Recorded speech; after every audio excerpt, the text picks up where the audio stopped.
Welcome back to another Django tutorial series, and this is the invoice management system.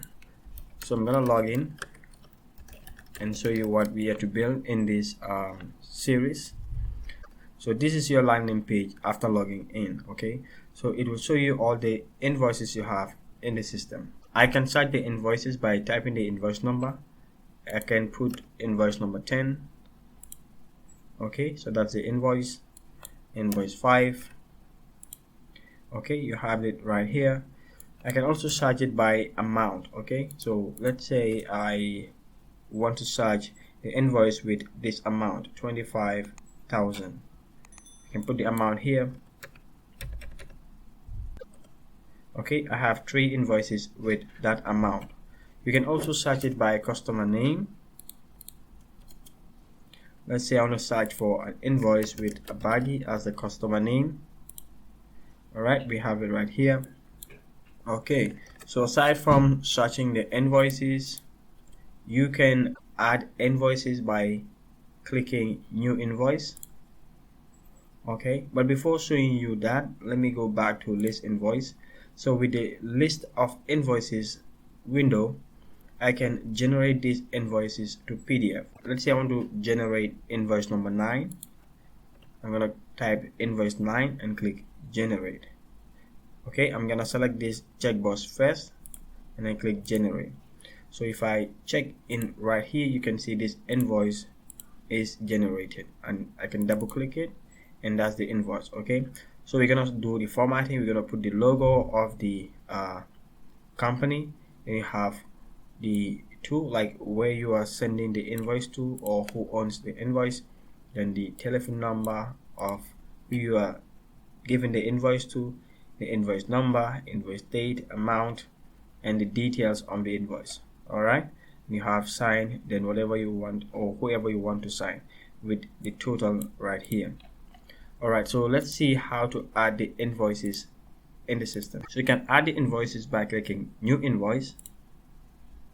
Alright, so this is the details. I'm gonna send the invoice to my CC, invoice number or the telephone number of the client, the date. So the date, I'm gonna show you how to select the date automatically. Let's say the system will pick today's date automatically, or you can choose to select the date yourself. Okay, so before selecting the date, I want to drag your attention to this recent invoices. You can see I have a list of invoices here, and I decide to list out the 6 most recent invoices. Okay, 1 2 3 4 5 6. All right, but this will give you the total amount of invoices you have. All right, but it's gonna just display the 6th most recent one. All right, okay, so I have one invoice which I was testing, and the date I chose was on the 5th, so I'm gonna choose 6th for this invoice. Okay, I'm gonna click on the 6th, and the first line will be laptops, the quantity will be 10, and the amount or the price, the unit price will be, let's say 4,000 or let's say $1,000, and then that will be the total for that line will be 10,000. So this will automatically be calculated and the total will be filled in here. So as I'm adding these figures, this is multiplying this quantity by the unit price. Alright, so we have 10,000 on that line, the line total, and if I scroll down, it automatically fills the total field as well. Okay, so let's see what will happen when we add in line 2. Let's say monitors, quantity will be 30, unit price 500. Okay, so as I am filling this information, the 2 totals are added, and you have the 2 line totals are added, and you have the total as 25,000. So that is the 10,000 plus the 15,000. So that will give you the total right here. Okay, so as you are filling this, the quantity will be multiplied by the unit price. That will give you the line total. All the line totals will be added together to have the total for the invoice. Okay, so I can scroll down and then choose the invoice type. let's say it's gonna be an invoice or receipt or pro forma invoice. Okay, so any of the field that you want to choose, you can select it. So in this case, I want to choose invoice, and forever, like let's say we want to add few more lines to this invoice, we can add or click show/hide more lines. Okay, if I click that, we're gonna have 5 more lines. Okay, so that's gonna give us a total of 10 lines, okay, for this invoice. So I'm gonna scroll down. I can decide to hide or show the remaining 5 lines. Okay, so I'm gonna click save. Okay, so saved added. Oh, look at what I just used as the notification. So we're gonna change that. I wanted to say saved successfully. All right, so I'm gonna show you how to do the notification as well. So I can choose to change the invoice to receipt, that is after it has been paid. I'm gonna go back to list and I choose one of the invoices. I'm gonna change it to paid, and now I want to change it to receipt. Okay, now if I click save, okay, that is saved successfully.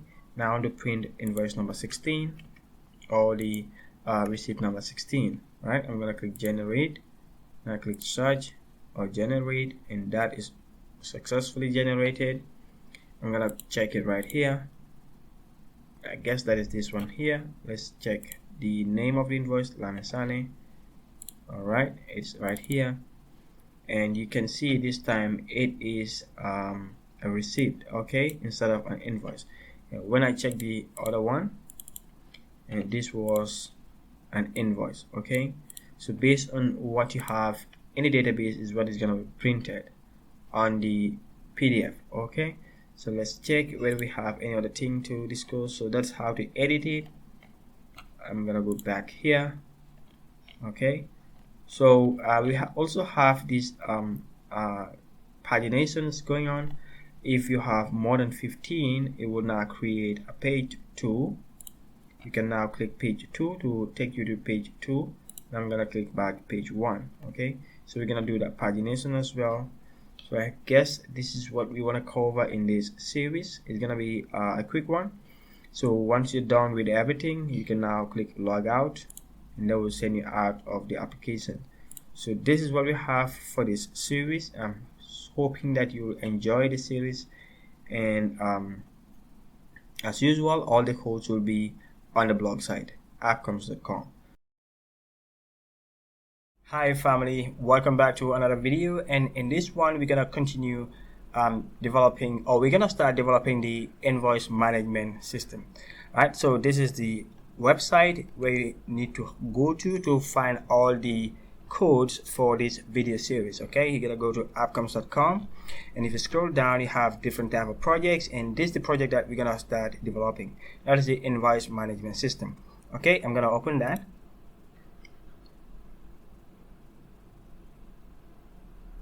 Okay, so this is the first video for this video series, the invoice management system overview. Okay, so this is going to be part 2 of that video, or that video series.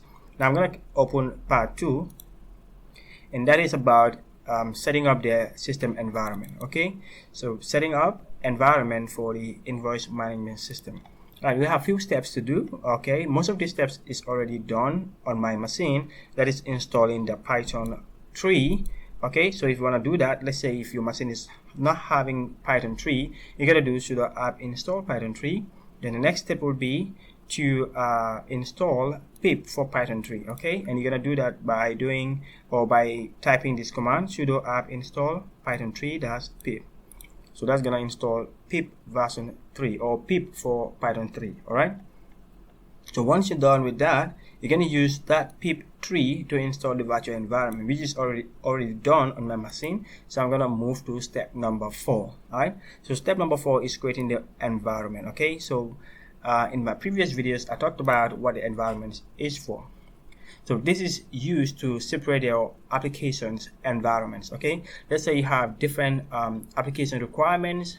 Let's say you have different applications, and each will have its own requirements. So you're gonna put them in their own environments. That's gonna be like kind of a sandbox, or yeah, kind of a sandbox. Okay, So that's what we're gonna do in step number 4. Okay, so we're gonna use a virtual environment to do that, and I'm gonna create a virtual environment and name it as venv. This can be any name, but usually I name my environments as venv. Okay, that is in short for virtual env or virtual environment. All right, so I'm gonna issue this command on my terminal. I'm gonna open terminal. So, okay, before I issue this command, I always like to organize my codes, okay? So I'm gonna go to where I run all these applications, or where I develop all these applications, and I created a folder called Django apps. I'm gonna cd into that folder, okay? So if I do ls, you can see all this application is what I'm currently doing, or what I have at least built using this machine. All right, so I'm gonna create a folder right in here. I've already created a folder. I think that is the invoice mgmt. Okay, yeah, that one right there. Okay, so I'm gonna remove both these folders. I'm gonna rm -r. This is not part of the application, the codes that we're going to do for this video. I'm just removing these 2 folders so that I can start it fresh. Okay, right. So now to continue with the coding, I'm going to create a folder. Okay, so to create a folder, I'm going to do mkdir and the folder name. So this is the folder that I'm going to put the codes, the entire codes of this application. So if I do ls, you can see that that folder is right here. Okay, so I'm gonna cd into that folder, and this is where I'm gonna create the environment. Okay, so I'm gonna paste this code that I just copied, the virtual env, that's p python 3 venv. Oh, I have to copy it again and paste it right here. Okay, I still have this error. Okay, sometime back I have an error with my virtual environment. Okay, I need to figure out what this is about and fix it, but there is another way of creating a virtual environment, which I'm gonna use in this case until if I'm able to figure out this error. So that command, this command that I'm going to use is almost the same as this, so you can use any one of them. Okay, so I'm going to use the Python 3 way of doing a virtual environment. Okay, so I'm going to type Python 3 -m. So I'm going to use venv and then the name of the environment. Okay, that is venv. So this is the command. Okay, and this is the name of the environment that I want to create. Okay, venv. I'm going to press enter.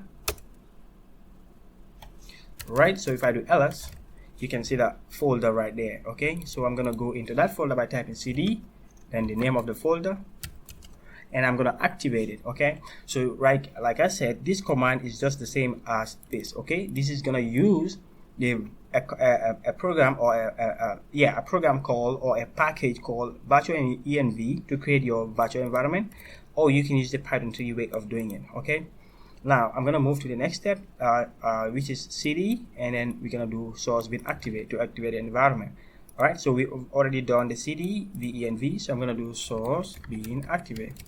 And the reason why I need to activate this environment is so I want to isolate all these commands that I'm going to type into this terminal. Okay, so if I activate the environment that is shown right here with this bracket, shows that the environment is activated. So whatever pip command I type, okay, will be isolated within this environment. Okay, it will not affect my main operating system. So now I'm going to install Django in this environment. So I'm going to do pip3 install Django.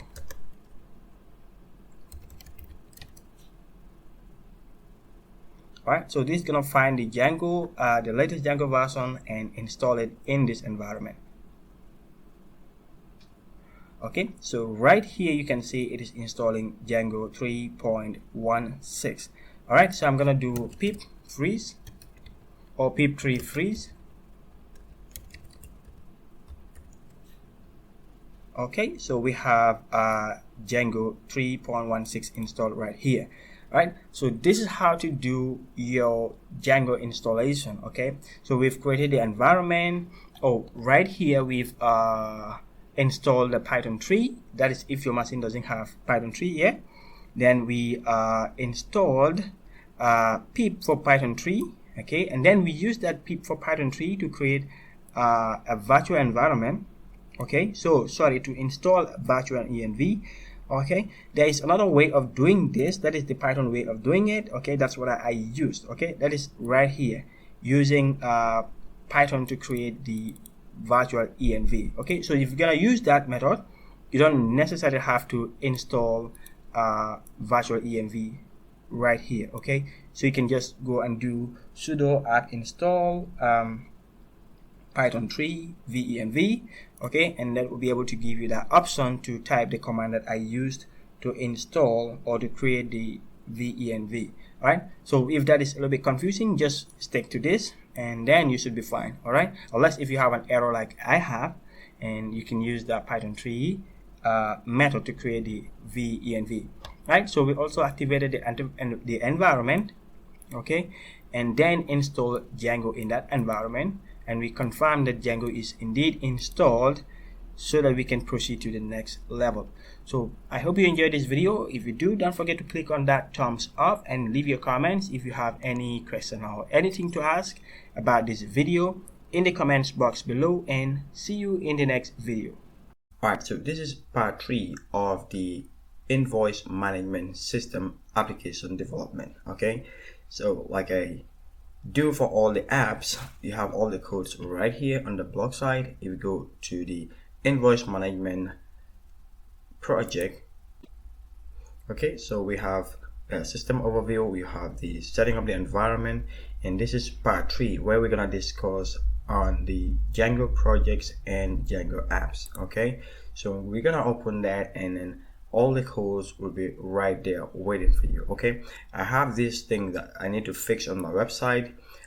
When I add the featured image, the title will cannot be hidden. Okay, so you have to highlight it to see the title, but that is not part of this tutorial. I just want to let you know that the title is there, but for whatever reason, when I add a featured image, the title seems to have a white text. Okay, so the reason why I want to put that across is sometimes you might land on a page, you will not know exactly what page you are in, but if you just highlight right here, you will be able to see the title.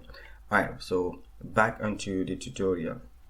Alright, so when I was learning Django, one of the two concepts that I had a tough time understanding was the concept of projects and apps. I couldn't really differentiate the two, but what I came to understand with that is, and I think is one of the simplest explanation, like I kind of see a project as the overall application that allows you to run many apps within it. Okay, now for example, if I have a company or an organization called AppComs, okay, so I want to build an app for AppComs, and within that apps you can have multiple different functions. So I'm gonna create a project and name it as AppComs MIS. So within that MIS, I'm gonna create all the many components that will make up and become this MIS project, okay, or this MIS application. Okay, so like within the MIS, I can have the invoice management system, I can have the payroll, I can have the HR management system within the project that I am to build for AppComs.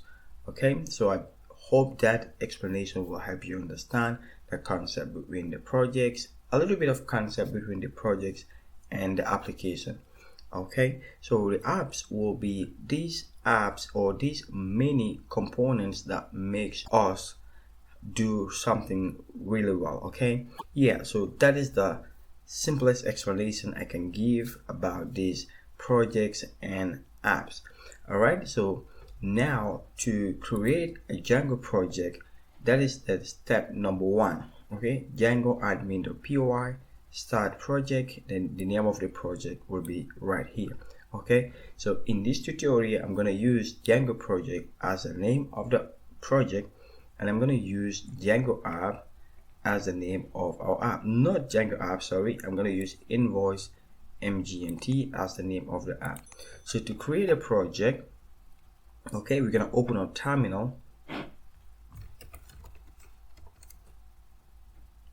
Okay, now I'll have to navigate into where I installed this project, or where I'm building it. So I have all my codes right in Django apps. Then I'm gonna have invoice management system, or the invoice management app. Then right here is where I created the environment. Okay, so this environment, like what I realized is if I go to Django website and I type Django 3.1 requirements, all right, and if I open this first link right here, you can see I will need Python 3.6 and above to be able to run Django 3.1.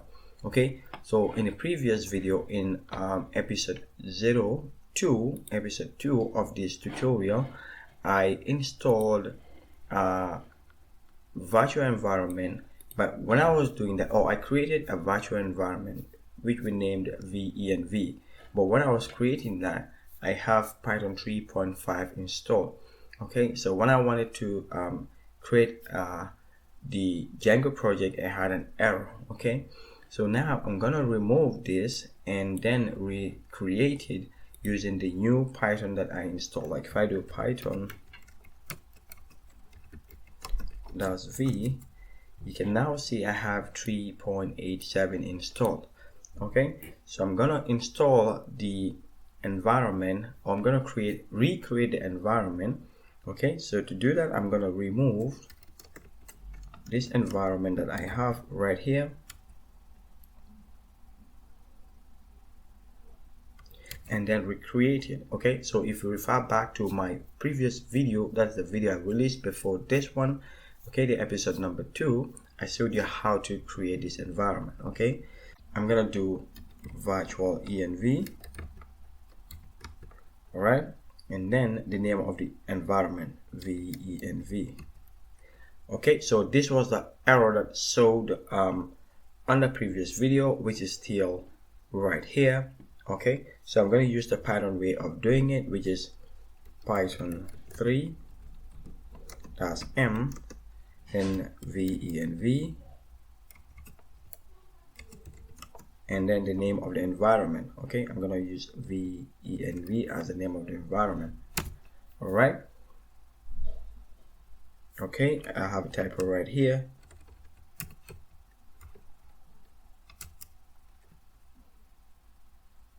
Okay, so once the environment is created, if I type ls, you can see we have the environment right here.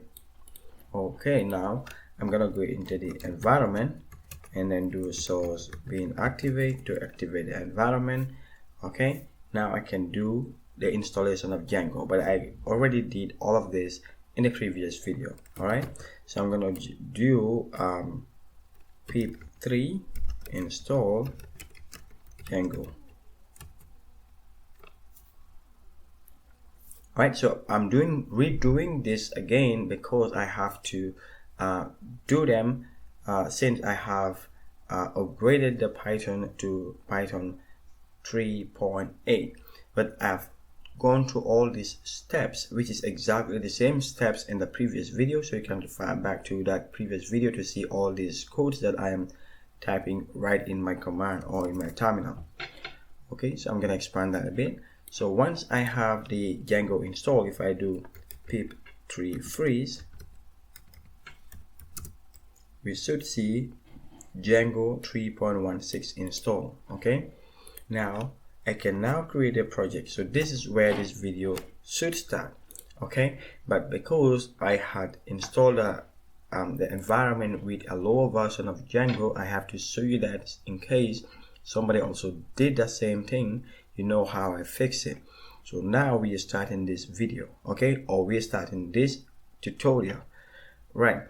So we're gonna do Django admin.py start project, and the name of the project will be right here. You can copy and paste it, or you just type it Django admin.py start project, and I'm going to name my project Django Project. Okay, so you can use any name right here. So I'm going to maintain Django Project. Alright, so I'm able to create this Django project. Now what I need to do is to rename this Django project. This is not necessary, but the reason why I rename it to src, now if I open Sublime, or if I go back into the terminal and type ls, you can see I have Django project right here. Now I'm gonna cd into Django project, and I do ls again. You can see I have another folder called Django Project. Okay, so the outer one, this other Django Project folder is just a folder. So this is the actual project folder. Okay, now if I get into that cd, you can see I have and I do ls, you can see I have all these Python files or these Python codes. Okay, so this is what is holding the actual project.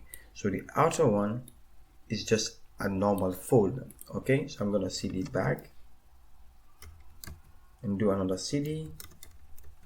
Okay, so this outer folder, this one right here, okay, now I'm gonna rename this to src. Okay, so if you're a little bit confused, I'm gonna use my folder manager to be able to show you this, and in case you're a little bit confused with the terminal, maybe this might help.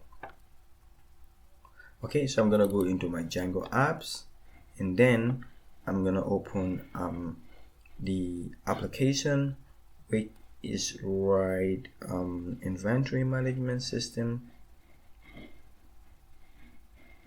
Where can I find the inventory management system? Right here. Okay, now if I open venv, you can see I have Django projects. If I open Django project, I have another Django project folder. So this one at the outer right here is what I'm going to rename to src, meaning source code. Okay, I'm going to cancel that and use the command line to rename it. Okay, right here I'm going to use mv Django project to src. Okay, right there it has been renamed to src. Okay, so if you're a little bit confused, if you open a folder and see manage.py in it, know that that folder is what you need to rename. Okay, all right, so the next step is to get into the source folder. Okay, I'm going to do src and then do manage.py, make migration, and then migrate. Okay, I'm going to do pirate manage.py or .manage.py migrate. In fact, I don't need to do make migration because I've not modified any database yet. Okay, so I'm just gonna do migrate straight. Okay, so I'm gonna do manage.py migrate. So this is gonna take all the codes, all the model files, the tables that comes by default with Django, and then create them in a database. Okay, and it's gonna create a database file called SQLite tree. Okay, so this is gonna create a database file for us. Okay, now if I type enter, okay, we have another error, no model name SQLite tree. So we need to find out why we have this error. I have different versions of Python installed in my machine, and it looks like the current version is kind of not compatible with the SQLite tree I have, so I have to figure out how to do that. Okay, so I tried to search how to fix this issue, but it's taking longer than I needed, and it's making this course delayed. So I have to configure MySQL and skip the SQLite tree. Since I'm gonna do MySQL with this project, so I have to skip this error. If I have free time, I'll look into it. But for now, what I did was I changed the code of this project to use MySQL instead of SQLite tree. Okay, so that we can proceed. Now after doing that, I had to continue with the make migration and migrate. Alright, but I also have to install the MySQL client I'm gonna show you all this when I'm doing the MySQL integration. That is gonna be the next video. So this one is just to show you how to create projects and app. All right, so once I'm done with that, I'm gonna do, I did migrate again, and it did migrate fine. Okay, so this was what you were supposed to see right after doing manage.py migrate. Okay, so because I have some compatibility issues with my Python and my SQLite 3, I had that issue. So on your machine, I don't expect you to have this error. Okay, but if you have it, what I'm going to show you in the next video will be able to help you skip this error, or you can fix it. All right, so after doing migrate, I'm going to do Python manage.py run server.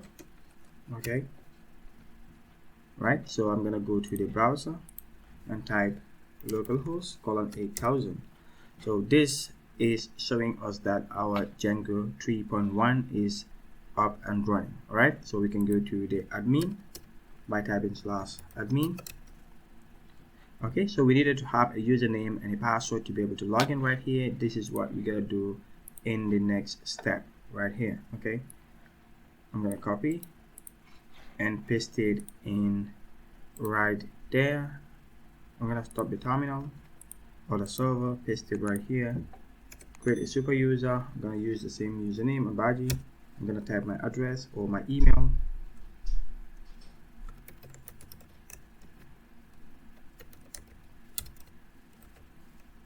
.com, and I'm gonna type my password, confirm the password. Okay, so I'm gonna run the server again and use that username and password to be able to log in right here.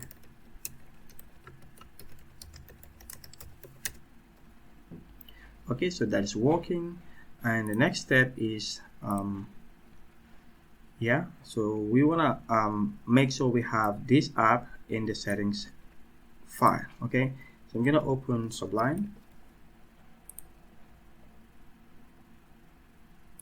Okay, so this is settings that I did. I'm gonna show you how to do that in the next video. Now, right in install apps, I'm gonna add the app that we just created. Okay, and it has to be in quotations, and you have a comma right here. The reason why I did this is so that make migration and migrate will be able to look into this app and show us, okay, I've not created this app yet. Okay, I've not created this app yet. Oh, good. So since I created the project, like if I look in right here, I can only see the project. So I needed to create the app. Okay, I'm gonna comment this for now.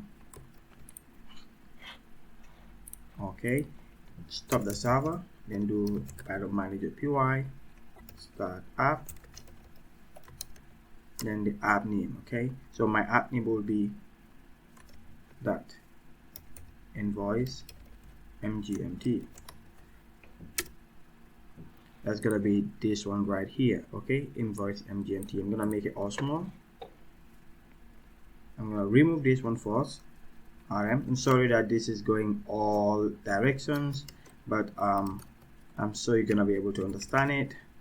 Okay, I have to create this again. MGMT Invoice MGMT.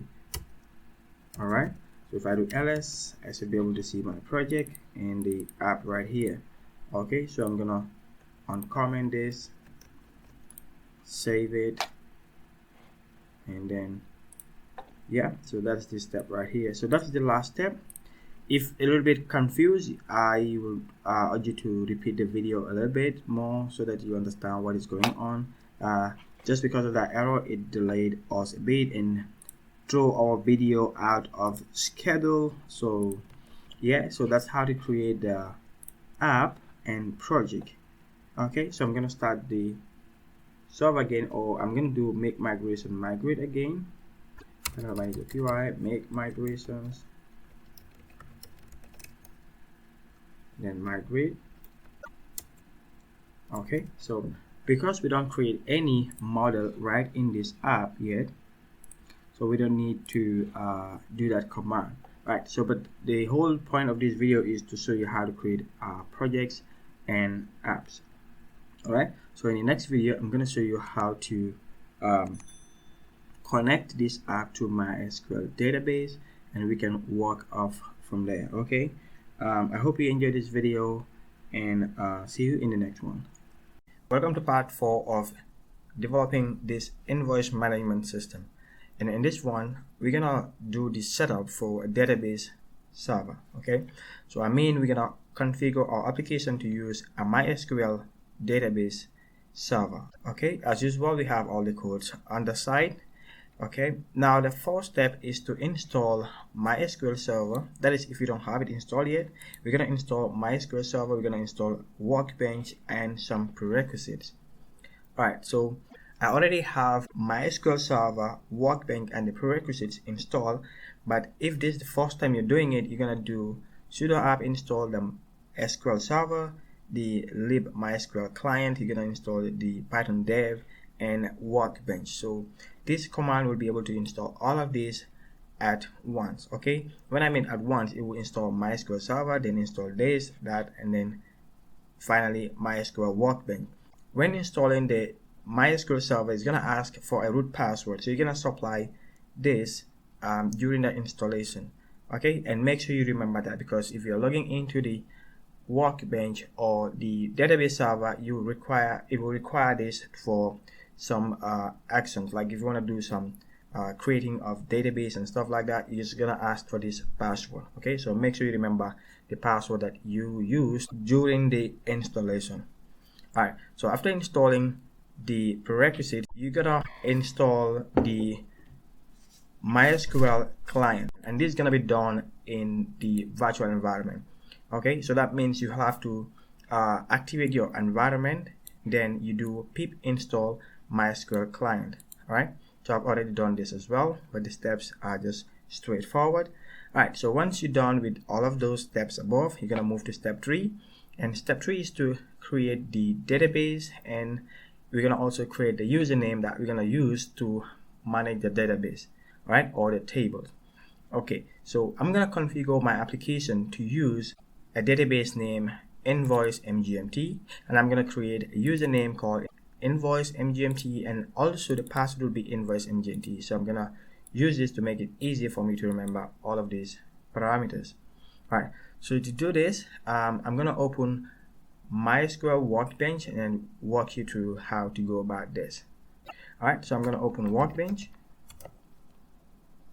Workbench is open, so I've already have this local instance, and I'm gonna supply the password and then create the database that I want to use for Django.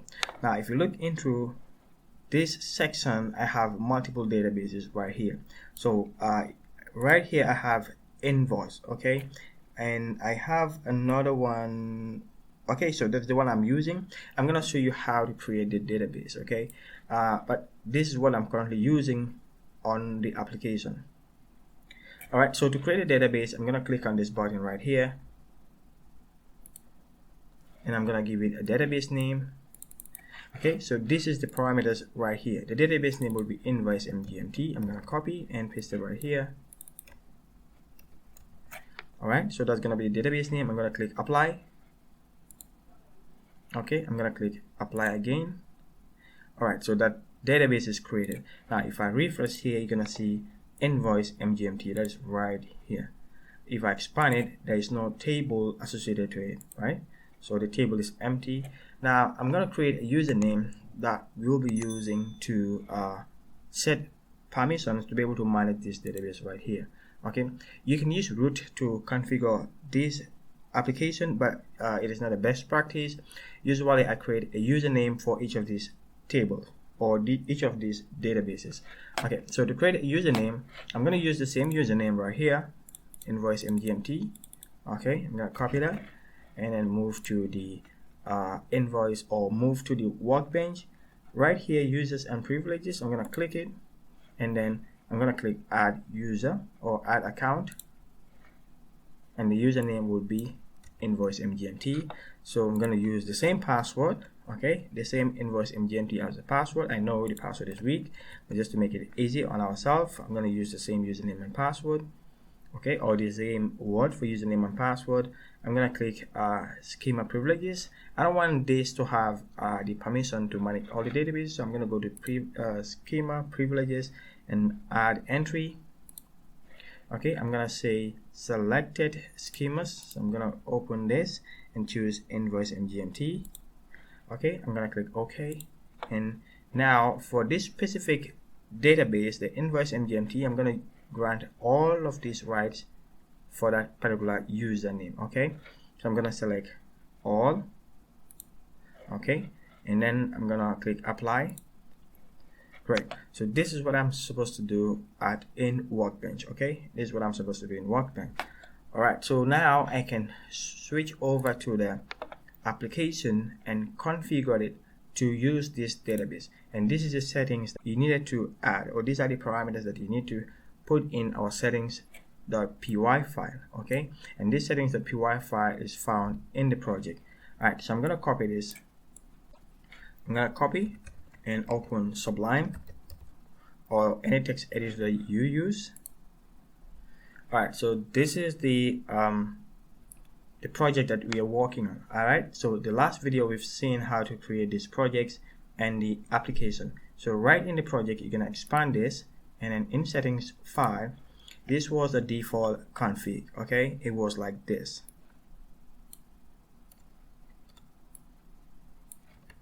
So this was the default config. It was gonna use the SQLite3 database as the database of the application. So I always comment this and then paste the new code right here. So we're gonna use the engine will be the MySQL. Okay, this will be the name of the database, then this will be the username, and then the password will be right here. So if I save this, okay, I'm gonna save it and then open the application. I'm gonna navigate into where I installed the application. All right, the environment, I'm gonna activate the environment. Okay, then we're gonna move into SRC and then run the server.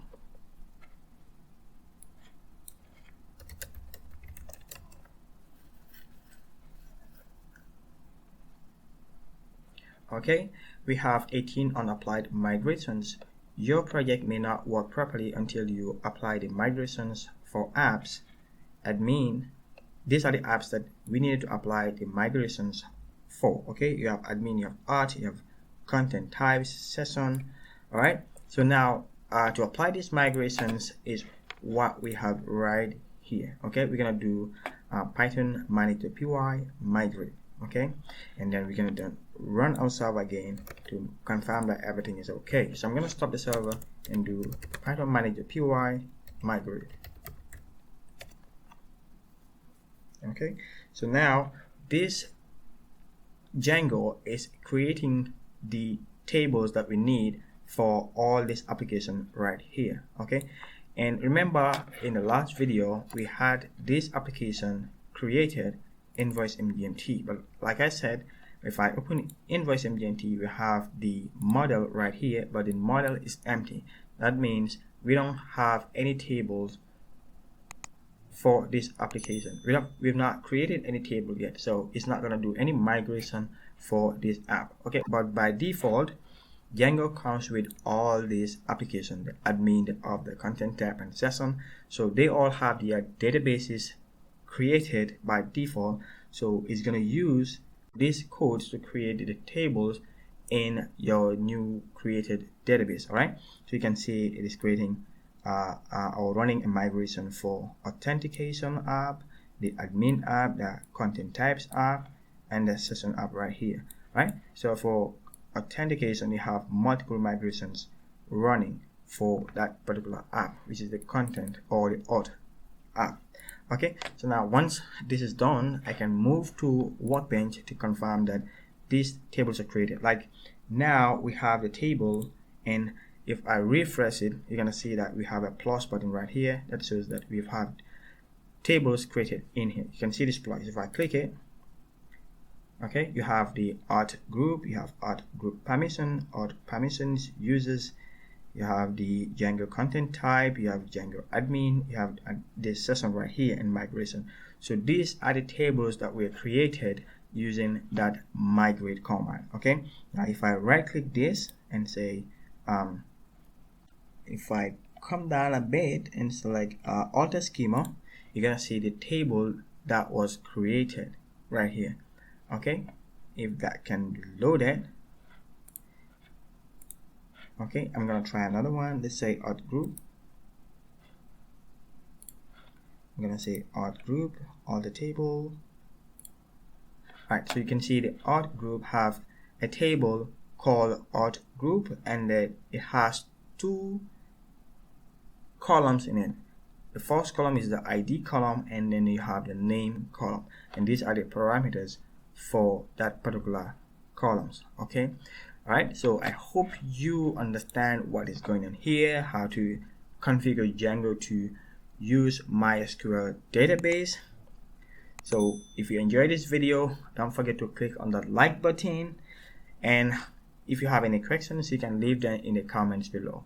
This is part 5 of building an invoice management system with Django, and it's gonna be a quick one. So we will look at how to set up the database or the model in this video. Okay, so we're gonna build something like this, or I'm gonna show you the fields that we will need to build in this video. Alright, so I'm gonna start my existing application.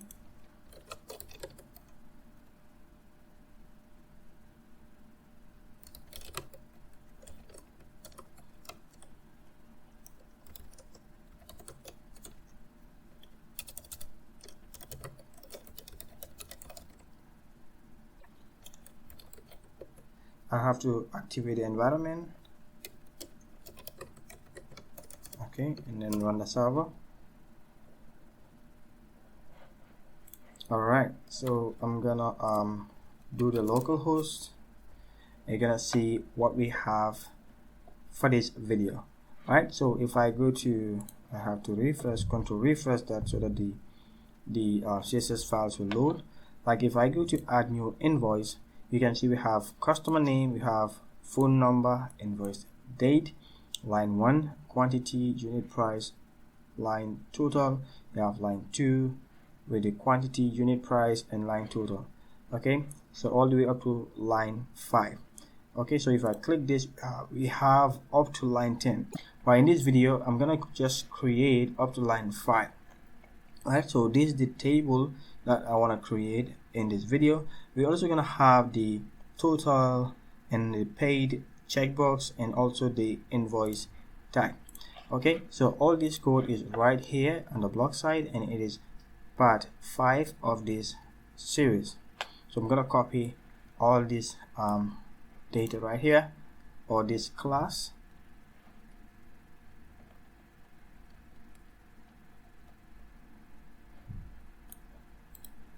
I'm going to paste it in Sublime. Alright, so I'm going to open models.py. Right here is where I'm going to paste this code.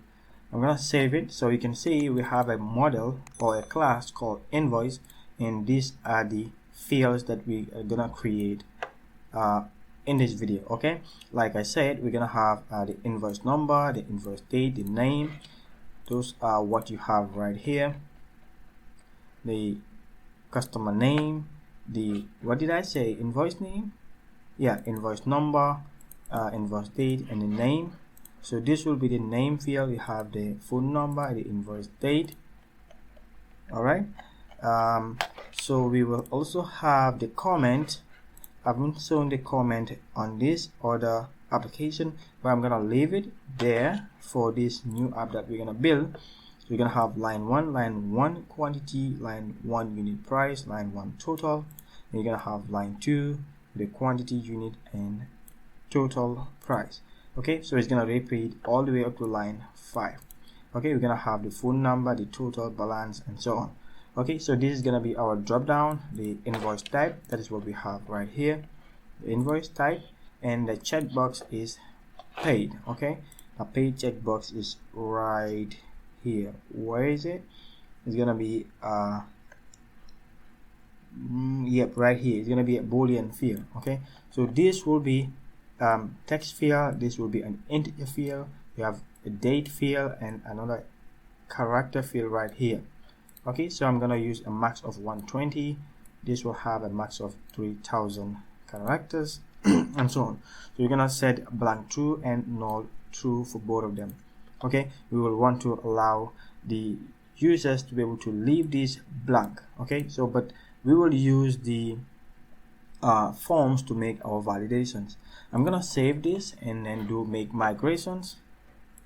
Alright, so I'm done with this app. I'm gonna close it. I just wanted to show you what we're gonna do in this video. We're not gonna do the CSS designs and so on. Those will come in the later videos. So I'm gonna close this and then run our new server. Okay, I'm gonna deactivate the environment. Alright, so I'm gonna run the invoice app that we're building, the Django apps. I'm gonna go into invoice management and then the environment, activate the environment, then move into the source folder and run the server. Alright, before running the server, I want to make sure that we have this migrated. I think I should see the migrations warning right here, but nothing is coming. So I'm just gonna do py make migrations. Okay, alright, so this is when we're supposed to see this error. This is what I mean. If I want to run the server when we have some migrations pending, so it's gonna give us this error, and it is looking into this file. There is a migration folder, and the initial.py is what is gonna use to run the database query and create these fields in the table, and the table will be the invoice right here. Okay, so I'm gonna stop the server and do Python manager py migrate.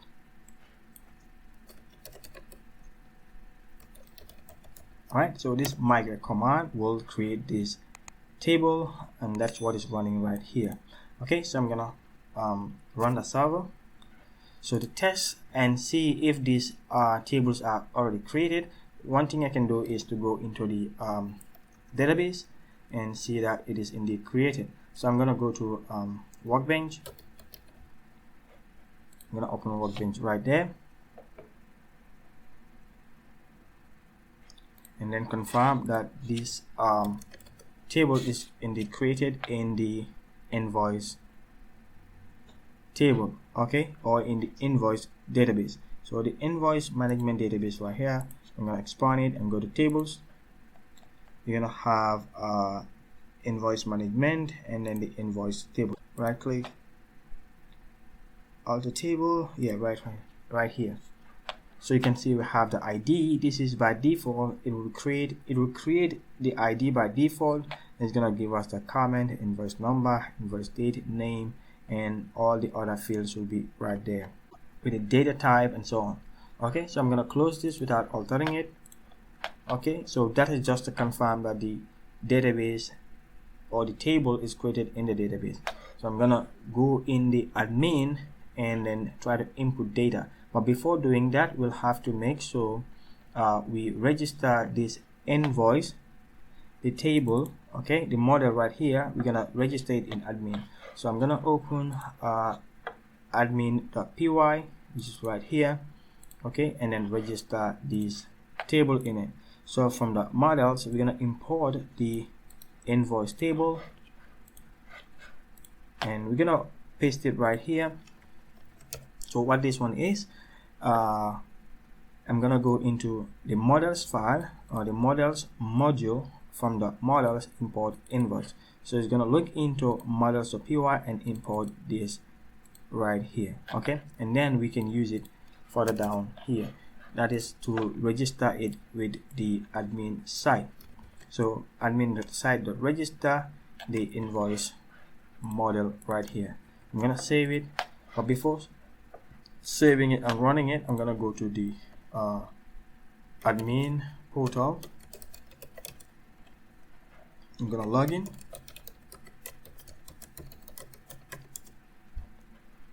Alright, if I can remember my password. Okay, I can't remember this username, so I'll have to I'm gonna create another one. I'm gonna stop this server and create another super user.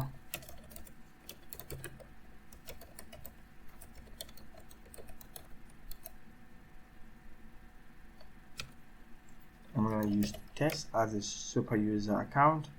I'm gonna do test at test.com. The password will be type the password, confirm the password. Okay, so I'm going to use test account to log in. Oh, we need to start the server, do a refresh. Okay, we are in. So right here I can go in there and then reset this password. Okay, it looks like we didn't have that user account created. Okay, so this is the first time we're creating the user account. So what I will do is I'm just gonna maintain this, or I can create another user account right here. Okay, but we don't need to do that yet. All right, so what I want to show you is this: the table is not registered. So if I click save right here, okay, if I save this and then refresh the admin portal, you should see that table appear right here. Okay, so you can click it and then add an invoice. So you can see we have the comment, you have the invoice number, okay, you have the date, line 1, line 2, line 3, all the way down here. So this is how to create your model and register it in the admin portal. So if you fill this data, okay, or fill this table, you click on save, it should be able to save this information in your database. Okay, so let's try that.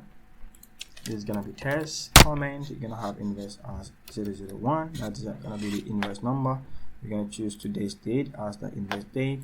Customer will be my name. You're gonna have line 1 will be laptop. The total or the quantity will be 1. Unit price, let's say $5,000 or whatever currency. I'm not gonna fill the total. Oh, let's just fill the total manually for now. We're gonna do all this calculation in the future videos. So I'm not gonna fill line 2, line 3, all the way up to line 5. I'm gonna use this. I'm gonna say it's an invoice. So I'm gonna click save. All right, so that's an object right here. Oh, so we will fix this in a different video. I want to show you how to list out the item name.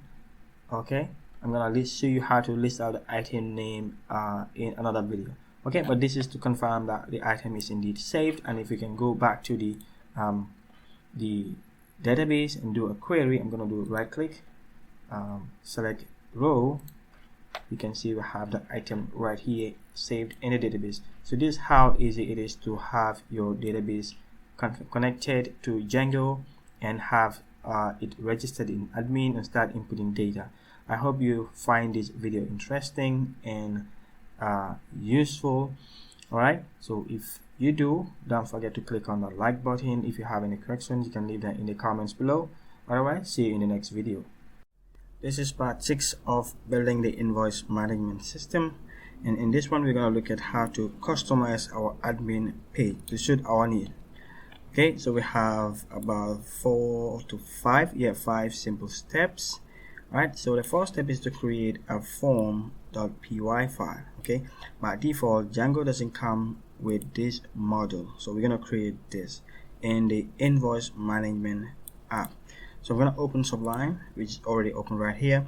So under the invoice management app, I'm going to expand it, and right here is where I'm going to create the forms.py file.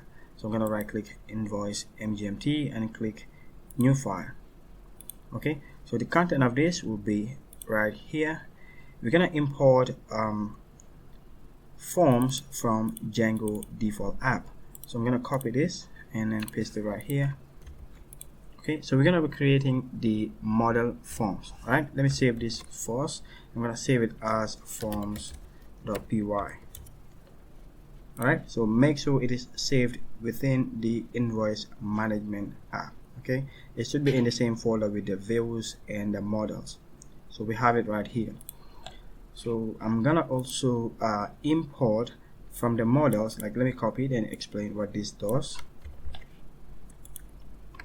Alright, so we have the models.py file right here, and we need the invoice class in the forms right here, because we're going to create a model form. So that's why we are importing the invoice class from the models. So to do that, we said from dot, that means in this current directory, that is this dot right here, from dot models, in this current directory there is a module called models, import the invoice class. Right, so once we are done with that, we can now create the class that will be used as our form. So I'm going to copy this and move it right here. Let me give it a space. Okay, so we're going to create a form, and it's going to be a model form that will be linked to this model right here, the invoice model, and the name of that form, or the name of the class, will be invoice form, and these are the parameters of that form, okay, or the fields of that form.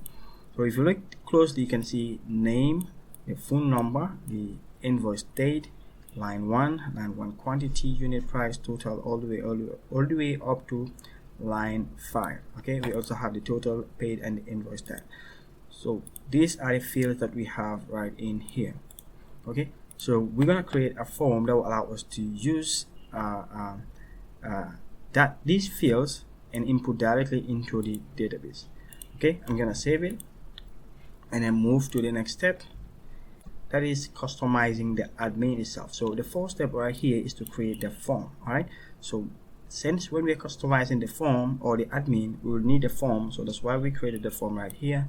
Now this is where the customization begins. Okay, so in admin.py, if I go to admin.py file, so this is what we have originally, not apps. I mean admin.py file. So this is what we have from our previous video. We registered this model, and that makes it appear or list in the admin page. Now I'm going back to the admin page. I'm gonna do localhost/admin. So you can see we have this invoice model right here. Okay, let me show you how to fix this. We already have one data inputted in this table, right? So we want to see the name of that object, or the one of the parameters of that object or the table. So now what I'm going to do is in models.py file, all the way down here, I'm going to create a function. Okay, now this function will be responsible for returning any of these fields that we specified in here, so that we can see the actual object property. All right, so I'm going to create a function, and we're going to have underscore str, and we're going to have self. Okay, self, and this model or this function will return any of these fields. So for this example, I want to return the name of the object that is saved in this table. All right, so to do that, I'm going to write return self.name. Okay, so when I save it, refresh, you should see the name of this object. All right, let's see, it should be in the class, right? So I have to move this a bit, indent it, save it, refresh. Okay, so if you click on this, you can see the name of this object is Pagi. Okay, so that is the field name right here. If I go to the models, you can see we have the field name as name. Right, so I can also return, I can decide to return the invoice number by just changing this to invoice number underscore number, save it, and if I refresh, I'm gonna click here, you can see we have the invoice number. But now I want to show you how to return both the invoice name and the number. I'm going to return self dot name, and I'm going to concatenate it and use a dash between them. Okay, I'm going to use another plus sign here. Okay, so since this is a text, we have to convert this also to text. If not, we cannot concatenate them, right? So if I were to save it right here, you're gonna see that the system will give us an error if I refresh it. Right, name self is not defined. Okay, this is not what I'm looking for. Self, this is self right here. Okay, if I save it now, you should be able to see that error. Right, can only concatenate a string, not integer to string. Okay, so now I have to convert this to a string. str, save it and refresh. Alright, so you can see we are able to list out the name of that invoice and also the invoice number, but this is not pretty. Okay, so we want to list out this data in a table format. Okay, now if I add another data, I'm going to choose today's date, and the name will be then you're going to have line 1 will be desktop, quantity will be, let's say, 10, unit price, and the total will be, okay, if I save it, you should be able to have two items right here. Okay, the invoice name and then the quantity. Now if I want to list this in a table format, is what we are doing in this video. Alright, so now if I hover right here, or if I move to this step, that is this last step right here, I'm gonna import. Let's see where we stopped. I'm gonna go back to admin.py. okay, so this is where we're gonna do the customization, right? So I'm gonna define my function or the class up here, that is this one right here. Let me copy paste it and then explain what it is doing.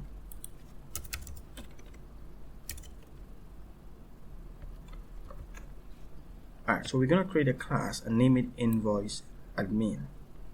Okay, and we want to list the list display will be the table that we want to create in the admin portal. So I want the table to have the name, the invoice number, and the invoice date. I'm gonna also need a form, so that if I click on that object, it will display that object in the actual form, or in that form that we define right here. So I'm gonna comment list filter and the search for now, and then now to activate this customization, I have to apply this class name right here by using a comma. So I'm gonna save it and refresh the app. Oh, I have an error. Okay, invoice form not defined. I needed to import it right here. So since we are using invoice form right in here and it is not imported, is giving us this error, and that's the step here. I think I skipped it. Yep, you gotta import it from here. Okay, so to do that, I'm gonna say from forms. Since the admin.py is also in the same directory as forms, I'm gonna say from .forms import invoice form, this one right here. Save it, the error should be gone, and if we refresh, we should be able to see our customization. Alright, so you can see how this is displayed. We have the customer name, you have the invoice number, and the invoice date right here in a table format. Now if I want to add another field right here, let's see which other field can we add. I'm gonna add the phone number. This is where to add it. I'm gonna do a comma, customer number, underscore number. Let's confirm that that's the actual field name. Yeah, it's called phone number. Okay, I'm gonna change that to phone number, save it, refresh. You can see the phone number is added right here, and if I edit this, there's the form that we used. Okay, and if I add the phone number right here and save it, you can see the phone number is displayed. Right now, the reason why we have this form here is okay, this form. Now if I click this to edit it, this is the form that appears.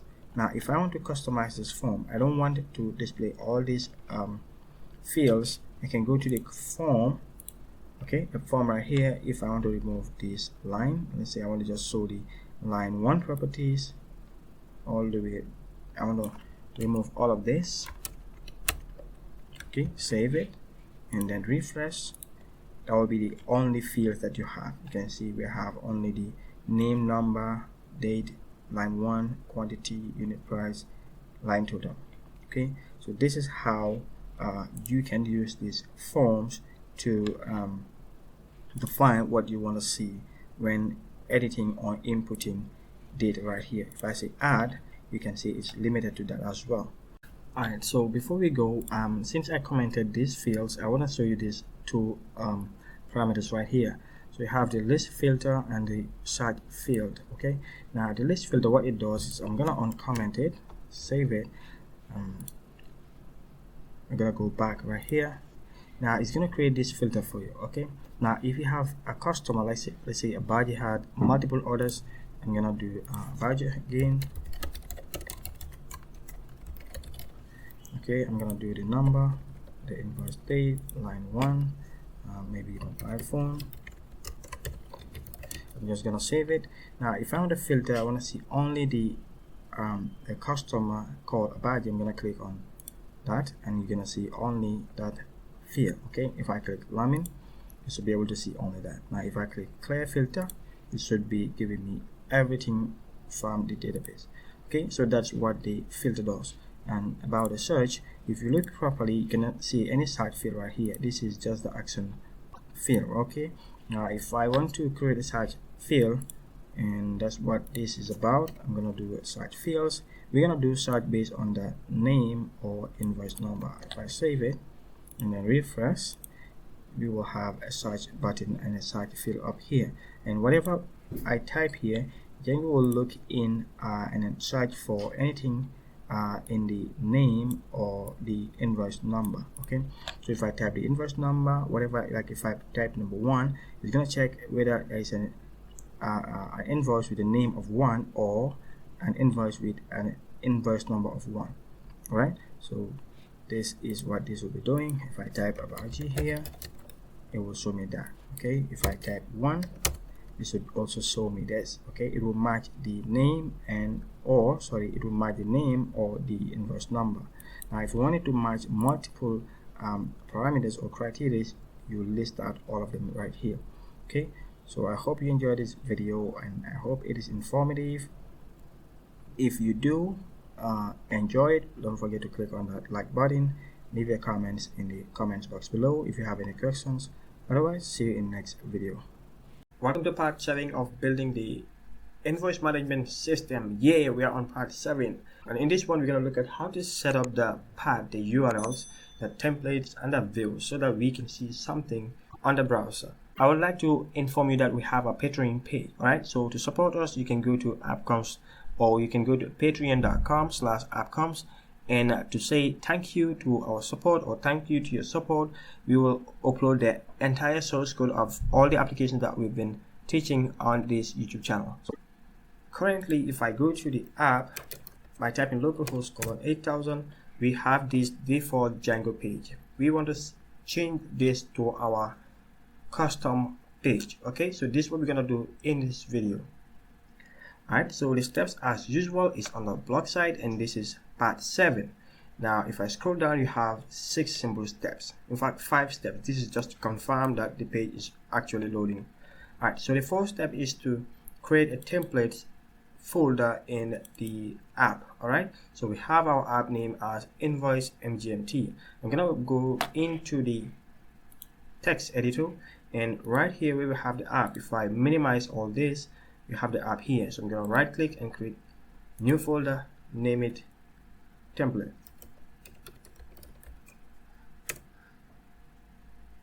Alright, now if I expand it, you have templates folder right here. Alright, so in the template folder is where we're going to create all our HTML documents. Right, so I'm going to right click the templates folder and click new file, and I'm going to save it as home.html. Okay, so for the home.html, I'm gonna have our h1 tag, and then I'm gonna have welcome to the app, and I'm gonna close the tag, save it. Okay, so I'm gonna copy this in step number 3.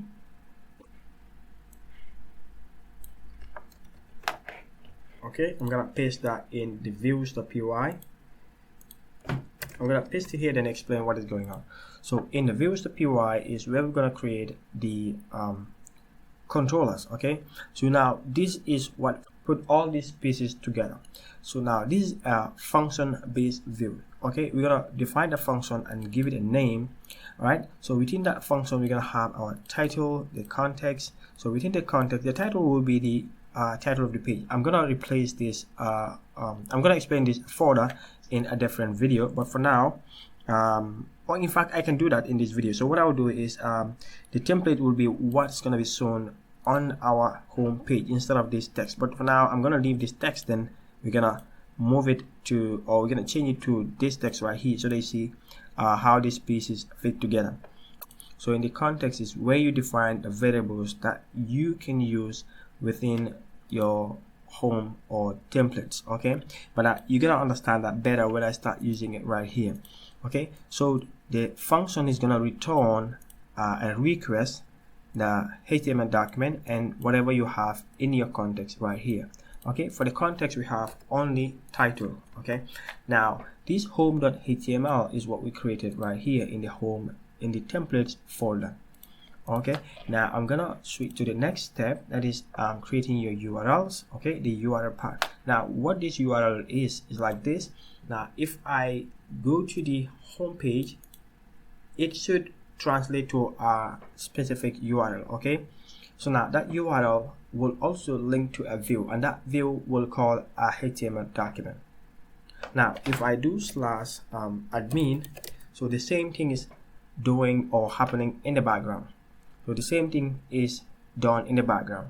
It has went into some views, and that views call a particular template, and that template is rendered on the browser. So this is what we want to do in this video. But now instead of going to a specific URL or a slash directory, I'm gonna just use the home page, and that home page should be our home, the new home.html that we created. Right, now to do that, I'm gonna go to the URLs module right here, which is located in the project folder. Okay, that's the URL right here. So by default we have the /admin URL.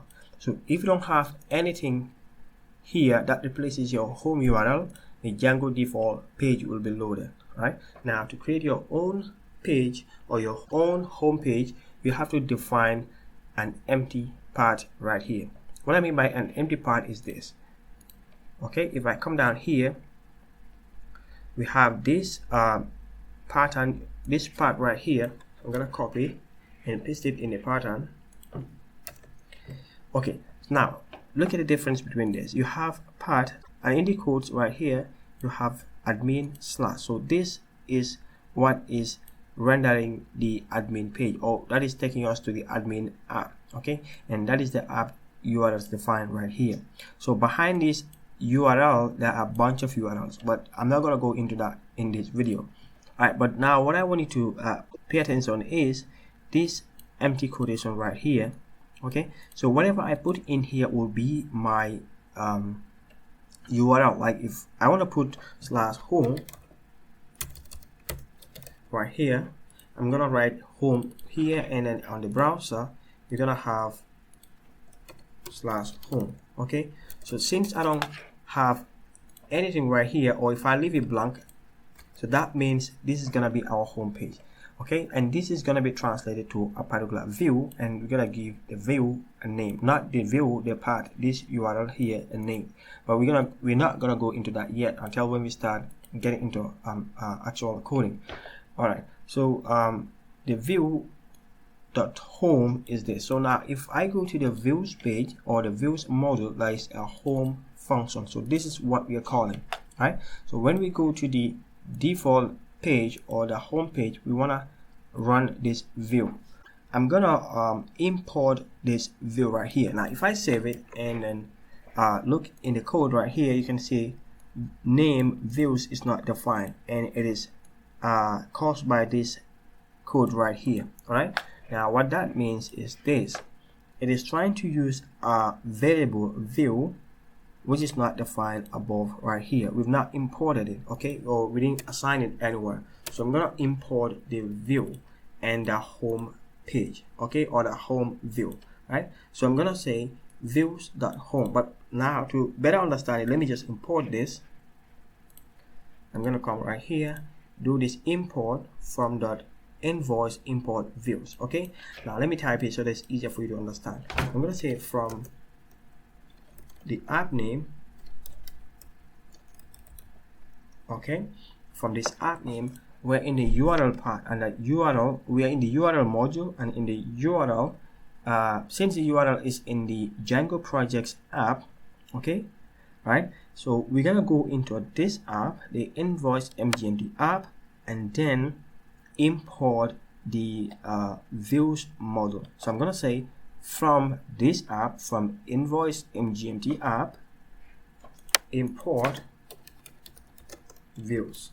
Okay, so I'm importing this module right here. Okay, I'm gonna save it, and this error should be gone. Right, you can see now the server run without having any error. Good. So that's how to import modules from different apps. So we're gonna go into the app, from the app import this view. So now in the view we have this home function. Okay, so we're gonna say view.home. That means go into the view and then import or run this home function right here. Right, so that's what this one is doing. So what the URL itself is doing is, if I go to an empty URL or the home page, run this view for us. And now when this view is run, it will return, since it's a function, it's going to return the request that was passed in to this request right here, okay, or through this parameter right here, and it will also return the URL or the template that I defined here and whatever context we have in here. Now since we have this as a home page and we have our context right here, if I save and refresh the home page, we should have our home page rendered. All right, okay, good. So now you've seen how all these pieces are fitting together. If you're still facing issues running this home folder or the home template, okay, you'll have to use this os.path.join. okay, so you're gonna paste this code right here in the settings file right here. Okay, you're gonna replace this dictionary with this code, okay, and that should work fine. And this is what it is doing. It's gonna use this joiner or this os.path.join to allow you to run templates that are in invoice/templates folder. Okay, invoice mgmt/template folder, but you'll also have to import the OS right up here. Okay, I'm gonna do an import, like import OS, and then I can now paste that code in right here, and that should be able to fix that error. All right, so by default Django looks in the templates in this folder as well. Okay, so this is what you need to do to create your first home page. Now if you want to use the context variables to render out the content of the home page, this is what you're gonna do. Okay, now in here in the views you have this context variable, and if I want to use that in the home.html document or in the home.html template, I'm going to use this variable right here. In here I'm going to remove this, save it, and it should be empty. Okay, now I'm going to use a context variable. We're going to be using this extensively when we start building the app. Okay, so if I save this and refresh, we should see welcome to this home page. Okay, welcome, this is the home page. That is whatever you define in the view right here. So this is how all these pieces fit together. To summarize, you're gonna have your home page setup. Okay, you're gonna have your home page created, or the templates created, and then create a home.html folder or file in it. I keep interchanging folder and a file. So you're gonna create the templates folder in the app, right? And then create a home.html document right in the templates folder, and then you create your views, and the views is what puts all these pieces together. Now, to be able to run your view, you have to have your URL set up, and this is what defines the default URL or the home page, right? So if you have errors after fixing all of this, you have to import OS, okay, and then define the folder, the newly created folder that is called the templates, using these settings right here. Right? So I hope this is informative. If you do have any questions, leave them in the comments below. If you like the video, please don't forget to click on that thumbs up. Otherwise, see you in the next video. This is chapter 8 of developing the invoice management system. Alright, so in this video, we will look at how to input our data. When I say data, I mean how to input the invoices in the system. Alright, so in the previous video, we were able to go to the admin page, right, and then logged in. From here, we should be able to add the invoice, okay, using this form.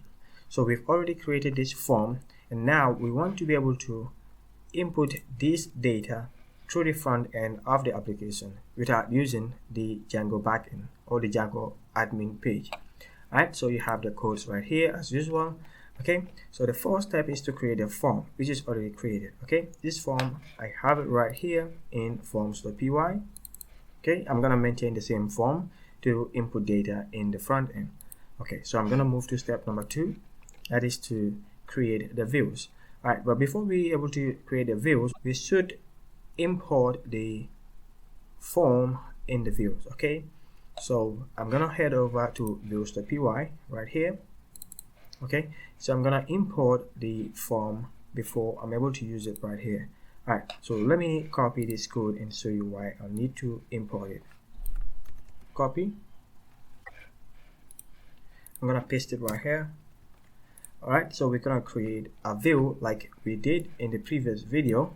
Alright, so this view will have a variable form, and that form will be the form that we create in forms.py. Okay, so it's gonna take a request.post or none. Right, so this is just one variable or one parameter. Right, so it's going to take what we passed in from the forms, that is after clicking the save button. Okay, so we're going to check if form that is valid is a function within Django. Okay, we're going to check if that function passed the validation that we're going to set right here. Right now it doesn't have any validation, but we're gonna add validations later. Okay, that's gonna be in a different video. So once those validations are passed, okay, it's gonna take whatever is in the form and save it. Okay, so dot save, this is another function that saves whatever we passed in the form. Okay, so this is gonna be just a regular context, and we're gonna render out a form using this method. Okay, and also the title. Alright, so we're gonna return the request, okay, and the template that we're gonna create shortly. Alright, so now because we're using the form right here, we just not import it. Alright, okay, so when I was testing this, I had to import it right here. Okay, so you have to import it first. You're gonna say from the forms, import the invoice form. Alright, so look in the forms.py module and then import this function right here, that is this here. Okay, so once that is imported, you can go ahead and paste this right here. Alright, so I'm gonna save it and then confirm that we don't have any error, and that looks good. Okay, so I'm gonna move to the next step, and that is to create the URLs. Okay, so now since we have the view, we have to have a URL that runs this view. Okay, so I'm gonna copy this. It's gonna be very similar to the default or the home URL, which I can find right here. Okay, so we have an empty string right here that takes us to the home view. Okay, so I'm gonna paste this right down here. So for this one, okay, to run that particular view, the add invoice view, I'm gonna go to /add invoice. Okay, once I do that, Django will look for the add invoice view in views.py file. All right.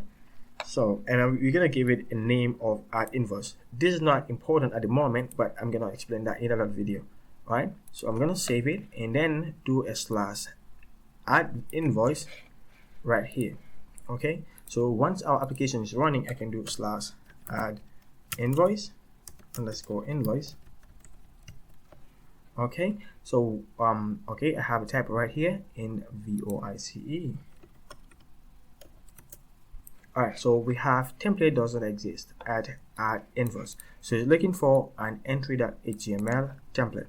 This is what we're gonna create next. Alright, I have the code right here. So I'm gonna copy this. It's just a simple HTML page. I'm gonna copy and paste it right in the text editor. So I'm gonna create a new template in templates page or templates folder. I'm gonna right click and say new file. I'm gonna paste the content right here. Okay, and I'm gonna save it as entry.html. Click save.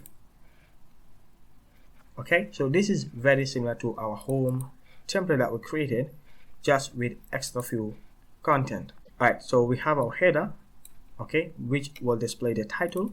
Okay, now we're gonna have the body. Within the body, we're gonna create a form. Okay, so the form will be like this. We're gonna have a form open right here and close it right here. Alright, so the method is going to be post, and action we're going to leave it as empty or blank. Alright, this is very important right here, the CSRF token. So this is Django way of cleaning up this form, okay, to prevent attacks like SQL injection and the like.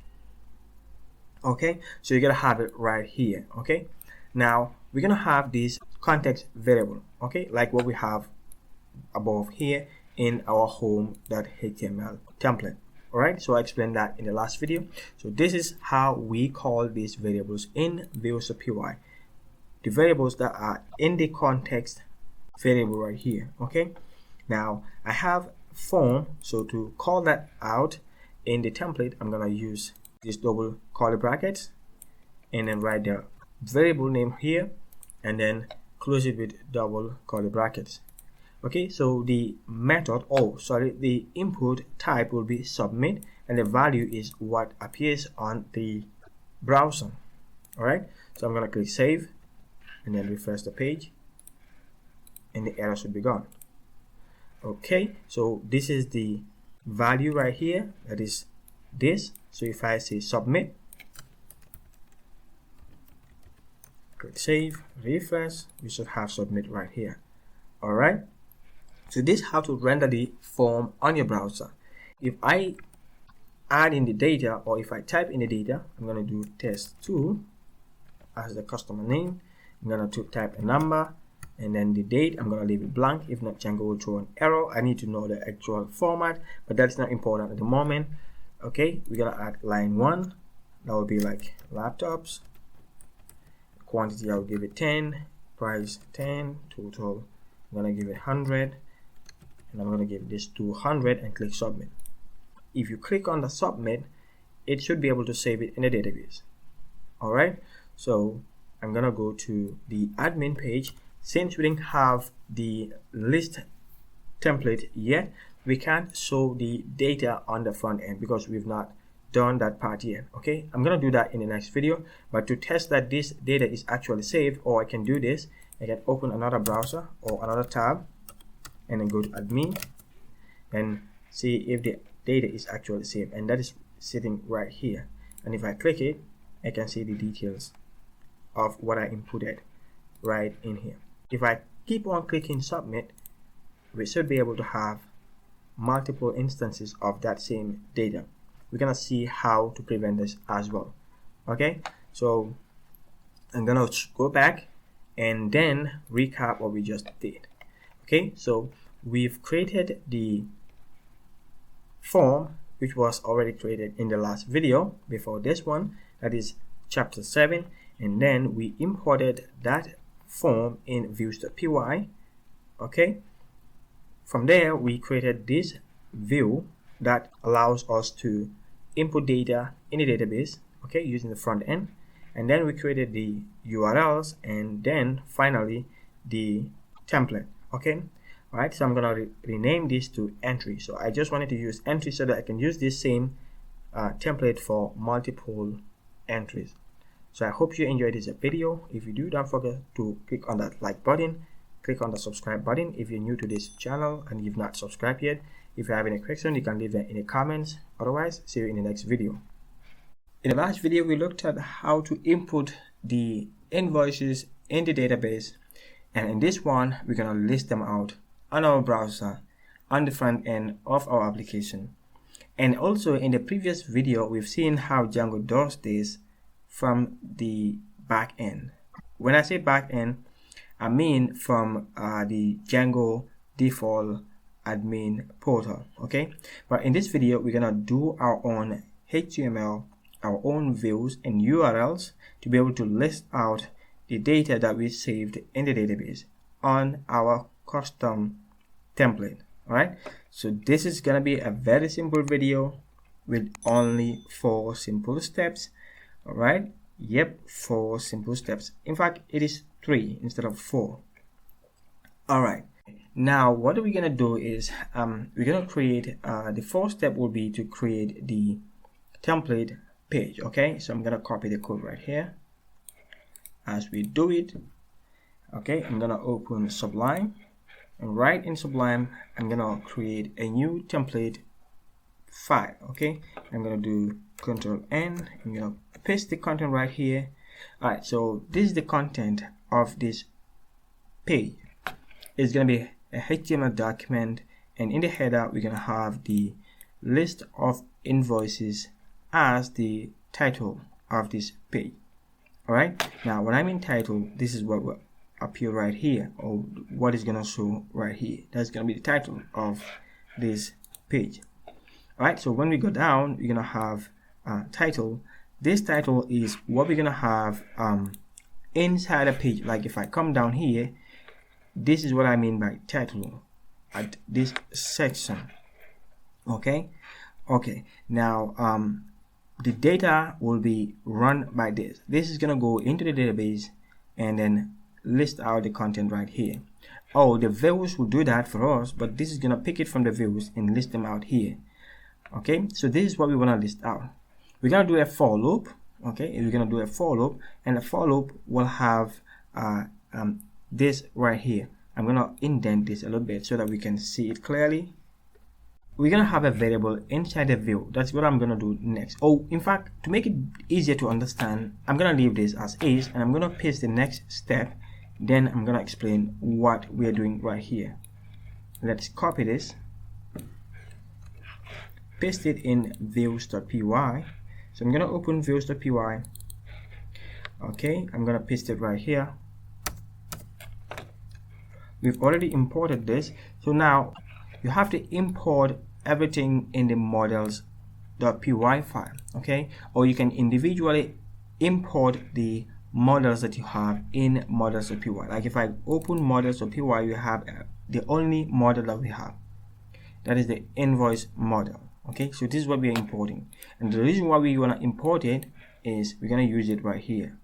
So you can't use this variable right here without importing it here. Okay, now to import it, I'm going to do from the models import invoice. It has to be in the correct case. Okay, I can do from the models import invoice, or what I'm going to do is to import every single model in models.py file. Okay, if you don't want to use the star, then if you have a lot more models here, you're gonna import them one after the other. Okay, you're gonna list them all out here. Like if I do invoice, comma, and if I have another model here, then you have another model ABC. Okay, so you're gonna list them all here. But if you don't want to do that, we can just do a star to import all the models at the same time. Okay, now we're gonna do this list or this function. Okay, the view is gonna have a title, and the title will be the list of invoices, and then we're gonna have a query set. that's gonna look into the invoice model and then run all the items in that model and then assign to query set. Okay, we're gonna have our regular context, and then we're gonna return the request, the HTML document that we're gonna create next, and also the context, that is whatever is in this variable here. Now I'm going back to the template file here. So this query set is what we have right down here. Okay, so now what we are doing is we're gonna write a for loop in here. So we're gonna do a for loop for instances in query set. So this is gonna be the variable that we're gonna use right down here. Now for instances in query set, that means for every instance in that query set that we have in here. So this is a variable, but whatever variable we use here is what we're gonna reference here. Okay, so and this also can be any word, it doesn't necessarily have to be instances, okay, or instance. So for instance in query set, we're gonna create a for loop, and this way it's gonna end. So now the query set will go into this or the for loop will go into this query set, and then since we're using this as the variable, we're gonna say instance dot invoice date, that is the columns or the fields inside this model right here. So we want to see the invoice date, we want to see the invoice number, the name of the invoice, and also the invoice type. So out of all these fields, we're going to list out only these selected fields. Now we're going to have a comma, okay, instance dot date field, comma, then we're going to list out the name in the same line, and we have the invoice number, the invoice type, and then the total. And then we're going to do a BR. We're going to do a BR, that means we're going to move to the next line and then run this again until we get to the last instance and then list them out on the browser. Okay, now I'm going to save this and then call it so before saving it, we're gonna check the name that we're gonna use right here. So the name is list invoice.html, so that's what I'm gonna save it as. I'm gonna save it as list invoice.html, and I'm gonna save it inside the templates folder. I'm gonna click save. All right, so the next step is to create the URL. I'm going to copy step number 3 and go to urls.py. I'm going to paste it right here. So it's just the same or a similar URL like what we do or what we did in the last video. Okay, and in this one we're going to go to /list invoice. Okay, and that is going to run the view called list invoice, and we're going to give it a name list invoice. Like I said, we will see the benefit of this right here, but not on this video. I'm gonna save this and then go to /list invoice. I'm gonna do localhost /list invoice. All right. So you can see we had 1, 2, 3, 4, 5, 6 items in the database. So this was the title of the page, the list invoice title. That's what we have right here. Okay, and this title, this other title, is whatever we have in the model. So we are calling this variable. All right, so this is what we have for that variable, and that's what is going to show up right here. I hope you differentiate between this and this. All right, so now I wanna organize this a little bit better. I'm gonna go down here in the list invoice page. So right after this BR, I'm gonna do some dashes. Okay, I'm gonna save it. So this is also part of the for loop. So after it prints out all this content or the data here, it's also gonna print out this, or it's gonna do a BR. That means it's gonna do a breakline. All this will be on the same line. Then we're gonna have a BR, and then have these dotted lines. So to see how that looks, I'm gonna refresh. We have to do another BR right here. You can see the first one was run, okay, and then it has a dotted line, so we're gonna use another BR right here, so this other line will come to the next line instead. So I'm gonna do another BR right here, another break line, save it, refresh. Okay, so we can see how that looks. Okay, next I want to give this a BR. I want to separate them from the data, so I'm gonna go down here and do another BR. You can do it right on the same line. No, sorry, not this other title. I'm gonna give it to this one right here. I'm gonna give it a BR, save it, refresh. Okay, so the header there is separated from that data. Okay, so this moment, this is the best display we can get, but in another video I'm going to show you how to do this in a table. That's going to look even better. I hope you enjoyed this video. If this is your first time coming to this channel, don't forget to subscribe. Help us reach to 5,000 subscribers. If you're having some value from this video, don't forget to click on that thumbs up. And if you're new or not subscribed yet, click on that subscribe button, and see you in the next video. Welcome to part 10 of this invoice management system app. And in this one, we're going to look at how to redirect after clicking on the save button. Like if I take you back to the previous video, I'm going to recreate the error that we normally have. Not the error, but the issue that we had when entering the data in the application. So I'm going to start the app.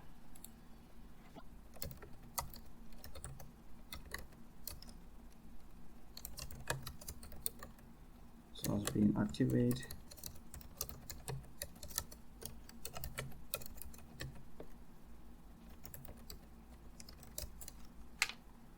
Alright, so I'm going to run the app here, localhost. And now if I want to do the entry, I think the URL is add items or add invoice. Okay, now with this form, if I input the data, I'm gonna just put random data and line 1, yeah, quantity 60, init file 60. I'm just gonna put in random data, and now if I click save, the data is saved. Like if I open this in a different window or in a different tab, you can see the data is actually saved, but the form is displaying exactly what we just typed in and not reloading or switching to a different tab. Now you can see the data is right here, but now if you click or keep clicking the save button or the submit button, and if I reload this page, you can see the data is being added right here. Now we don't want this to happen, so we have to redirect the page or reload the page so that the form will be empty. Okay, now to do that, we'll have to do or import a redirect right in the views. I'm gonna come here in the views and I'm gonna add redirect. Okay, so after importing the redirect, I can now use it right after the form here. Okay, we're gonna do form.save. So after clicking on the save button, we're gonna do return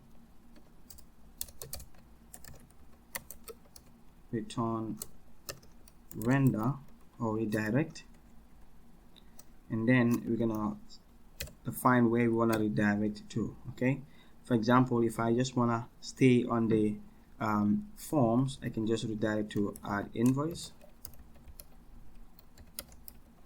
Let's confirm the URL. Yep, it's called add invoice.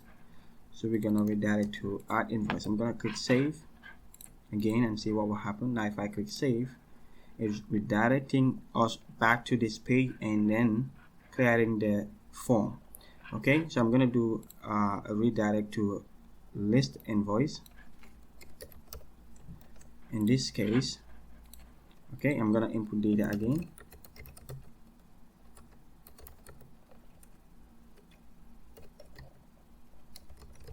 Alright, and I'm gonna click submit. Okay, you can see it redirected us to the list page. That is the item right here. Okay, so this is a short video and I hope you enjoy it. If you do, click on the like button. Don't forget to click on the subscribe button. If you have any questions, drop them in the comments below. Otherwise, see you in the next video. Welcome to part 11 of building this invoice management system. It's about time we take care of the look and feel of this application. Currently, it is looking boring, okay, because we don't add any styling to it.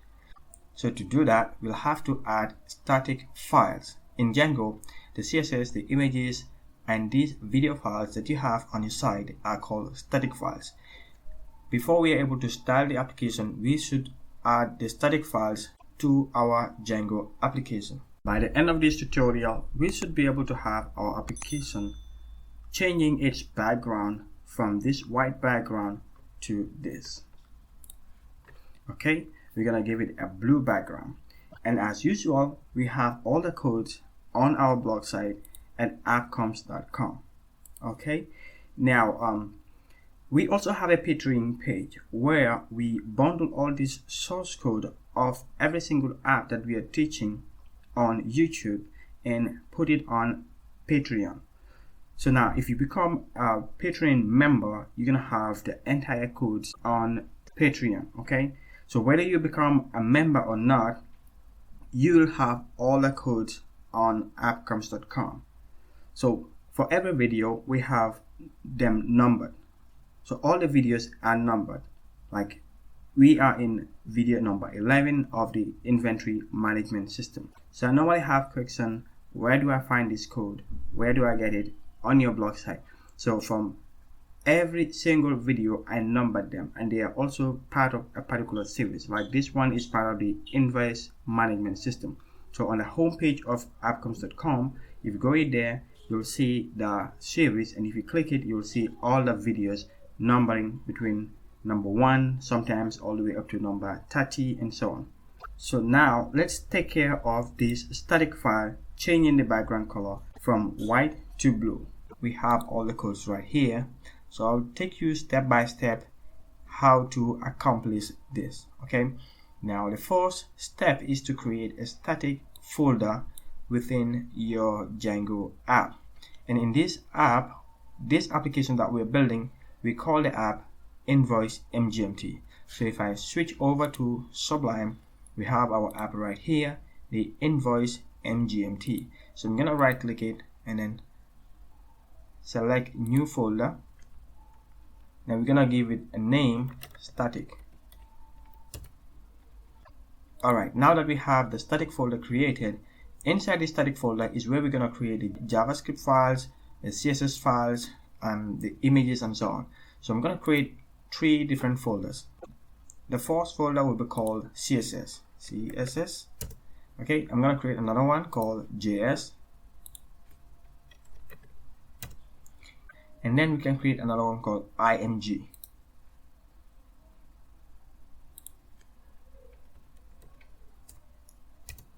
Alright, so the CSS folder will hold our style sheets.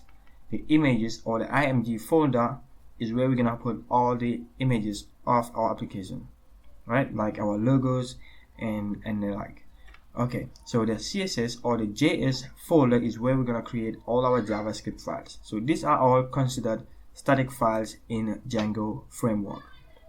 So today we're gonna focus on creating a style sheet, and we're gonna put that file, the CSS file, in the CSS folder. Okay, so I'm gonna right click the CSS folder and then create a new file in it. So in this file, I'm gonna save this as stylesheet.css,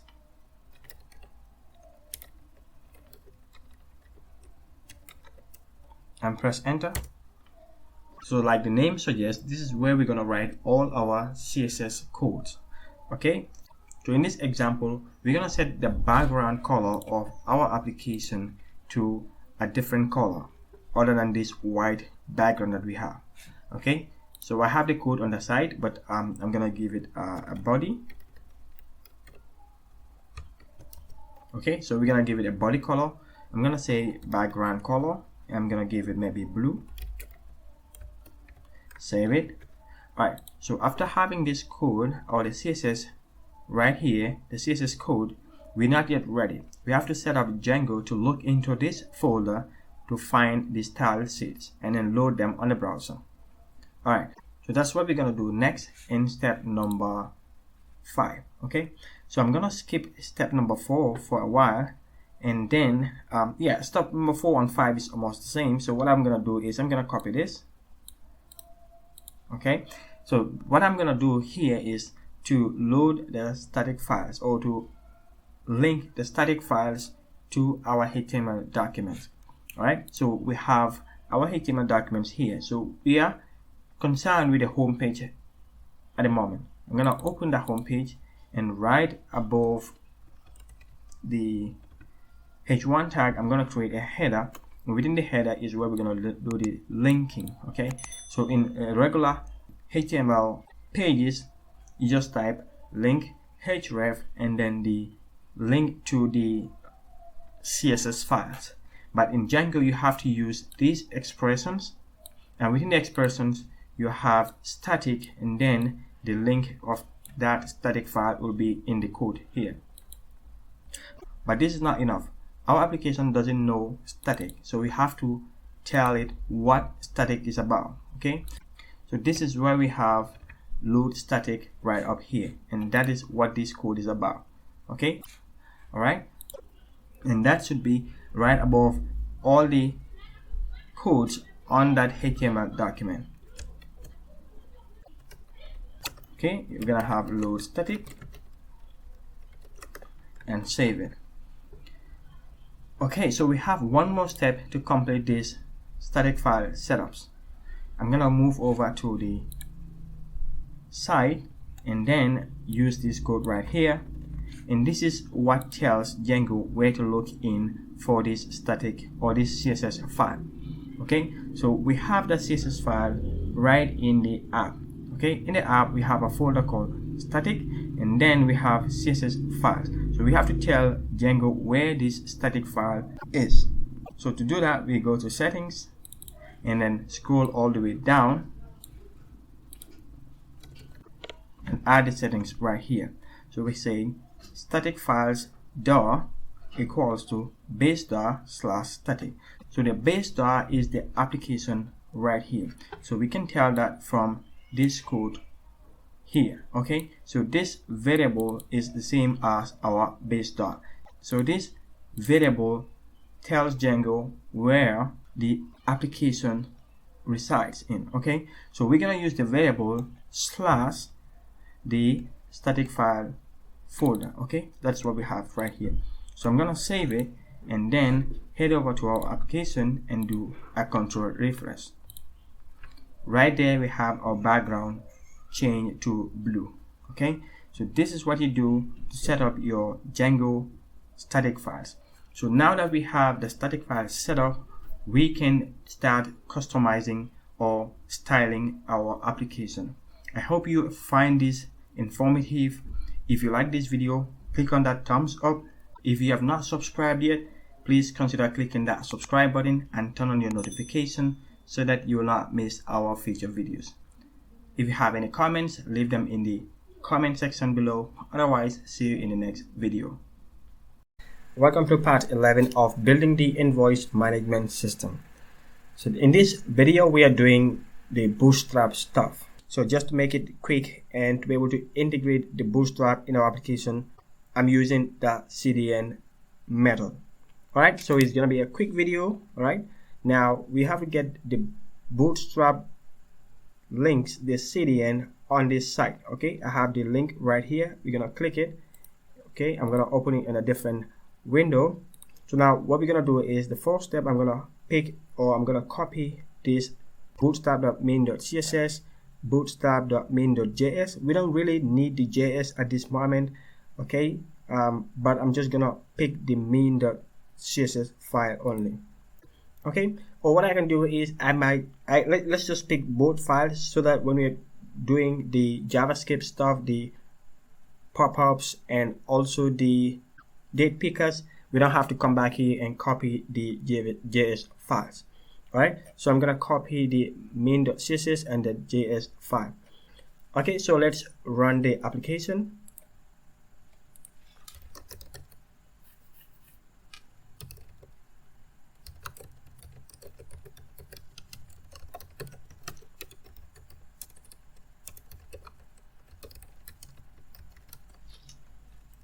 Okay, I'm gonna open the app and see what we have. So this is where we left from the last video.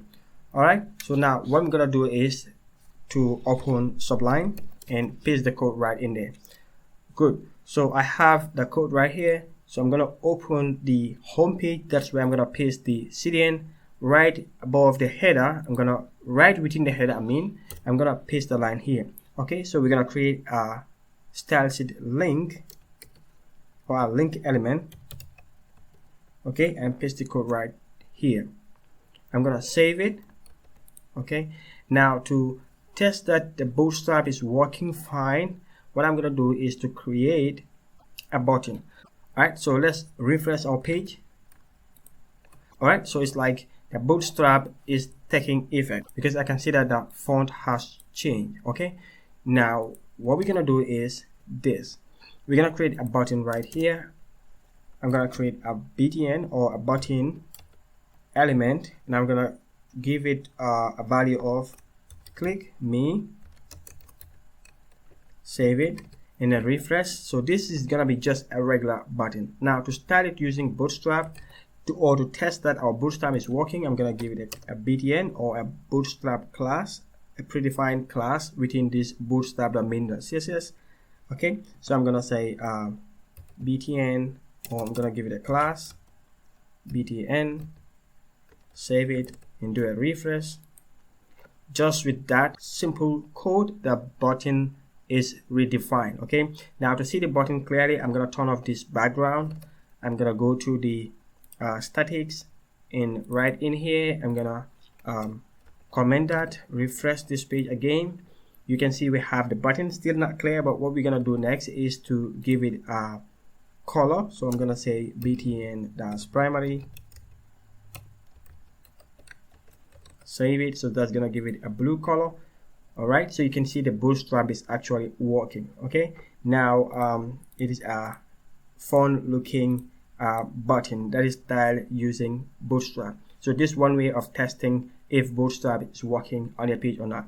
I'm gonna do a little bit of coding on this. Let's see how to do some columns and rows and columns. Alright, so I'm gonna come here and then create a div, and I'm gonna give it a class of row. Okay, so if you wanna know more about this Bootstrap rows and column, I'm gonna suggest you watch my other Bootstrap videos. I'm gonna do the link right here above on the upper right hand corner of this video. So if you wanna know more about the rows and columns, please watch that video. So I'm gonna do a quick one on this other one.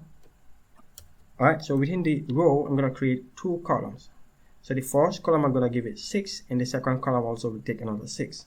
Okay, so by default the row takes the entire space of the element that you're in. So this one is in the body, so it's gonna take up the full width of the page. So the row will be right from here all the way down here. So if I split it into 2, that is giving 6 to each of the columns. I'm gonna split that page into 2, so we can have elements in the first half of the page and also in the second half of the page. Let's do that quick. I'm gonna do a div class. I'm gonna say column sm-6. I'm gonna close that. We're gonna give that let's say test1. I'm gonna copy and paste and give that test2, and that will also have 6. I'm gonna save it, refresh the page. Voila, you have test1 here and test2 here. So I'm gonna style it a little bit better to make sure that these tests are rightly centered. So I'm gonna go to CSS and create a class. Before doing that, I have to give this a class. I'm gonna give this my own custom class. I'm gonna call it my class. That should be one word. Okay, I'm gonna use the same class for both of them. Save it, and then do a style right here dot my class. I'm gonna do text align, center, and I'm gonna refresh the page. Voila, you can see we have test1 here and test2 here. So this is the function, or this is the usage of Bootstrap. It allows you to quickly code things on your site. So you're gonna see more about Bootstrap in the future videos. Let's just add one more step right here before we close this video. I'm gonna give it a border, not border width, border style. I'm gonna say solid. Save it and refresh. Okay, so this actually tells us that we are able to use the Bootstrap stuff and design things on our page. So this is what I want to show you on this video, and I hope you like it. Don't forget to click on that like button if you're new to our channel. We do programming stuff right here, so if you're interested in that, you might consider subscribing and leaving us a comment. I try to reply to all comments as much as possible. So see you in another video. Welcome back. In video number 8, I've shown you how to input data in your Django application using the front end, and this is the form that we used. It's not the prettiest, not very bad, but I'm going to show you how to transform this form into this. Alright, so this is a much better looking form, and this is what you want to give to your application users. Right, so we're gonna have the invoice date here, you have the invoice number, you're gonna have your customer name, the customer phone number, and you're gonna have all the line items right in here. So line 1 with its quantity, the unit price, and then the line total. You have line 2, and it will be like that all the way up to the last line. So which we're gonna look at in the future videos. But in this video, this is what we want to accomplish. I'm sure you're gonna be excited with this current look of a form, and we'll be using crispy forms, and it's going to be an advanced rendering of crispy forms. I've never shown this on my channel, and this is the first time we're doing this, and I'm excited about this new rendering of forms using Django crispy forms. Right, so it's, as usual, all the code should be right here on the website, and they're just 5 simple steps. 5 simple steps. Great. So to start, we're gonna install crispy forms. Okay, we're gonna go to the terminal and install crispy forms. Alright, so I'm gonna switch to the terminal. I'm gonna stop the server and then install crispy forms. Alright, so we're gonna do pip install Django-crispy-forms.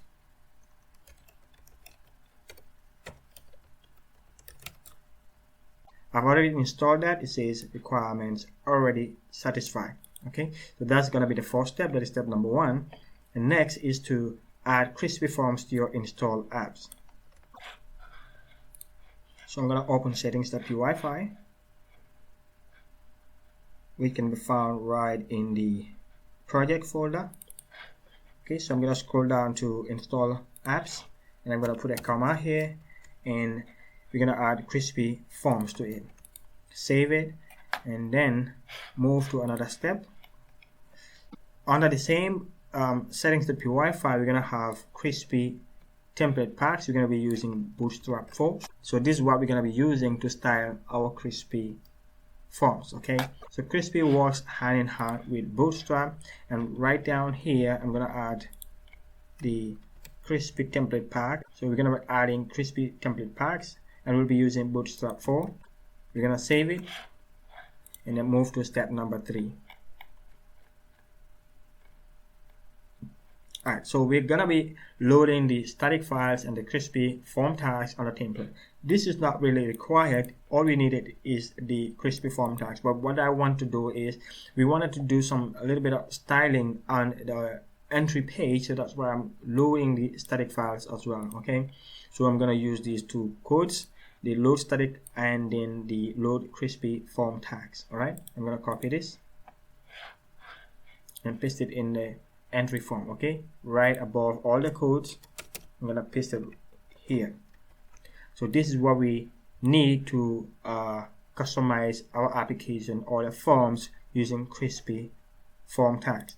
Now from here, if I save it and I use pipe symbol here and I type crispy, so we're going to be loading the form in a crispy format, and I'm going to refresh here. Alright, we need to run the server.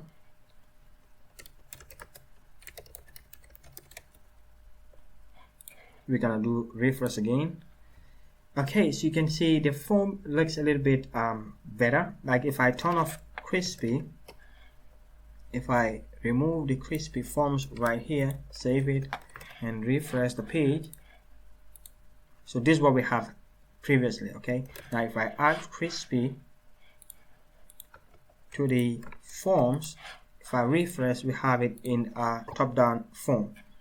Good. So now we needed to add bootstrap to the page so that it will be styled how we want it, or at least the bootstrap styling will be applied to this page. Okay, so let's do that next.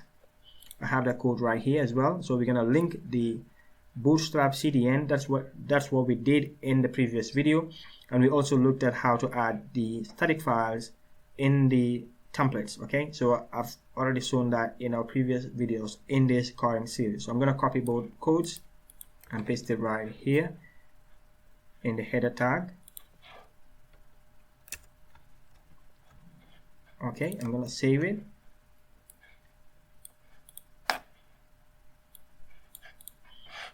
And then do a refresh. Okay, so you can see some styling have been applied on this. On your application, you might have this stretching all the way up to the end right here. If I don't forget, I added this column -sm-6 right here that is cutting it down to the half of the page. So originally it was like this.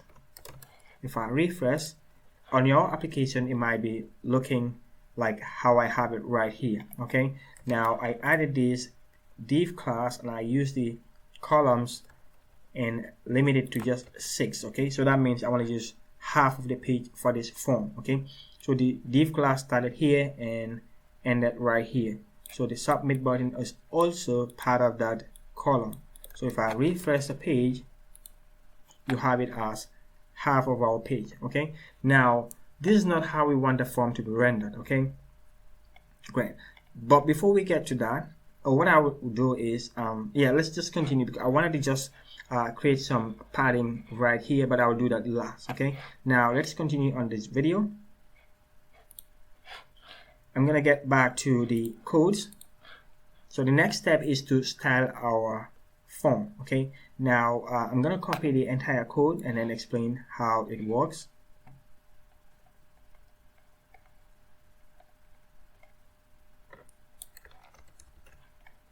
So I'm gonna replace the entire form.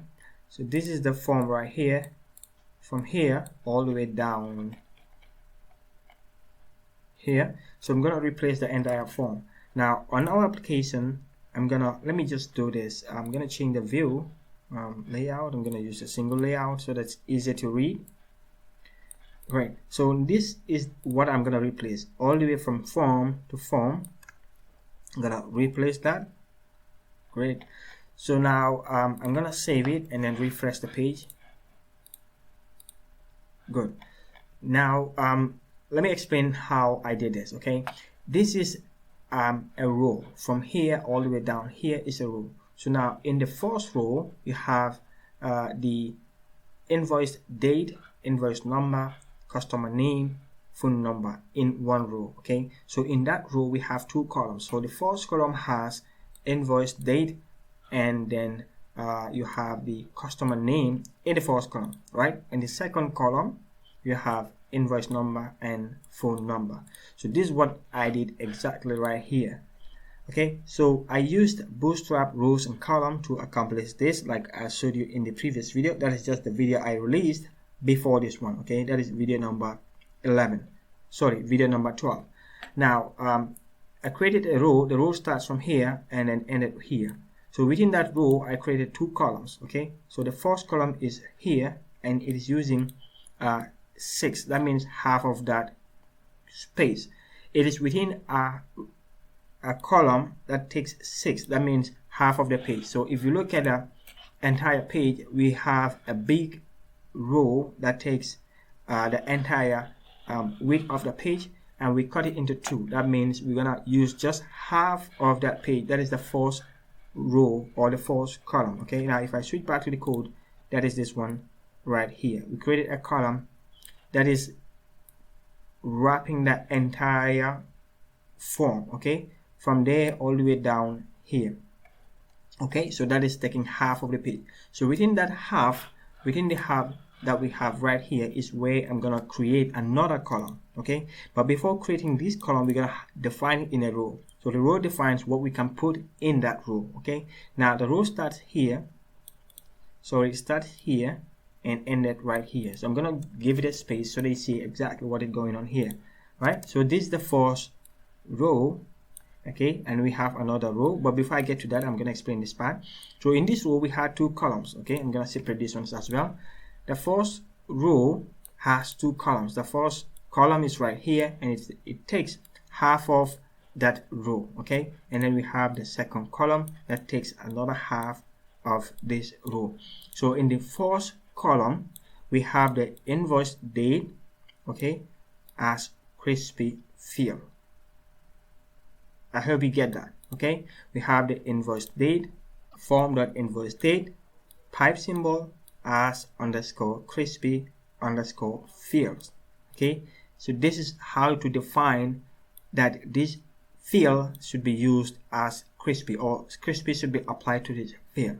Now, because we put it in a column that is taking half of whatever the row is, okay, so it's gonna use just half of that. So that is this invoice date right here. Okay, so we have the invoice date and then the form name. Okay, the name field.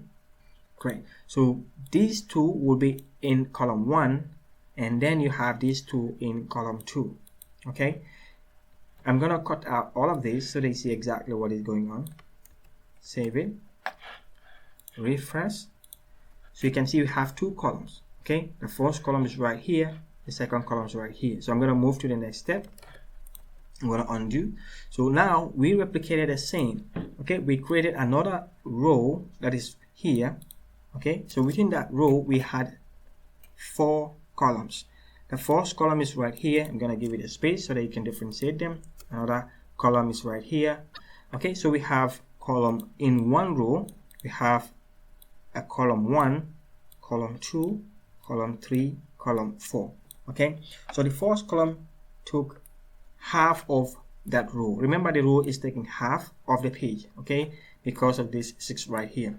So in that row we give half of that row to this field, okay, the line 1 field. Okay, we are left with 6. If we take 6 out of 12 of this row, okay, the entire row is 12. If we take 6, that means we are left with 6. So the other 6 is divided into 3. We have 2, another 2, that is making it 4, another 2, making it 6. Okay, so 6 plus another 6 will make it 12. So that will fill the entire row, and that is this row right here. So now if I switch to the application, you're gonna see line 1 is gonna take half of whatever the row is, and then we have the line 1 quantity, you have line 1 unit price, and line 1 total. If I switch it this way so that we can see both codes on the page, refresh this page right here. Oh, I've supposed to save this, refresh. In the first column we have the line 1 field, okay, the field called line 1, that is this here, and it's going to take half of the row. So the row starts from here all the way down here, so we gave half of that row to this field, line 1.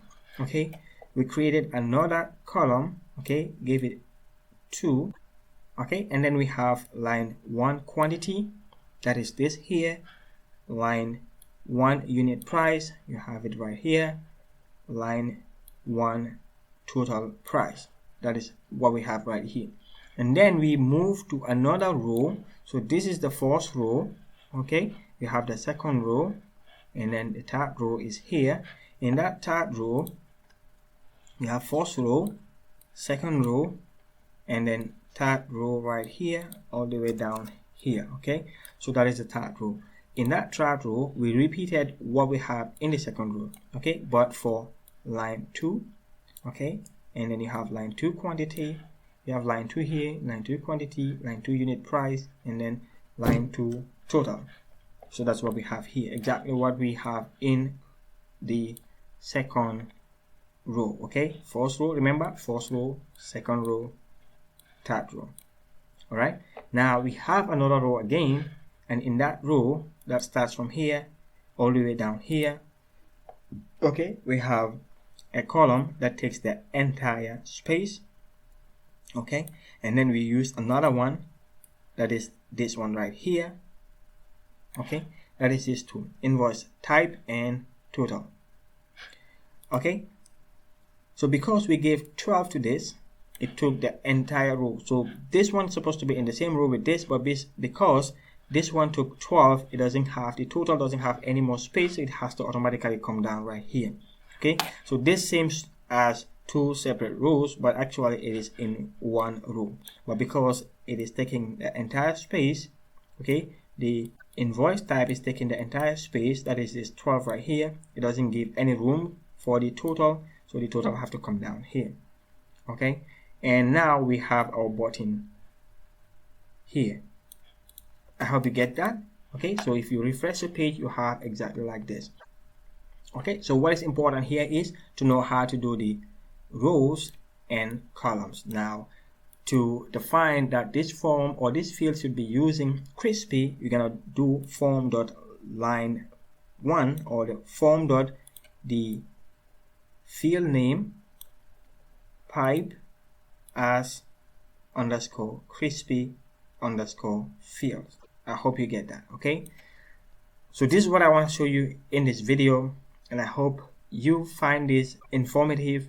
If you enjoyed this video, don't forget to click on the thumbs up, subscribe if this is the first video. I've not subscribed yet. But before we go, I wanted to style this form so that we have a padding right here. Okay, I'm gonna go to the CSS. Okay, I'm gonna create. Okay, we already have the form or the class right here. Okay, I've created a class my form. So this is what I'm gonna style. So my form is what is wrapping the entire form. Okay, so from here my form starts here. Let me just tap this. Okay, I'm gonna tap it in a bit.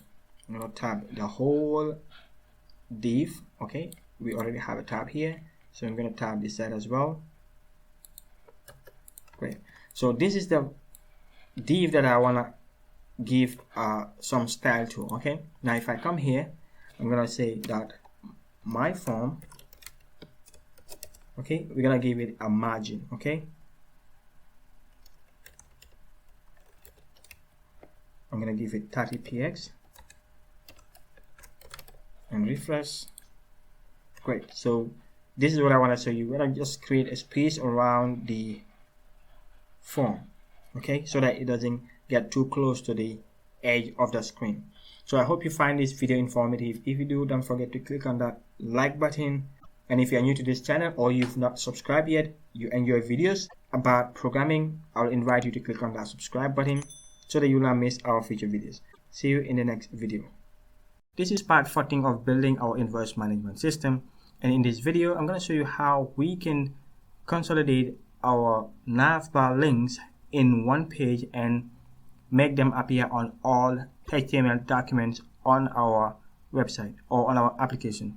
What I mean by that is we have 3 pages. If I switch over to Sublime, we have 3 pages. We have the home page, we have the entry page, and also the list invoice page.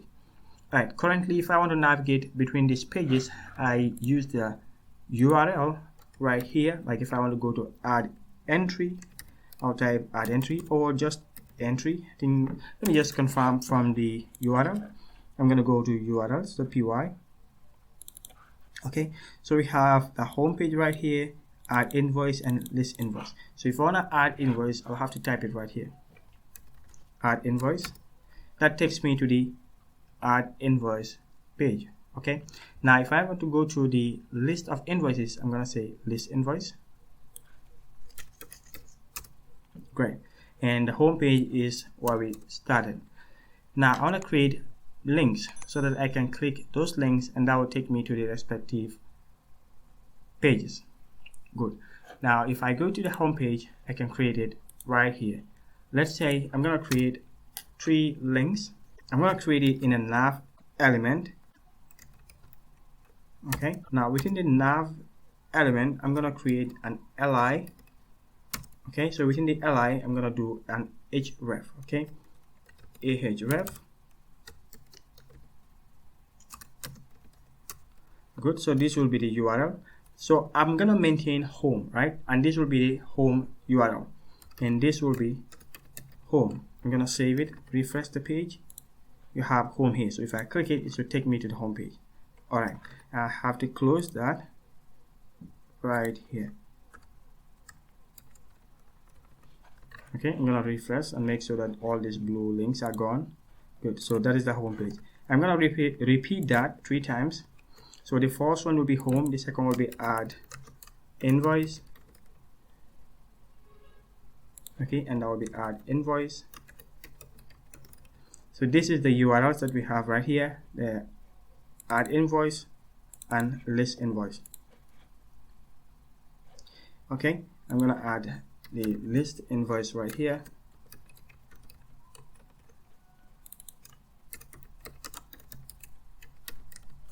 Good. Now see what will happen if I refresh. I have all the 3 links. I can go to home page, I can go to add invoice, and if I go back, I can go to list invoice. Good. But now if I want to add that same links right here on list invoice page, I can copy and paste.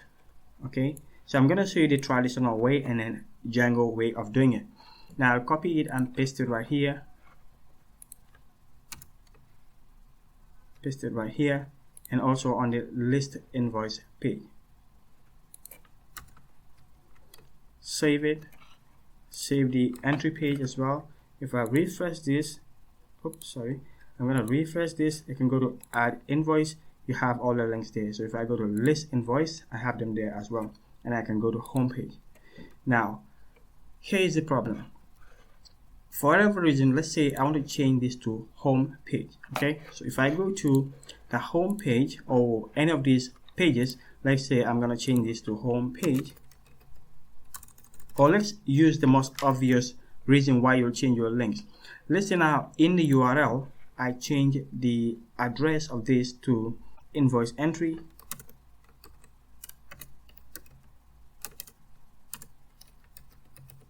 Okay, if I refresh here, I have to go to the home page, change it there. Let's say now if I go to add invoice, I'll have an error because add invoice is no more a valid HTML or a valid address. Okay, now I'll have to go to that page. Like if I come back here, this is the home page.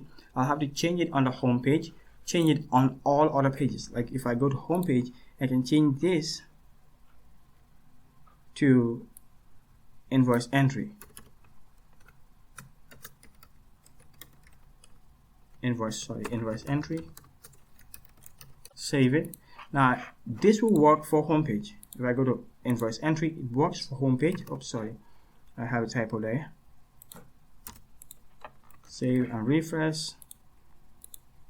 If I come here, this works fine. But now I'm on the invoice entry page. This is still with the old link. If I click here, that gives me an error. That means I have to go to all these 3 pages to change it right there. Okay, or if the URL did not change but I want to change the links, I'm gonna get this back to how it was.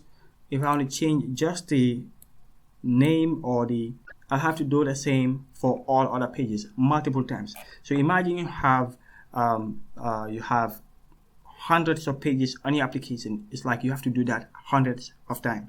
Okay, so Django takes care of this easily. Now what we're gonna do is we make sure we have the links right here. Okay, like what we have here. So I'm gonna cut this out.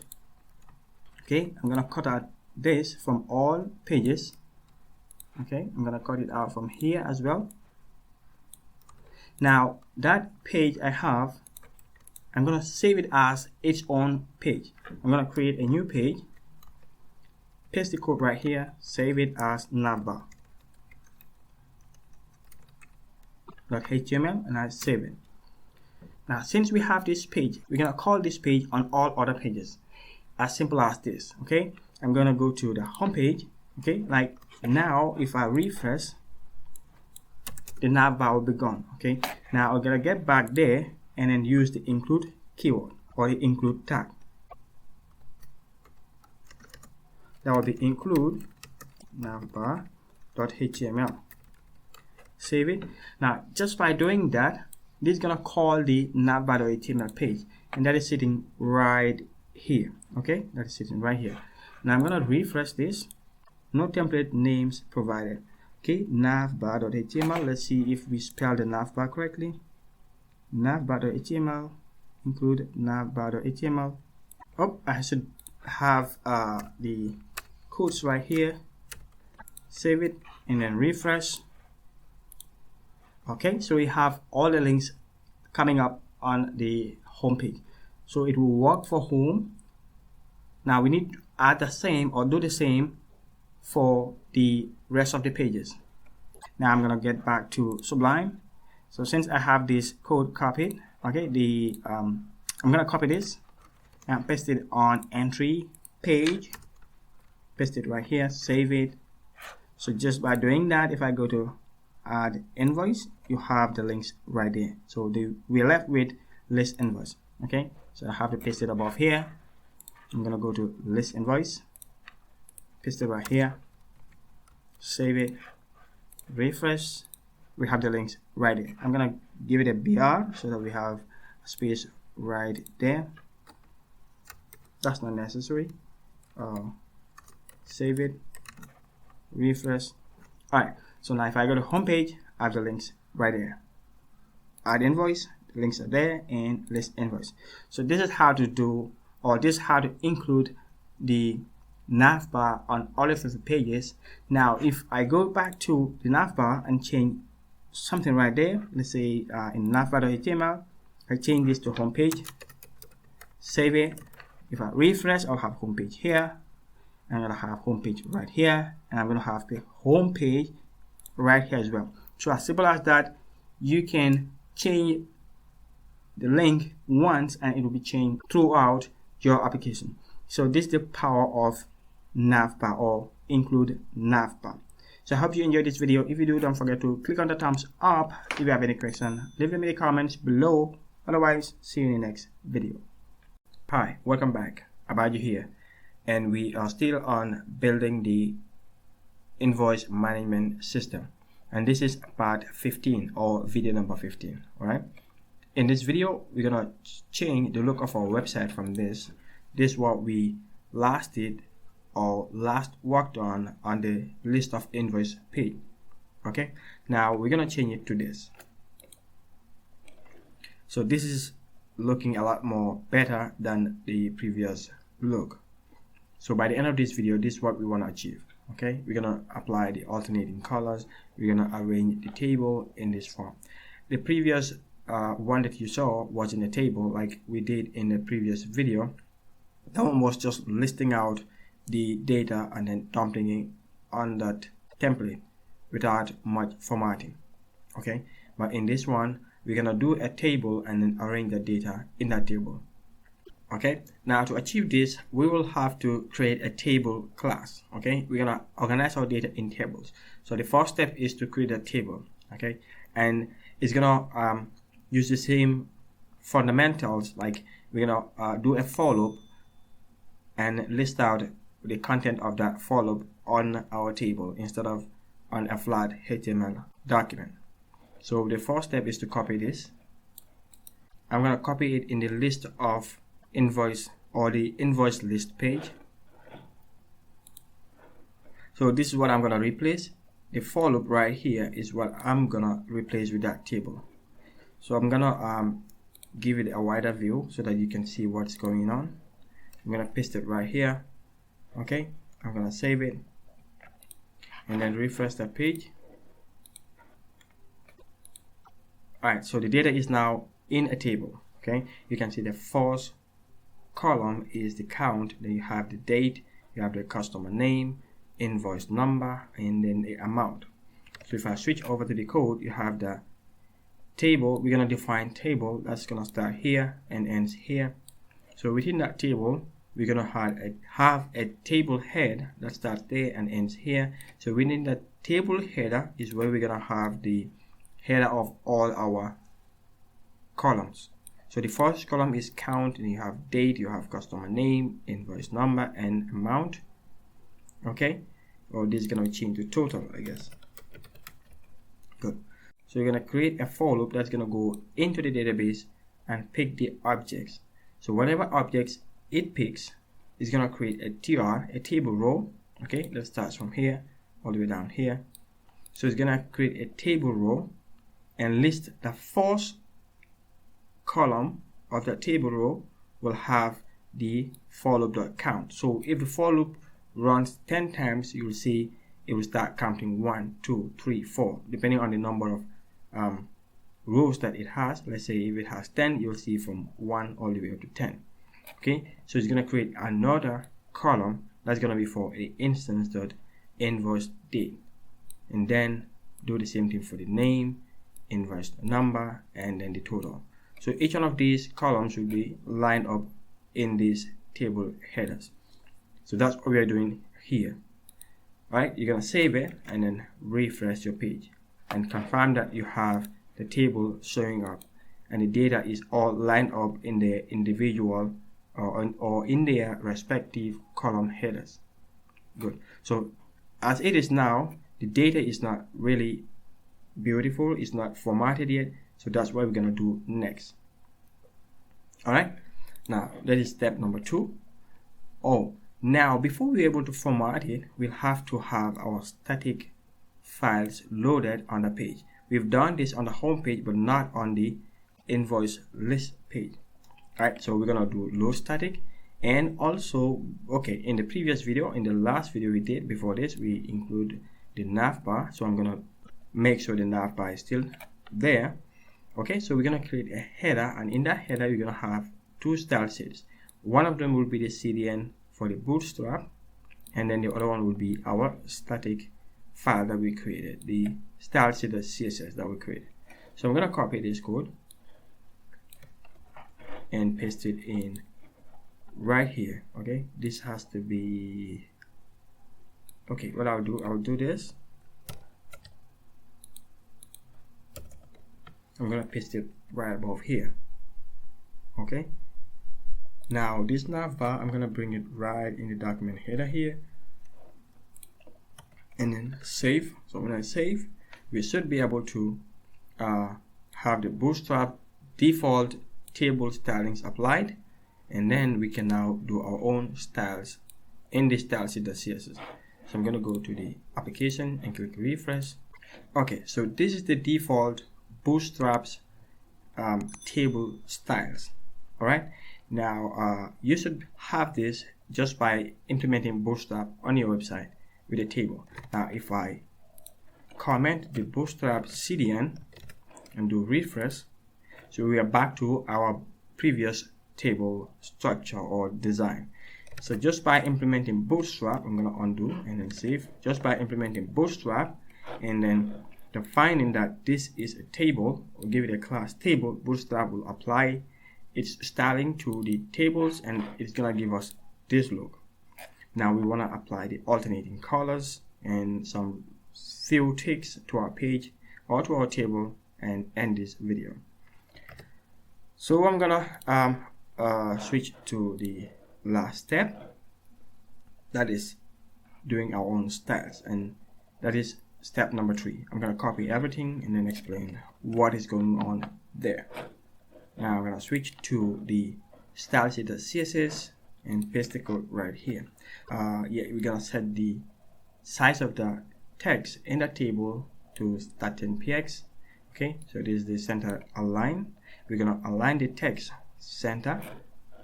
Okay, we're gonna align the text center. We're gonna give it a width of 95. Okay, before I explain about the width 95, we're gonna give it a margin of auto. That means now this table have to be, we wanna center this table. Okay, I have to remove this. We wanna center this table. Okay, but now you will not see the center effect without this width 95%. So when I said width 95%, we have 2.5% on both sides of the table. Okay, it's gonna create space of 2.5% of the total 100%. It's gonna create that page or that space on the side of the tables. Okay, if I save it and refresh, you should see that the table currently, you can see the table currently is taking the full width of the page. But now if I refresh, we're gonna have that space. You can see this space right here and here. So from there all the way down here is 100%. So if we take 95% to be the table size, okay, so the remaining 5% will be split between this side and this side, meaning we have 2.5% here and 2.5% here. Okay, so the colors is done by this. So the table, since we are giving a class of table to our table, the class is table. Okay, so if I switch to the style sheet, the CSS, this is the background color for the odd child. Okay, we're gonna say table row. Okay, the odd child of the table row, okay, will have this background color. The odds will be number 1, number 3, okay, the row 1, row 3, row 5, row 7, row 9, and so on. So those would be the odd colors, and that's what we have here. Okay, excluding the header, you have this, you have then number 3, then number 5, 7, 9, and so on. Okay, you can style the headers separately, but in this example I'm just showing you that. Okay, now the evens, those are the number 2, number 4, 6, 8, 10, and so on, will have this other color.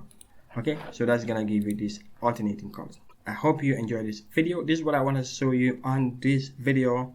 It's a simple one. I hope you enjoyed it. If you do, don't forget to click on that like button. If you're new to our channel or you've not subscribed yet, please consider clicking on that subscribe button. And if you have any questions, you can leave them in the comments below. Otherwise, see you in the next video. Hi, Abaji here, and we are back again with another video of the invoice management system. In this one, we're going to look at how to implement a search feature like this. Okay, we're going to have invoice number and customer name as our search criteria. You can do search based on any of these two. Okay, now for example, I want to do a search based on the invoice number. I'm going to type the invoice number here and I click search. So that's going to filter down that record to the invoice number I put here. Okay, I can also decide to do a search based on the customer name. For example, I want to look for Abaji. I'm going to type the username or the customer name right here and do search. You can see we have that record. Okay, now let's say we want to do record, or we want to do a search based on both the invoice number and the customer name. You're going to put the records right here. Let's say now I want to filter down the search to a more defined result. I'm going to type the invoice number right here and also the username. I can design not the username, the customer name. I can decide to type the whole username, or I'm always saying username. I can decide to type the whole customer name or just part of it. As long as it starts with ARB, it's going to do the filter. So you can click search right here. You can see it matches the customer name and also the invoice number. If I put number 2 here, let's see if that's going to give us a record. That doesn't turn out any result. Okay, now this is what we're going to implement in this video, and it's going to be just few steps, right? If I scroll down, or if I go to appcoms.com on step number or block number 16 of the invoice management system, that's where you're going to have this. Okay, now if I scroll down, this is the first step that we're going to do. We're going to create a forms in forms.py. Next, we're going to define the form in our views and also create a condition when the form should be executed. That is when I click on the search button, and then apply that form on the template. Good, so that's a quick summary. Now I'm going to do these steps one after the other. So step number 1 is to create a form. I'm going to copy this and paste it in forms.py. Okay, we're going to open forms.py, which I already have open right here. Okay, I'm going to scroll down, paste it here. Okay, make sure the indentations are done properly. Okay, so always pay attention when you paste a code from a site and then copy it from the site and paste it on your text editor, always make sure to merge the indentation. If not, you can run into some other kind of indentation issues or indentation errors. Okay, so we have a form similar to what we have here. So we're gonna name the form invoice search form. Okay, and we're gonna use these two criteria or these two fields, the invoice number and the name. Okay, I'm gonna save that. The next step is to add that invoice in views. Good, so we will have to import that view first. Sorry, you're gonna import the form first. So I'm gonna go to views.py and import the form right here. From the forms import, we had the invoice form. I'm gonna do comma invoice search form. So that's the form we just created in forms.py, right? So after importing this form, we can now use it in the list of invoice view. Good. So we'll have to make sure that the invoice is or the form is ready to be displayed on the template. So to do that, we're gonna use this line right here. We're gonna use a variable called form, okay, and assign the form to it. I'm gonna paste it right here. Good. All right, now to display the form, what I'll do, let me just copy the rest of the code and I can now switch over to the template and explain how to display the form. Okay, I'm gonna copy this. That's the site criteria. I'm gonna copy. I'm gonna paste it right below this context. Okay, now I'm gonna do the indentation properly. This is what I just pasted. I'm gonna tab it in. Good. So this context right here should allow us to run the invoice, run the form. I don't know why I'm always saying invoice. Run the form on the template. Okay, so since we have this variable, if we want this variable to appear on the template, we're gonna create it right here, form. Okay, good. So you're gonna save it. Now before I explain this part, I'm gonna switch over to the template, okay, and make sure the form is available on the template. Then I can come and explain what's going on here. Now going to the list invoice view, I want the form to appear right below the title. Okay, I'm gonna do this.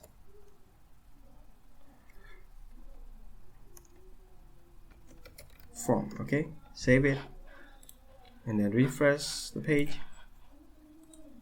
Good, so we have the form right here. I could do a BR so that this line will be a different line with the form.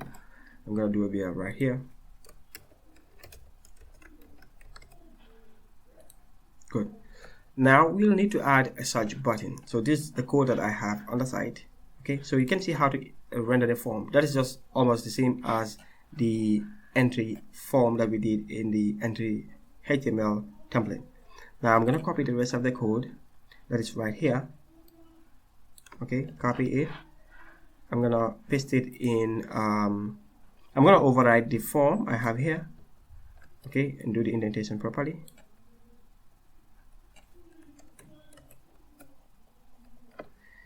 Let's indent that properly. I'm going to indent right these ones only. Good. Okay, we have several BRs. I'm going to remove all these BRs. Okay, so in the form, that's the form that we just rendered, and you're going to have a submit button or a search button. Good, and we're going to wrap it in a form method. Okay, a form tag, and the method will be post. So since this method right here is post, okay, don't forget your CSRF token. Okay, I talked a little bit about that when I was doing the entry form. Okay, you can refer to that video for more about this CSRF token. Now to allow us to search data, okay, we looked at this. This is having a method of post. So since we have post here, if we click on this submit or this search button, we are executing a post request or a post method. Now since that is post, having that in mind, I'm going to go back to the view. So within the view, this is the condition right here. So if request.method equals post, okay, since we have post right here, okay, I'm going to say if request.method equal post, then you can take the query set. That's the query set that we had above here, that is matching the invoice.objects.all. okay, that's the query set. Whatever we have in that query set, that is everything that is in the invoice model. Okay, we're gonna now start filtering that. In fact, we have it here again. Okay, so I'm assigning it again. Now we're gonna do dot filter invoice.objects.filter. Here we have dot all, so here we're gonna use dot filter. So we're gonna filter based on the invoice number if it contains whatever we have in the form. Okay, this other field, invoice number field. I'm gonna break this down so that it's easier to read. Good. Now these are the two criteria, or these are the two fields that we're gonna be filtering with. We have invoice number, I contains equals form, the field name dot value, comma, and then name I contains the form field name, that is the name, the value. Okay, so we'll make sure that we render the form again. If not, if we do the post and these contexts are not within this post request, the form, the title, and the query set will not be rendered on the template. Okay, so if you understand that, I'm gonna click save and then switch over here, do refresh again. Oh, we have this error, crispy forms. Good. So since we are using crispy right here from crispy, we have to make sure we load crispy. I have it right here on the side if you want to copy it, and then paste it right here, save it, and then refresh again. Good. So the form is rendering properly on the side or on the template. Now do a search and see if this is working. I'm gonna do search. I'm gonna search the invoice number 2. I'm gonna type 2 and click search. Good. So we got it that right there. Okay. And if I type the customer name, let's say I want to type Lamin, and I press enter, we have it right here. So this is working very well. Now the reason why I'm clicking at the address bar and pressing enter, since we are doing search based on the invoice number and customer name, some of these fields, like if I scroll down, you can see the customer name is not inputted for these, all these that have none here and this none. If I do search, it's gonna cut all them out because we did not submit anything that is none. Okay, right, this is an empty string, okay, and that has none in them. Good. So that's why all that is cut. Now I'm gonna run the entire query set. Good. Okay, now I want to design this page a little bit more. I'm gonna go to the template, and this is the form. So remember in the entry form, if you've been following this tutorial since at the beginning, in the entry form we had this class my form. That's what I'm gonna use. It's already having some styles applied to it. I'm gonna come down here and apply that same styling. So I'm gonna wrap the form within that class. Okay, I'm gonna tab it in, tab the whole of the form in, and save it, refresh. Alright, so okay, I have the styles applied to it. Okay, so this is what I want to show you on this video. If you enjoy, don't forget to click on the like button. If you're not yet subscribed and you enjoy videos like this or anything programming, I'll invite you to click on that subscribe button. If you have any questions, you can leave them in the comments below. I'll try to answer as much as I can. So if all that is done, I'll say see you in the next video. This is video number 17 of the invoice management system, and it is time to validate our data. Let's look at how to do that in Django, and it's a very short one. In fact, we only have to work with the forms. If I scroll down, you're gonna see all we need to do is to add some functions to our already existing invoice form. So this is the form that we used to input data into the application, but as it is, we don't have any restrictions. We can allow the users to input empty or none in the fields, so that's what we want to prevent. I'm gonna start the server and we look at what we have and how we can prevent that.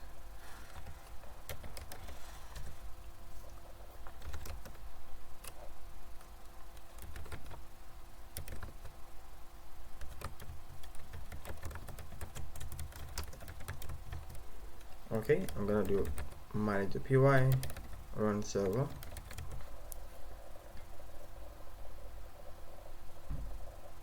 Good. So now that the server is running, let's run the app. Localhost colon 8000. My machine seems to be running very slow. Okay, so the application is right here. Let's look at add invoice.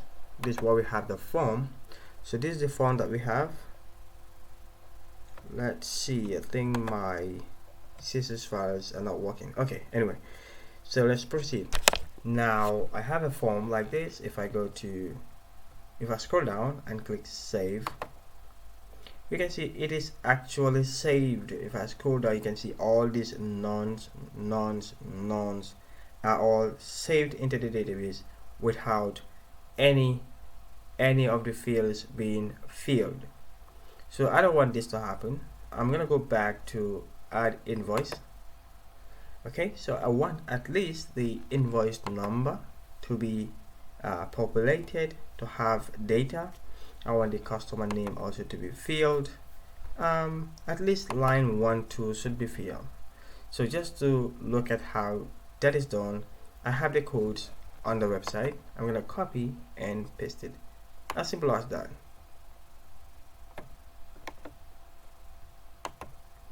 I'm gonna run Sublime, our text editor.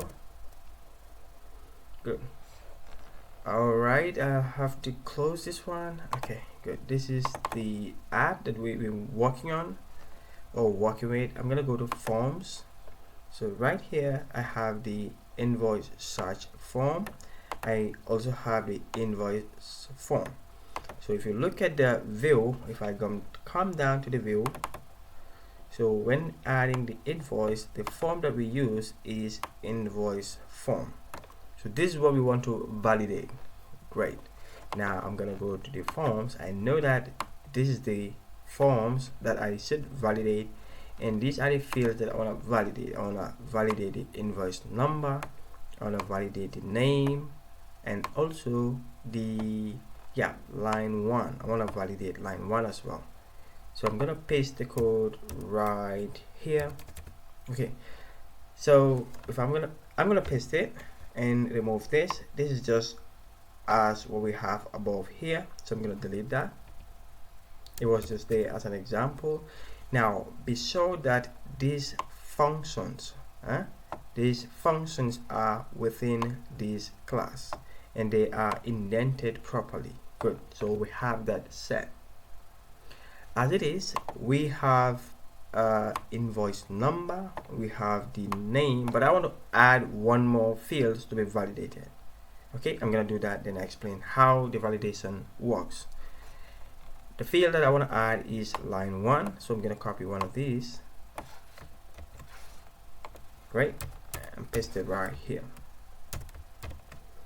Okay, I have 3 fields that I want to validate. I want to validate invoice number, the name, and the line 1. So I'm going to copy line 1 right here. I'm going to paste it here. Okay, I'm going to select name and I'm going to press Ctrl D, and I'm going to press Ctrl D again, then I'm going to press Ctrl V. Good, so that's a shortcut right there. Good. So now this is how the validation work. We're gonna create a function, and the name of the function will be clean underscore whatever field we want to validate. Okay, good.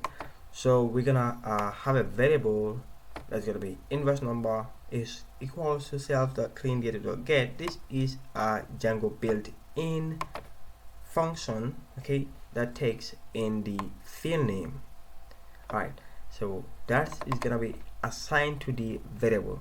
Now we want to check if that variable is blank or not, and if it is blank, we want to raise a validation error. Okay, so we're gonna do an if statement. All right, so if not, that means if there is nothing in this variable that is right here, okay, which is also equivalent to whatever is passed in to this function. I hope you get that. Now if not that means if this doesn't exist, raise form dot validation error. It's also another built-in Django function, okay, and then it takes a string, and that string is what is gonna be shown right here, okay, right on the field. Okay, I'm taking my time to explain this so that you understand it better. Alright, so I hope you get that part. Then it's gonna return the invoice number, that's the field name. I'm gonna test that. We're gonna highlight all of this, comment it, okay, save it, just test this one and this one alone. Okay, I'm gonna save it, try to click save here again. Let's see what happened. Oh, what happened? Good, we have this field is required. Let's see where that is coming from. This field is required. Is it not what we have right here? This field is required. Yeah, that's what we have there. So this is how simple it is to do validations in Django. Now we know that this is working. I'm gonna uncomment all of this and try it again. I clicked saved already. I'm gonna come right here and I'm gonna click save again. Boom, all these three fields are validated. Is that not easy? So this is what I want to show you in this video. But before I end this video, let me show you one thing. Okay, let's try to validate the quantity field. Good, let's see that. Okay, I'm gonna copy again. I'm gonna paste it right here. The quantity field is right here, line 1 quantity. I'm gonna copy that field name. I'm gonna paste it right here. Okay, I'm gonna paste it here. Control D, Control D, Control D. Paste it, save it. All right, I'm gonna click save again. Right here, this field is required.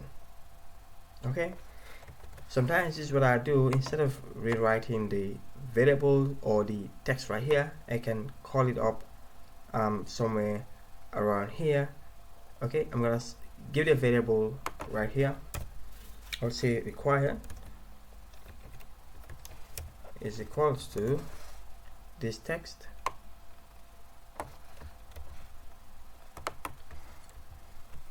Save it. Now I can change this to the required variable. So if I save it, I'm gonna try again, click save. Okay, you can see it's right here. Yeah, for invoice number, we have this field is required. So this is one way of doing it. Okay, this is one way of doing it. I'm gonna paste all this required right here. Oh, sorry, I'm gonna copy this. Okay, I'm gonna press Control D, and paste. Yeah, save it. So the reason why I do this, I'm using the free version of text editor of Sublime. I'm gonna click continue. So the reason why I do this is if anytime I want to change the text, let's say please fill this input, okay, please this field is required. Okay, let's say I want to say I want to add a keyword. Let's say I want to add please here, please this field is required. Okay, if I click save, you can see please this field is required everywhere. I don't have to come down to all of these and change whatever I want to display on the application or on the form. So this one way of doing it, but I hope you enjoy this. If you do, don't forget to click on that like button. If you're new to this channel, we do programming stuff mostly on Django, but I want to try other programming languages. Okay, so if you're interested in anything programming, feel free to subscribe to this channel, turn on your notification so that I will notify you when I'm posting videos. Welcome back to another video. This is video number 18 of the Invoice Management System app, or the building of the Invoice Management System app. So in this one, we're going to look at how to edit the items we inputted in the database. So let me start the server.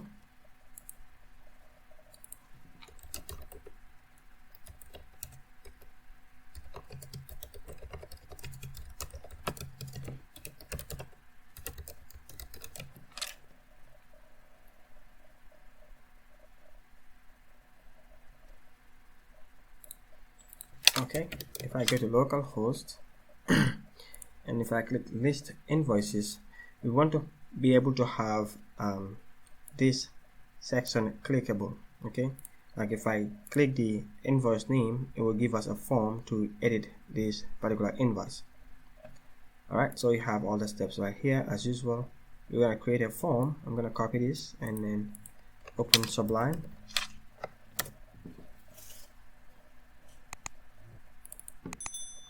Good. So in Sublime, I'm going to go to forms.py and paste it right here.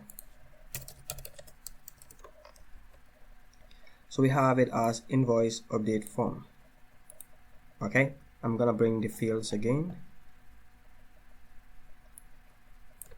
I'm going to copy those fields and paste it right here. Save it. Alright, so we're now ready to move to the next step. I'm going to copy this and take it to the views.py. Good. In views.py, I'm going to scroll down and paste it right here. Alright, so we're going to have an update view, okay, or update invoice view. And this is going to take a parameter, which is a primary key. Okay, so when we pass that primary key, it's going to use that to filter the objects in the invoice table. Okay, and we're going to do that by using invoice.objects.get id is equals to the pk. That is the ID of the object that we passed in to this function.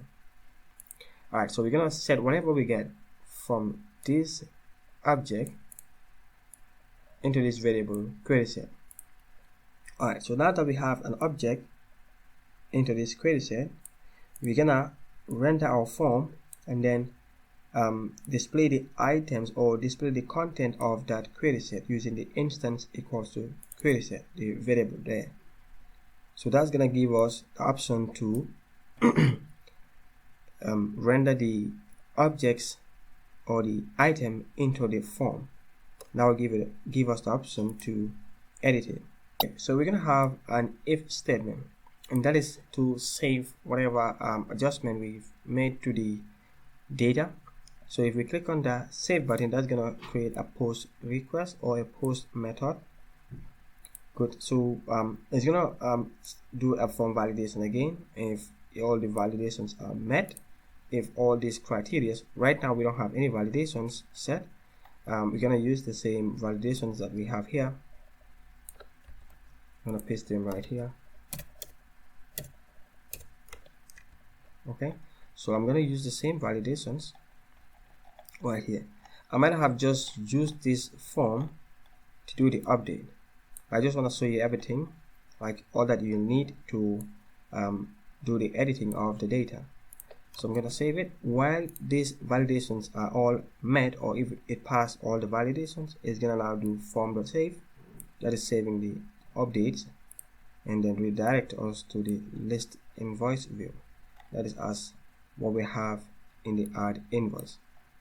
Okay, now this is just a context to render our form on the browser, and we're going to create an entry. In fact, we're going to use the same template that we use for inputting data, entry.html. Okay, so I'm going to save it and then move to the next step where we create the path, and this path is what is responsible for passing the ID to the view.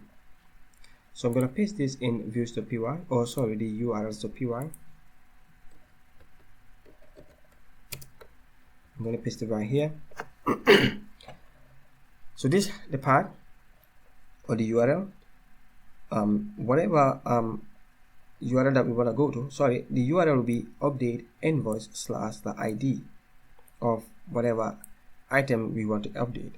Okay, so we're gonna go to views.update.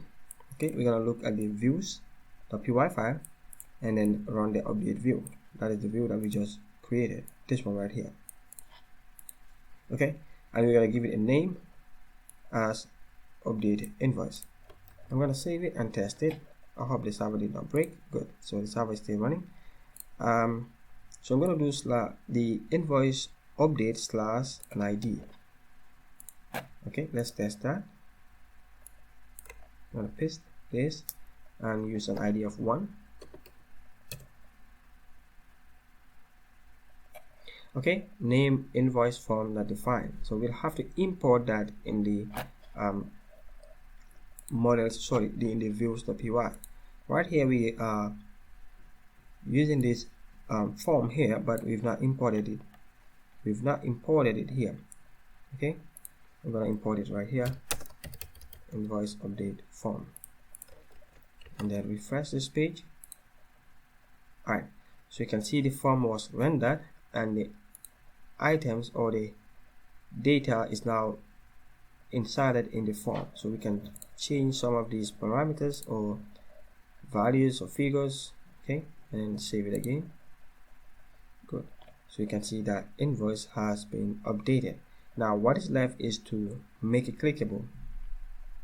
Okay, the code is working fine. Now we want to have a URL right here to be able to click it, and that should allow us to update this record. Okay, so that's the next step. Gonna copy and paste it in the invoice list. I'm gonna paste it just below here so that I see what's going on. Now all I need is the TD, which is already here. I want to wrap the instance.name with an URL, okay, with an anchor link, a URL, and the URL will be update invoice and the ID. So this will be responsible for passing the ID into the view. Okay, now I'm gonna copy just here. I'm just gonna cut it. Yeah, I'm gonna cut it and paste it. Or what I'll do is, let me just replace this entire name. Okay, name. I'm gonna replace this with this.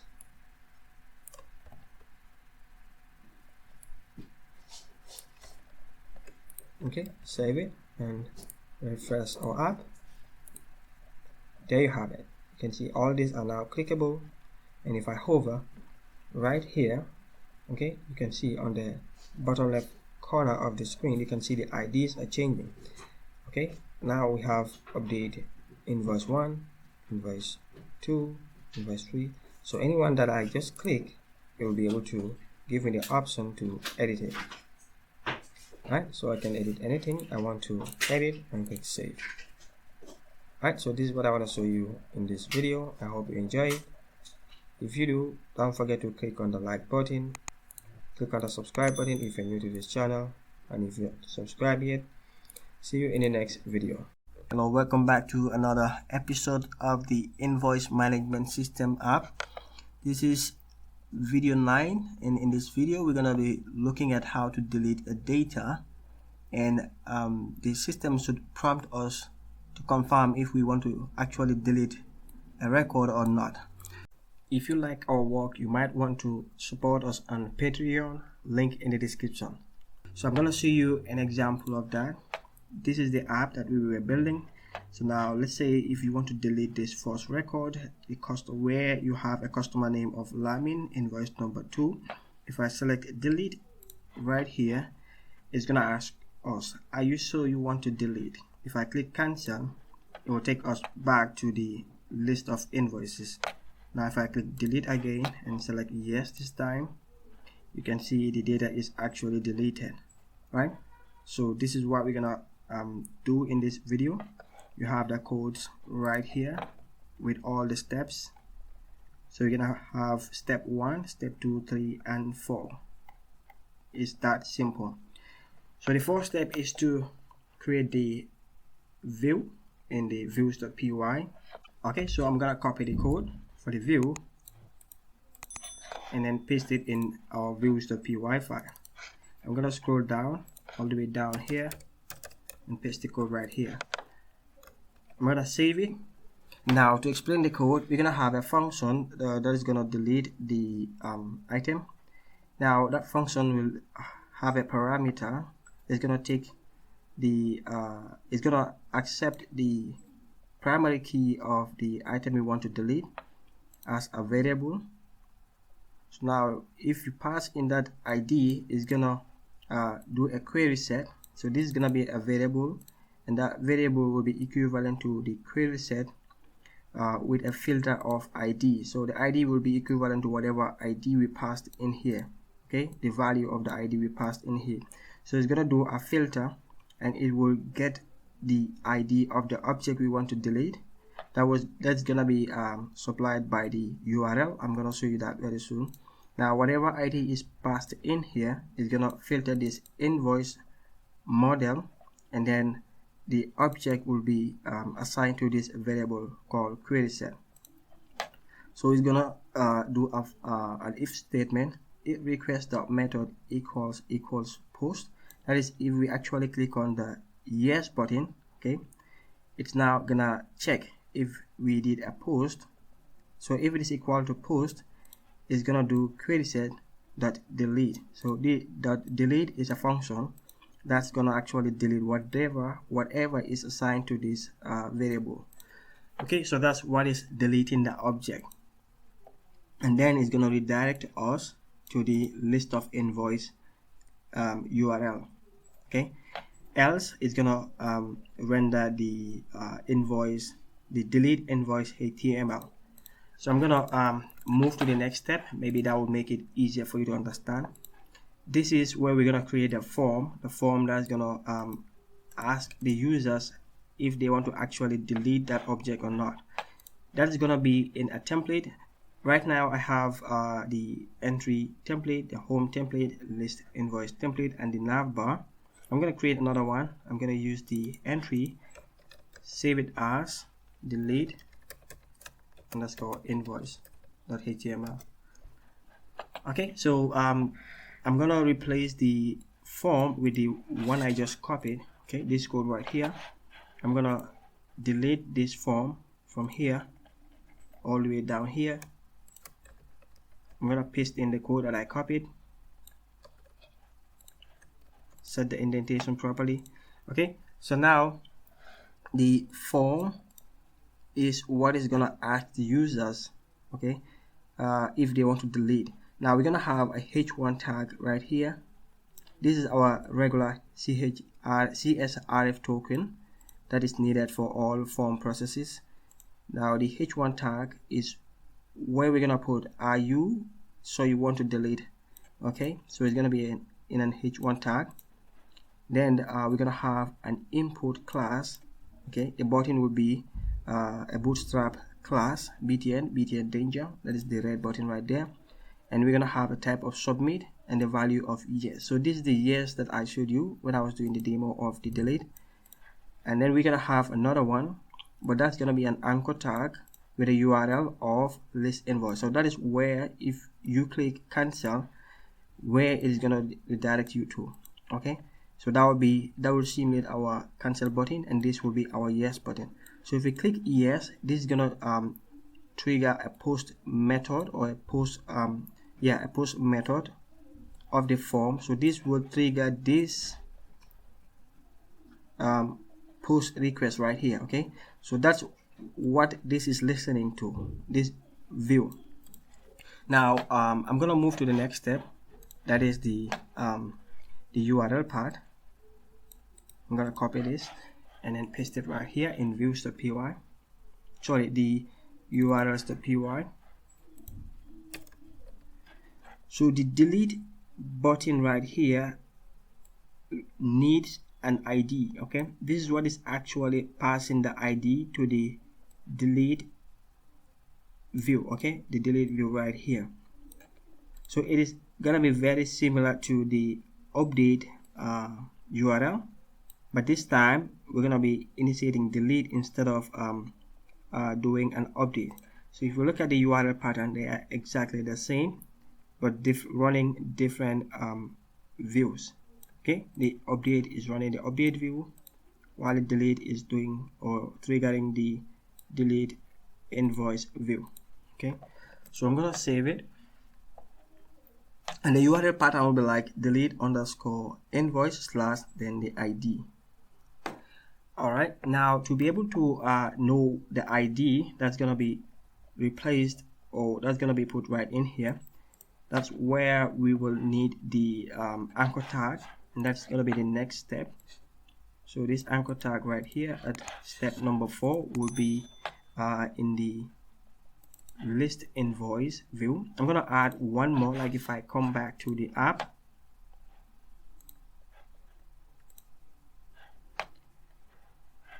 okay, we're gonna add a delete column right here. That's what I'm doing with this code. I'm gonna add delete right after the total delete. I'm gonna copy the code again, paste it right here, click save. So this is the URL that is gonna pick the ID, the instance.id. It's gonna pick the instance ID, and that's the pattern. We're gonna have URL, and then in this string we're gonna have the URL name. Then this will be the ID of the object that we are hovering on or that we want to click on. Now if I open the app and do refresh, you can see we have delete right after the total column. Now check right here, you'll be seeing that the if I hover on the delete, you can see we hovered on the object with an ID of 3. Okay, right here. Okay, if I hover onto the next one, it's having an ID of 5. The next one is having an ID of 6, ID of 7, 8, and so on. Okay, so the URL right here is what is picking the ID of the object that we hovered on. And now this is the text that you're seeing right on the browser here. You can replace it with an icon, with a delete icon, like an image. Okay, but I've showed you that on our previous tutorials. This time we just want to make it simple by using just the text. Now if you click on that delete button right here, it's going to take you to the URL, and that URL is what is calling the template. If I come to views.py, you can see the delete view right here is calling the delete invoice template. That is prior to clicking the yes. Okay, so within this template is where we have the form. Okay, so in that form we have these two buttons, the submit button that is going to be having a value of yes, that is this that you see here right here. Okay, and you can see the class BTN danger, that is to alert the users that this is a little bit risky, just to remind them that it is to delete. Okay, that's why we choose BTN danger right here. And this one is just BTN primary, that's gonna give us the blue color. Okay, and the value for that will be the cancel. And the cancel, like I said, is gonna take you back to this URL, while the delete is gonna trigger the post method for the form. So while you click on the yes, it's gonna do a submit, and that submit will go with a method of post. Now the view will look at that request that comes in, okay, that it was passed into here, and then do a test. Is that equal to post? If it is yes, it's gonna do query set dot delete and then redirect you to the list. Okay, now I'm gonna click yes. Let's click cancel to test. Okay, and next time we will click the delete. Right, so let's see delete. You can see that data is actually deleted. Right, so this is what I want to show you in this tutorial, and I hope you enjoy it. If you find this informative, I would invite you to click on that subscribe button, like this video, and share it to your friends. So if you have any question, leave the comments in the comment section. You can also comment on the website. Okay, so see you in the next video. Welcome back to another video. This is episode 20 of the invoice management system. Alright, so in the first few videos I've shown you how to do this invoice, okay, but I did it while I was doing the models. In this one I want to show you exactly how it is done in a step-by-step approach. Like I said, it is already in the application, but it was done during the model development. Okay, so I wasn't purposely focusing on the drop-down list or the choice list. So I've created the step-by-step approach right here, okay, in just 3 simple steps. Yep, 3 simple steps. So I'm going to show you on how to go about that. Now this can also be a way of validating data. Let's say if you don't want users to be able to input any type of data in a field, you can use a choice list to validate that field. Okay, now I'm gonna copy this, which is already in the code, but I'm gonna change it. We already have if I go to the models, you can see it right here. Okay, I want to remove the pro of my invoice, but like I said, I'm gonna show you the step-by-step approach. So this is the what's the name again? This is the choice list. Okay, and then you're gonna have the choice right here that is gonna be pointing to this list, and you're gonna have the field name right here.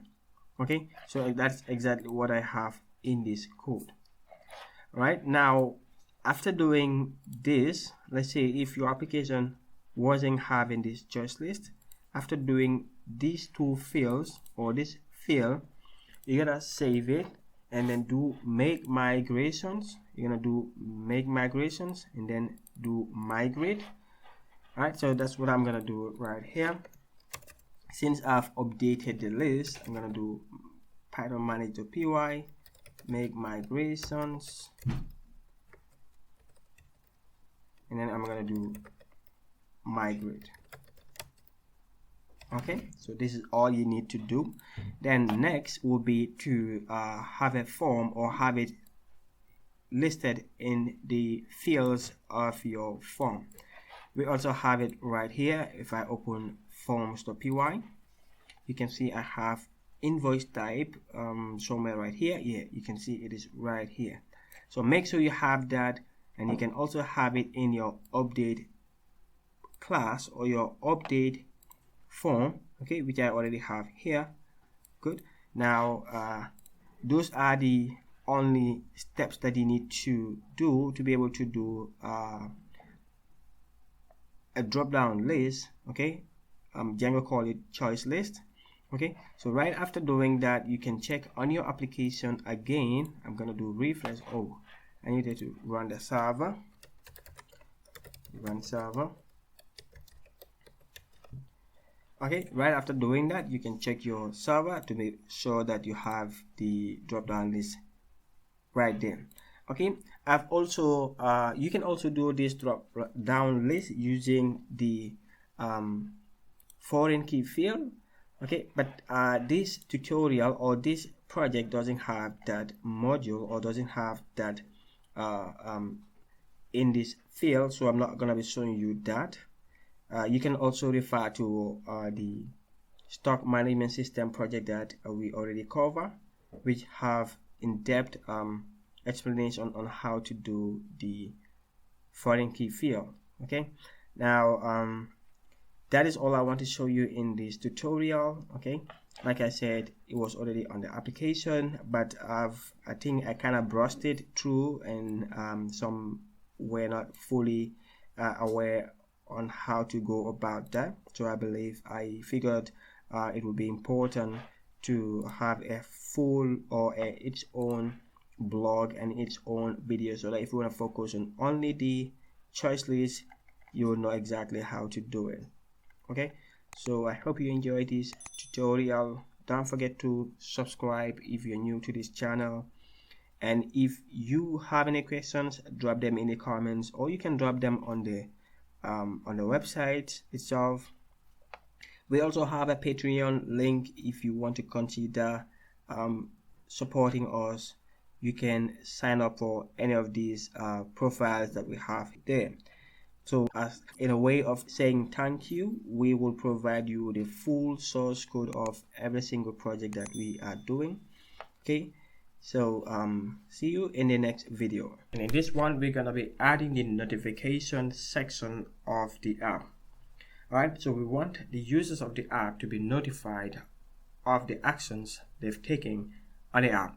For example, if they log in and then edit some object, when they click save, the system should tell them that the save is successful or not successful.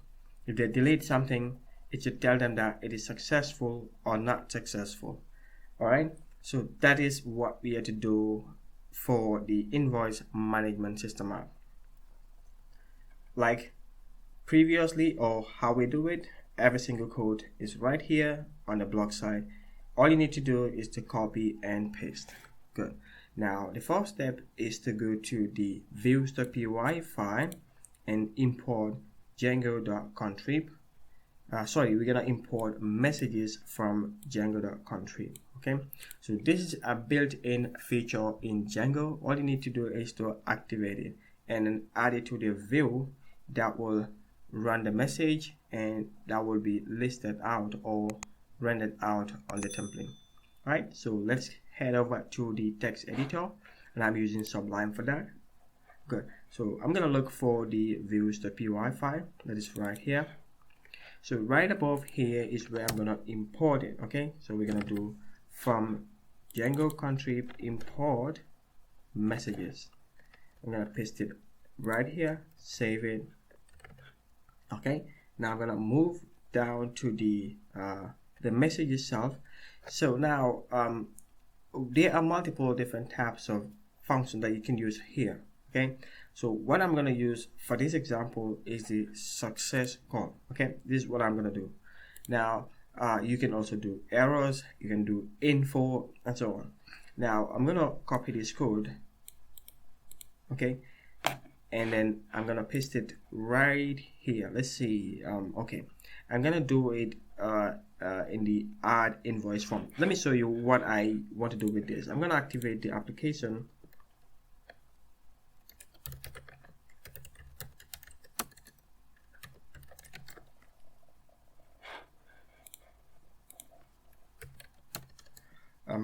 Yeah, localhost.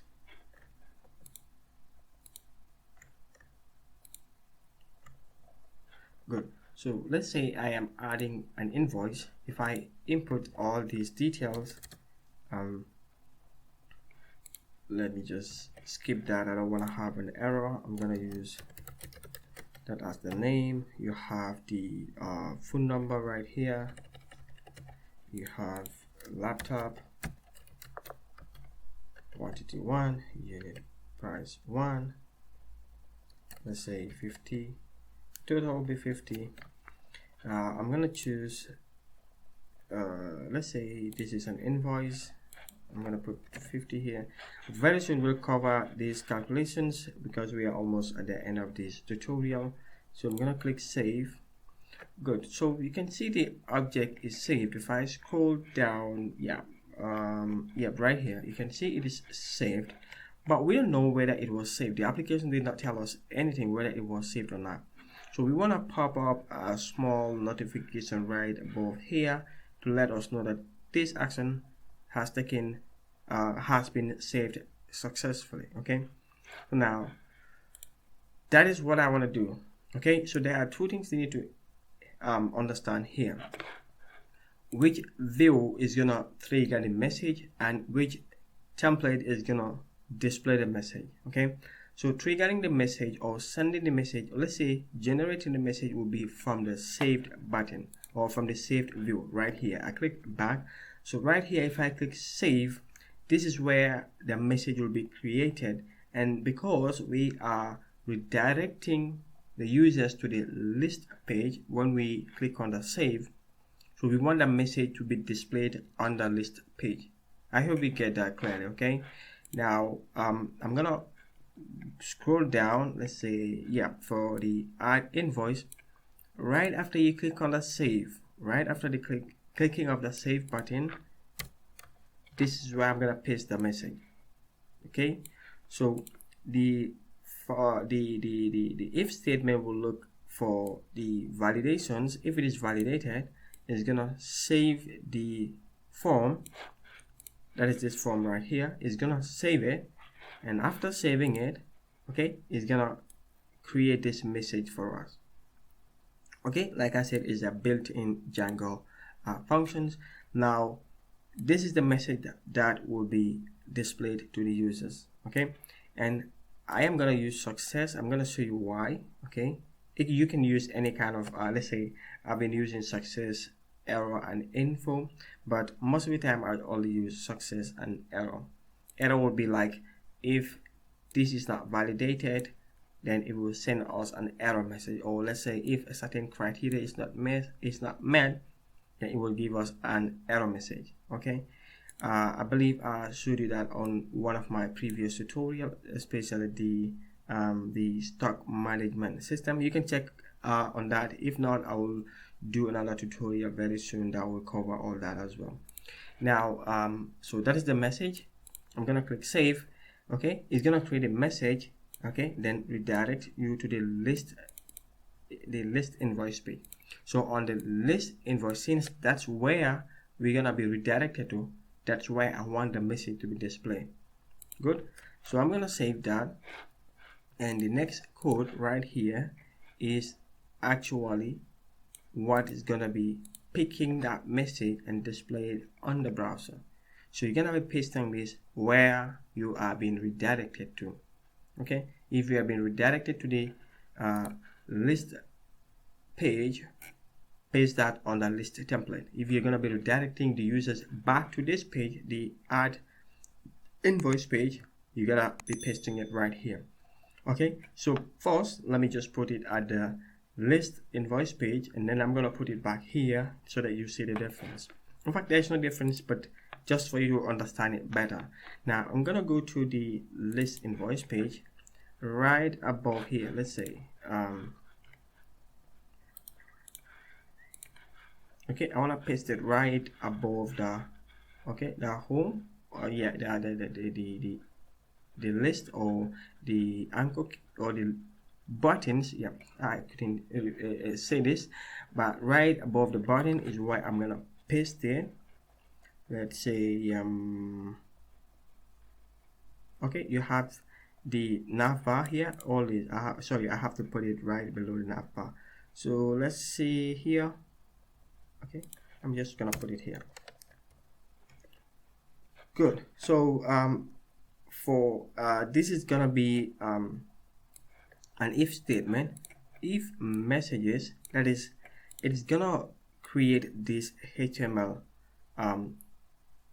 tags if it sees that there is a message, or if the message has a content. Okay, that is, if there is anything right in here that is when this will be created. If not, it will be blank. Okay, it will not even create this HTML code. Okay, now for message in messages, it's gonna be a for loop. You can have multiple messages. Okay, I can paste this multiple times. So for each of those messages, let's say you want to display a set of message here, a different one here and here.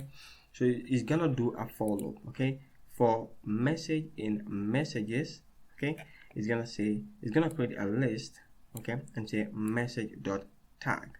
Okay, whatever was yeah, this is gonna be tag. The tag will be success. Okay, but let me just skip that for a while. It's gonna now display the message right here, and the tag is related to this right here. For this message, the tag will be success, and that is what we're gonna use, or that's how we are going to style it in the next page. Okay, I'm gonna save this, so I've removed all the others.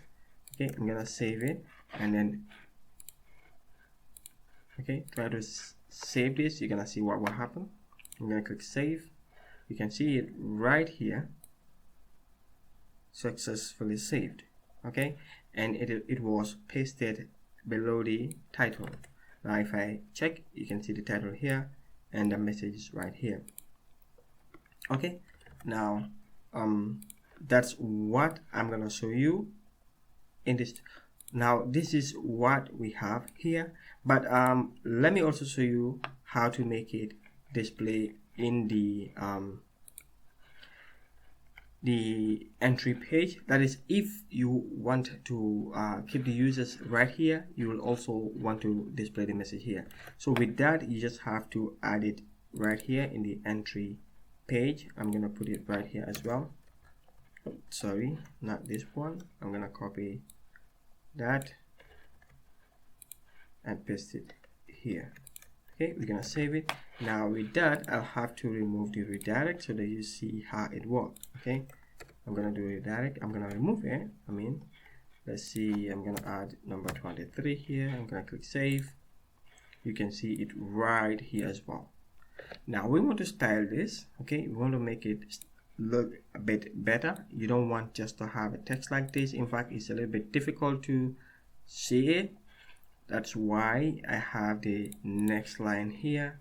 Okay, so that is the tag. It's a success call, or it's a success tag. So we're gonna look like, let me do this. I'm gonna right click this and do inspect. You can see it right here is having a class of success. Okay, you can see it right here, a class of success.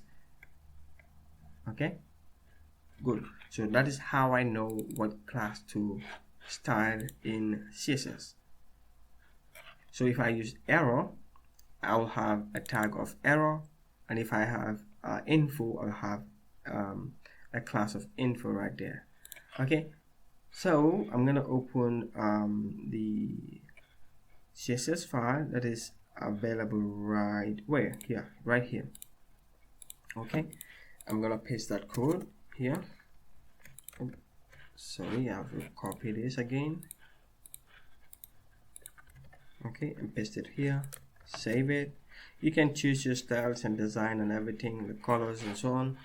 Okay, let's test it again. I'm gonna close this and do test again. I'm gonna click save. Sorry. Okay, I'm gonna do control refresh so that we're able to see the colors right here. You can see the color is displayed. So choose your colors, your style and everything. I hope you have values in this tutorial. Okay, if you do, don't forget to click on the like button. Please subscribe to this channel if you're not subscribed yet. So there's a link in the description of this video if you want to be our Patreon member. Okay, see you in the next video. Welcome back to another video, and this is part 22 of the Invoice Management System app. Alright, so in this video we're going to look at this.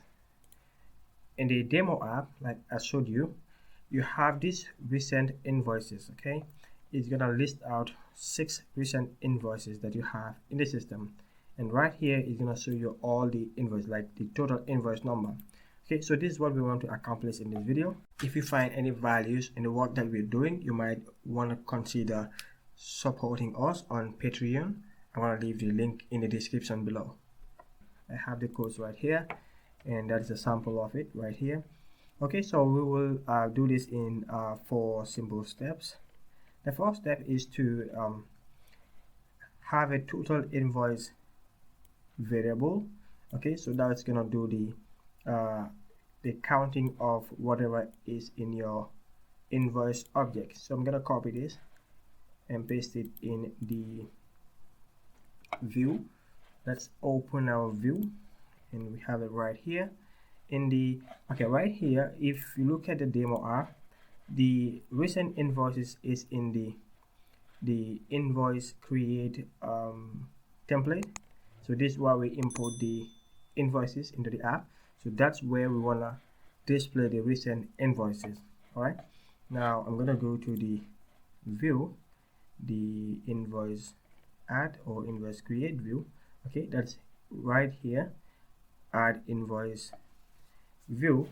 So I'm going to create a variable right here called total invoice, and that's going to be equal to the invoice.objects.count. So this is the function that's going to count whatever objects is in this model. All right, so that's going to be the count variable. So this will be what we have right here. Okay, recent invoice, and we have number 16 right in here. Good. So let's move to the next step, and the next is to have a variable called query set, and that query set will be equivalent to will be equal to invoice.objects.order by. I'm gonna skip that for a while. We're gonna have in the invoice.objects, okay, and we're gonna slice the top 6. Okay, so this is how to do slicing in Python and also in Django. Right now, we will, to be able to have the 6th most recent one, we're gonna order it by the invoice date. Okay, we can also use timestamp, but in this example I'm going to use invoice date, since I'm going to use that to, I'm going to autofill the invoice date. Okay, so that will be the date that we added this invoice, but right now that is not the case, but that's what we're going to be doing by the time we are wrapping up this video. So I'm going to paste that one right here as well, just below the total. Okay, I'm going to save it, and now we can move to the next step, and that is to add these two into the query set, or the context, I mean. Okay, we have our context right here, so I'm going to paste it. Okay, I'm going to paste it right here. We have not total invoice, okay, and the query set. Good. So that's all I'm supposed to do in the views. Okay, so I'm going to move down and then copy this other code right here, and then paste it in the template. So this is where I'm gonna paste it in the entry template right after the forms. And let's see where we want to paste this. Okay, I wanted to display it right here, so I'm gonna paste it right after the form. Let's see, we have a form, or we have a div. I'm gonna check this properly. I have a div called with a class of my form, so that's right, that's that right here, and let's see where it ends. It ends right here. So right after that, I'm gonna paste it right here. Okay, I'm gonna indent that properly. Good. So I'm gonna save it. Okay, now we are creating a div called with a class of recent. Okay, so we're gonna do some styling in a different video, but I'm gonna give it a class of recent in this example, and I'm gonna have a span, or I'm gonna have an object right here, the recent invoice. This is gonna be just a header like what I have here. This is just gonna be a text. Okay, that's what I have here.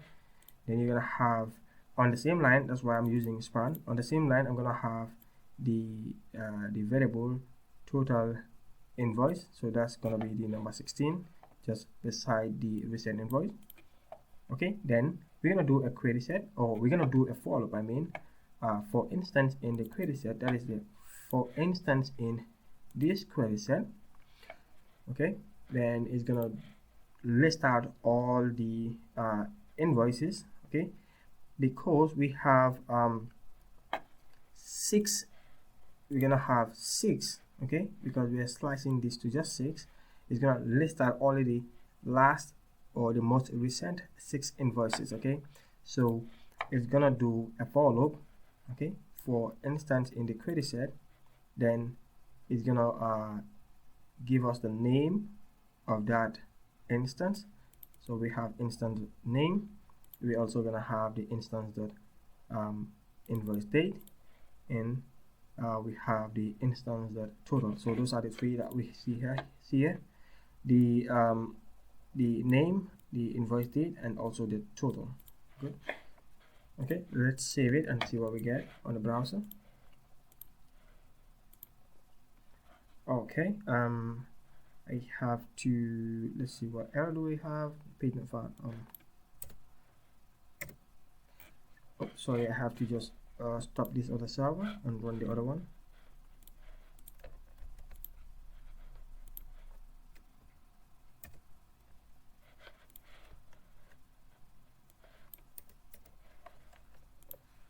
Okay, I'm gonna go to add invoice. So if I scroll down, you can see it right here. So what we're gonna do is we're gonna use the bootstrap styles to push this to be on the right side of the form. So I'm gonna use columns and rows and columns. The form will be on its own column. I'm gonna create a row div class. I'm gonna create a row. Okay, and that row will start right here. It will be yeah, all of this will be in the same row. Okay, I'm gonna end it right here.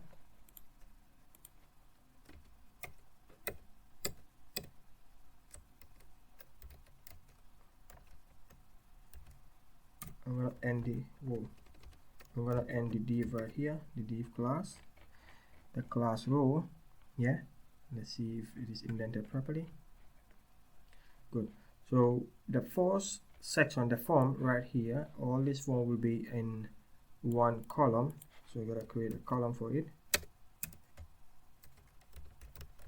Div class column as sm. I'm gonna give it let's say if this is 12, I'm gonna give it let's say I'm gonna give it 9, and the remaining 3 will be for the recent invoices.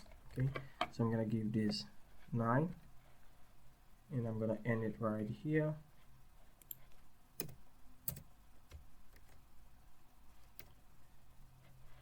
Okay, we're gonna start another one right here.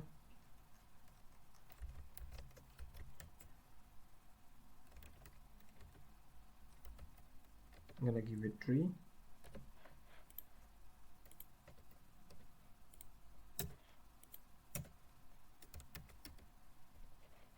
Okay, I'm gonna save it and see what we get. Okay, we have the let's see, what do I get wrong here? This is 6. Let me give it 9 and see what I have. Okay, this is not perfect, but in this video, all I want to do is to show you this. So in another video, we'll be working on the look and feel of the application. So this is how you get your recent invoices on your app. Okay, but don't worry, we're gonna fix the look very soon. We are almost ending this app, so right before we end it, we're gonna redesign our application to look exactly like what we have it in this demo app. So I hope you enjoyed this video. If you do, don't forget to click on the like button. Give us your comments if you have any comments, and yeah, see you in the next video. Welcome back, and this is part 23 of the invoice management system app. Okay, we're almost there at the end, and in this video we're gonna look at the jQuery and jQuery UI. Alright, so the reason why we're doing this is this. Okay, if you look at the original app, we have this bar that keeps swinging in and out, okay, as I hover. So we will be fixing this in few videos to come. Okay, maybe the next video. All right, and also if I come to add a new invoice, there is a button here. Okay, I have only line 1 to line 5. If I want to add more lines, I can click on hide show/hide more lines. You can see we have an additional 5 lines that way where we can add data. Okay, and if I click on that button again, it will be back to 5 lines. So JavaScript is doing this for us. Now, in order for us to do this, we'll have to add JavaScript to our application. Okay, in fact, both JavaScript and jQuery. So that's what we're going to be adding to this application that we are building. Okay, so I'm going to close the original app or the demo app, and then we're going to be looking at the 4 simple steps that I have for you right here. And the first one is to download jQuery. By the way, if you don't know, we have a Patreon page where you can go and support our work if you want to support us. Okay, so all the codes, like in return, what we are giving you is the entire code of the application. Okay, you're gonna have all the codes right here, page by page, but if you want to have the entire code all at once, you just have to support us on Patreon and you have the entire code right there waiting for you. And don't forget to subscribe because we'll be giving you these kind of videos all the time. Okay, so now the first step is to download jQuery, which I'm going to do right here. So this is the file that I'm going to download the compressed production jQuery 360. Okay, that's what I'm going to take. Okay, now if you click it on my browser, instead of downloading it, it will open it because it is a JS file and it understands that this is a text file, so it opens it right on the browser. To be able to save it, I'm just going to right click and then say save as. I'm going to navigate to where I have my JS files. Let me show you why I'm going to save this. Now if I open the project in the Sublime application or the text editor, if I scroll into the static, like if I let me just close all this and then start expanding them. In the application invoice management app, you have this folder that we created a few videos ago. If I expand static, you will see CSS, IMG, and JS. So right in JS is where I'm gonna save this file. Okay, so now that you know that, I'm gonna go to that folder that is the static JS and then save it right here. I'm gonna maintain the same name. It's good to maintain the version of the JavaScript or the jQuery that you're using so that if there is any vulnerability, you will know exactly whether that affects you or not. So I always maintain the version number right there. Okay, so I'm going to click save, and you can see it is saved right in here. And if I click it, this is the file. Okay, it is a compressed file, so we don't have anything to do with it. I'm just going to close it and then move to step number 2. Alright, now at step number 2, we need to download jQuery UI.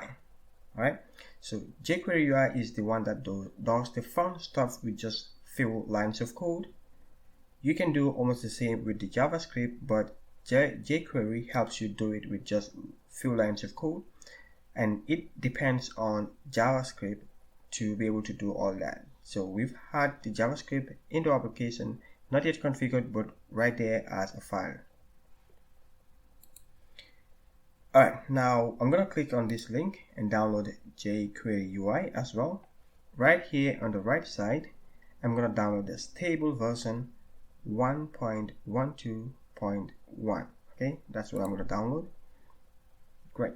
Now that is downloaded, I'm going to open it right here, cut it, and then move it to I'm gonna move it to the folder. Where do I have that folder? It is right here in the source folder, the invoice mgmt. Okay, and the static folder right in JS where I paste or where I downloaded the jQuery file, or jQuery file. I'm going to paste this one also right here. Alright, now I'm going to expand it or extract it. Okay, and then delete this file because I don't want to keep all those files in there when I don't need them. So if we open, you have jQuery UI.main.js, which is the same as jQuery UI, but this is a compressed version of it. Okay, you also have jQuery UI.structures.css. Okay, you have jQuery UI.structure.main.css. These two files are also the same. So any file with the main.js, it has been compressed. Okay, you might see the files twice. One will have the main.js and one will not have it. So if you want to have a control over this jQuery UI, you might want to use this, because you can go in there, see the code, understand it, and start doing your own tweaks. But that is not recommended. You will want to have your own JS file where you'll be doing the codes. Okay, that's what we're going to be doing on these videos, okay, or on this tutorial. Now, since I extracted this right here, I'm going to move to the next step. I'm going to close this and then copy this code. Now, I'm going to explain this part. Let me just paste it in the file that I want to start using it. Now, in the entry file right here, okay, this is the file that this is the template where I will need to start using JavaScript. Okay, I want to have a button right here that will show me the line 5 or line 6 all the way down to line 10. So I will need to do some JavaScript actions on this page. So I'm going to paste that code on here in the header is where I'm going to paste it. So right below the JS file or the CSS file that we created in a few videos ago, I'm going to indent this in. And now these are the files that we are referencing, just like what we did when we were doing our CSS integration. Okay, now in static you have a folder called JS jQuery UI-1.12.1 / jQuery UI.main.js. You have another one called jQuery UI.main.structure. jQuery UI.structure.main.css, jQuery UI.theme.main.js. We also have a file called jQuery 360main.js. Likewise this, and we're gonna make this. Okay, this is gonna be our file where we'll be writing our own JavaScript file. Okay, so these are the files that I'm referencing. Okay, these are the files that I'm referencing. I'm not referencing everything. Like this one, I'm choosing the main.css and the main.js files for each of the categories. Now I'm gonna save this. Okay, before I save it, I want to show you how you know that these files are loaded into your browser. Now if I right click and click inspect, I'm gonna go to network and I'm gonna hold down control and click refresh. You can see right here none of the files are showing up. Okay, so this is not linking to any of the files. Now if I save this, okay, I saved it. Now I click control refresh again. You can see we've pulled jQuery 3.6.0.main.js, jQuery UI.js, and this file is not known, so it is marked red with a 404 error. Okay, now this is expected because we've not created this file yet, but it is good news that we've gotten all these JS files. Great. Now that is how you know that your JS files have been called and they are found or not found. Now the next step is to create the myjs.js file. Okay, so I'm gonna come right here inside the JS folder. I'm gonna right click and say new file. I'm gonna save it as myjs.js and click save. So I'm gonna go back there and click control. I'm gonna hold down control and click refresh again. Boom, you can see now all the 3 files have been found. So this is good news. Okay, now to test if JavaScript is actually working, we want to do this. I want to do an alert on the page. Okay, so right here on that file, this is where we'll be writing our JavaScript files, the one that will be doing animation for us, but we'll not be doing that in this video, hopefully in the next video. So I'm gonna save it and then do a refresh here on the app. I'm gonna do control and refresh. Boom, you can see we have an alert going up. Okay, and that is the code right here. And in a JavaScript or jQuery, to run jQuery codes, you're gonna put them in a document.ready function. Okay, this is the function, and within that function is where you're gonna write your jQuery UI or jQuery codes. Right, so all our jQuery codes will be written in here. Good. Now that this file is loaded or this alert is coming up, we are now set to do our animations on this application, and we'll be doing that on the next video. I hope you found this video informative. Don't forget to check out our Patreon page and subscribe to this channel. Like the video, leave your comments if you have any questions. See you in the next video. Welcome back to another video. In this one, which is video number 24 of the Invoice Management System app. So this is the app that we are trying to build from scratch. So this is video number 24. And in this video, I'm going to show you how to do this. Remember in the last video, we did JavaScript or jQuery integration. And that is what we're going to be utilizing in this video to accomplish this. Okay. So now on this window of the invoice management system, you have line 1, the line 1 quantity, unit price, line total. You have line 2, line 3, line 4, up to line 5.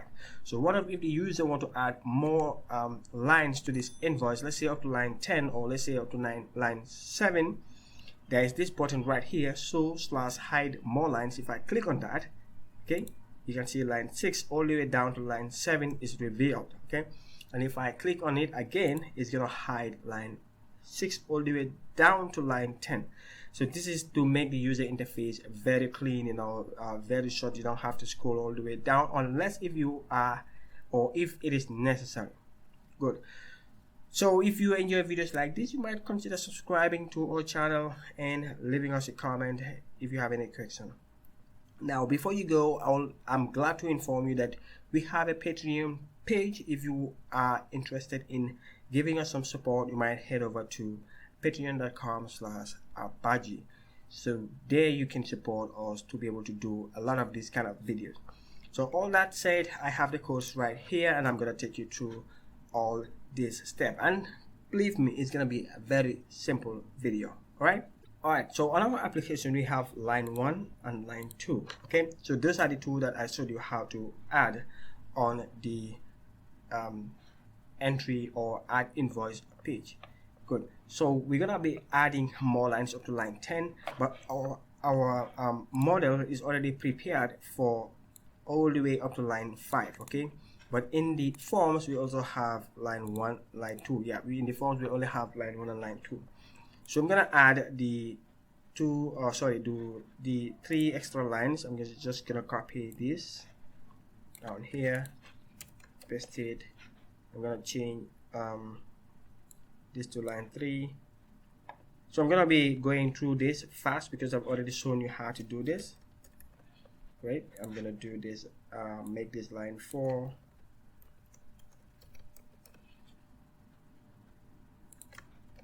And then I'm gonna make line 5. Good. So if I save this and then refresh, no, before I refresh it, yeah, let me just refresh. You will see that it's not yet added. Oh, by the way, this is the JavaScript that we added in the last video. I'm gonna turn that off before we proceed on this one. Okay, so we still have line 1 and line 2. So on the entry page, on this entry page, sorry, I have to go to Sublime. We have line 1. Okay, line 1. Then you have line 1 quantity, line 1 unit price, line 1 total. You have line 2, line 3, sorry, line 2 again, line 2 unit price, line 2 total. So I'm gonna copy this one. So this was you get if you want to know exactly what I'm doing here, I'm gonna go through it fast because I've already shown you that how to create this these fields in this format using Crispy Forms, you can also check on our channel. You'll be able to find a video that talks about how to create your tables like this, or your input forms like this. Okay, so that's what I'm gonna doing here, but I'm gonna do it quickly because our target is to show you how to have the show more lines button. Great, so this is line 2. I gotta change this to line 3, and then I'm gonna create line 4 and line 5. Okay, so you have line 1 here, line 2 here, line 3. This will be line 3. I'm gonna have this as line 4.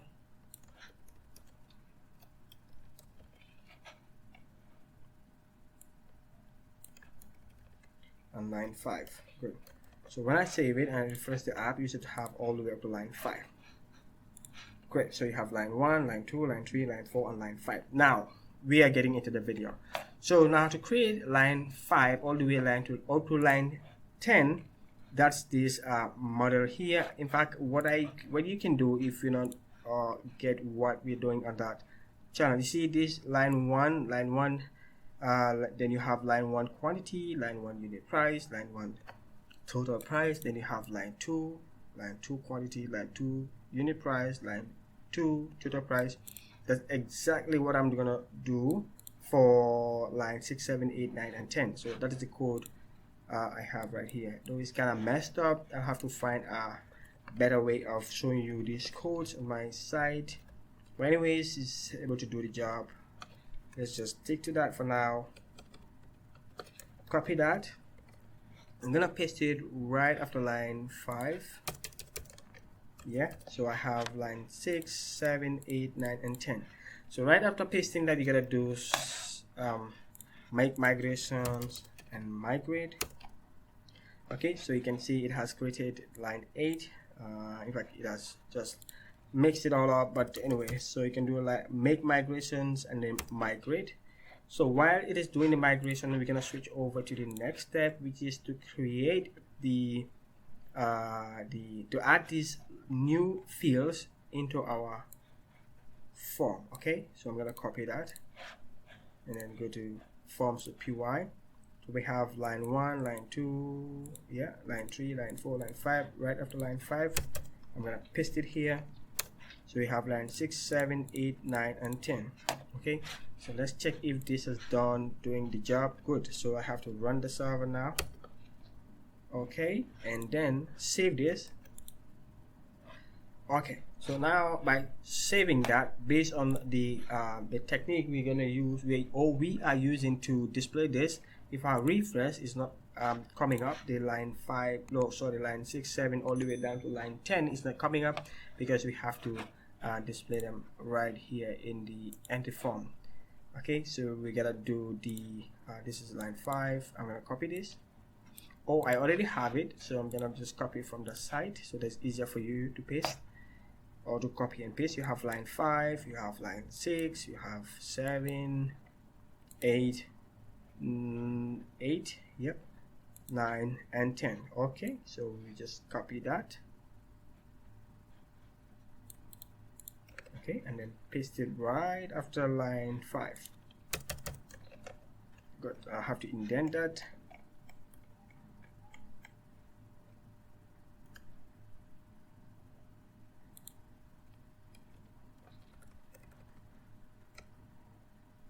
Okay, yeah, so I'm gonna save it and refresh the page. Voila, you have line 6, line 7, line 8, line 9, and line 10. Good, so we have all these fields coming up like the way we want it. So now to add the button that will hide right from line 6 all the way up to line 10 is the next step. Okay, I'm gonna scroll down, make a button to show and hide additional lines. So we're gonna use Bootstrap to create this button right before the save button. We have the save button right here, so I'm gonna paste it just above it. I'm gonna paste it right here, save it, refresh the app. You should see the button right there. okay, show/hide more lines. If I click it, nothing is happening. It's just a dummy button. Okay, so now the button has this we have button, we have an ID for it called more-lines. That's the ID of this button. Now we have a type of button, we have the class btn primary as the styling for this button. We are using Bootstrap to do that style, so this is the text that is going to be shown on the site, and you have the closing of the button right here. Okay, so that construct this button and gave it this color. Okay, good. Now what we're gonna do is, in fact, I can change the color of this to danger so that we have them different. Good. So we have save as red and then the more lines as blue. Good. So the next step and the final step is to have the button do the action. So we're going to use jQuery slide toggle. Okay, it's a function in jQuery that is going to look for the elements that we want to grab and hide them or show them. So I'm going to copy this and then explain to you what is going on. Oh man, if I can copy that, copy, and I'm going to take it to jQuery. Okay, so this is the alert that I showed you on the last video. I'm just going to comment it and then paste it right here. Good. So looking at this, if I go to the application and I right click any of these fields, let's say I want to right click field 6, any of this field will do it, but I'm going to right click field 6 and click inspect. Alright, so you can see right here, okay, div ID line 6. Okay, so that starts here and ends here. So that covers everything about line 6. Where is line 6? Right here. Okay, where is line 6 here? So you can see if I hover on that, on the left side of the screen, just check here. Okay, check here. If I hover on this ID or this element here, you can see it covers the entire object of line 6. It's labeled the input and all the classes that are in that has something to do with the line 6. So we're gonna grab that ID. Okay, this element here, this the div that has the ID of div ID line 6. That's what I'm looking for. I have that here, div ID line 6, and we have div ID line 6 quantity. That is the next one. If I right click line 6 quantity and say inspect, you get to see that class right here, div ID line 6 quantity. Okay, good. So if I scroll down, you can see another one right here, div ID line 6 unit price.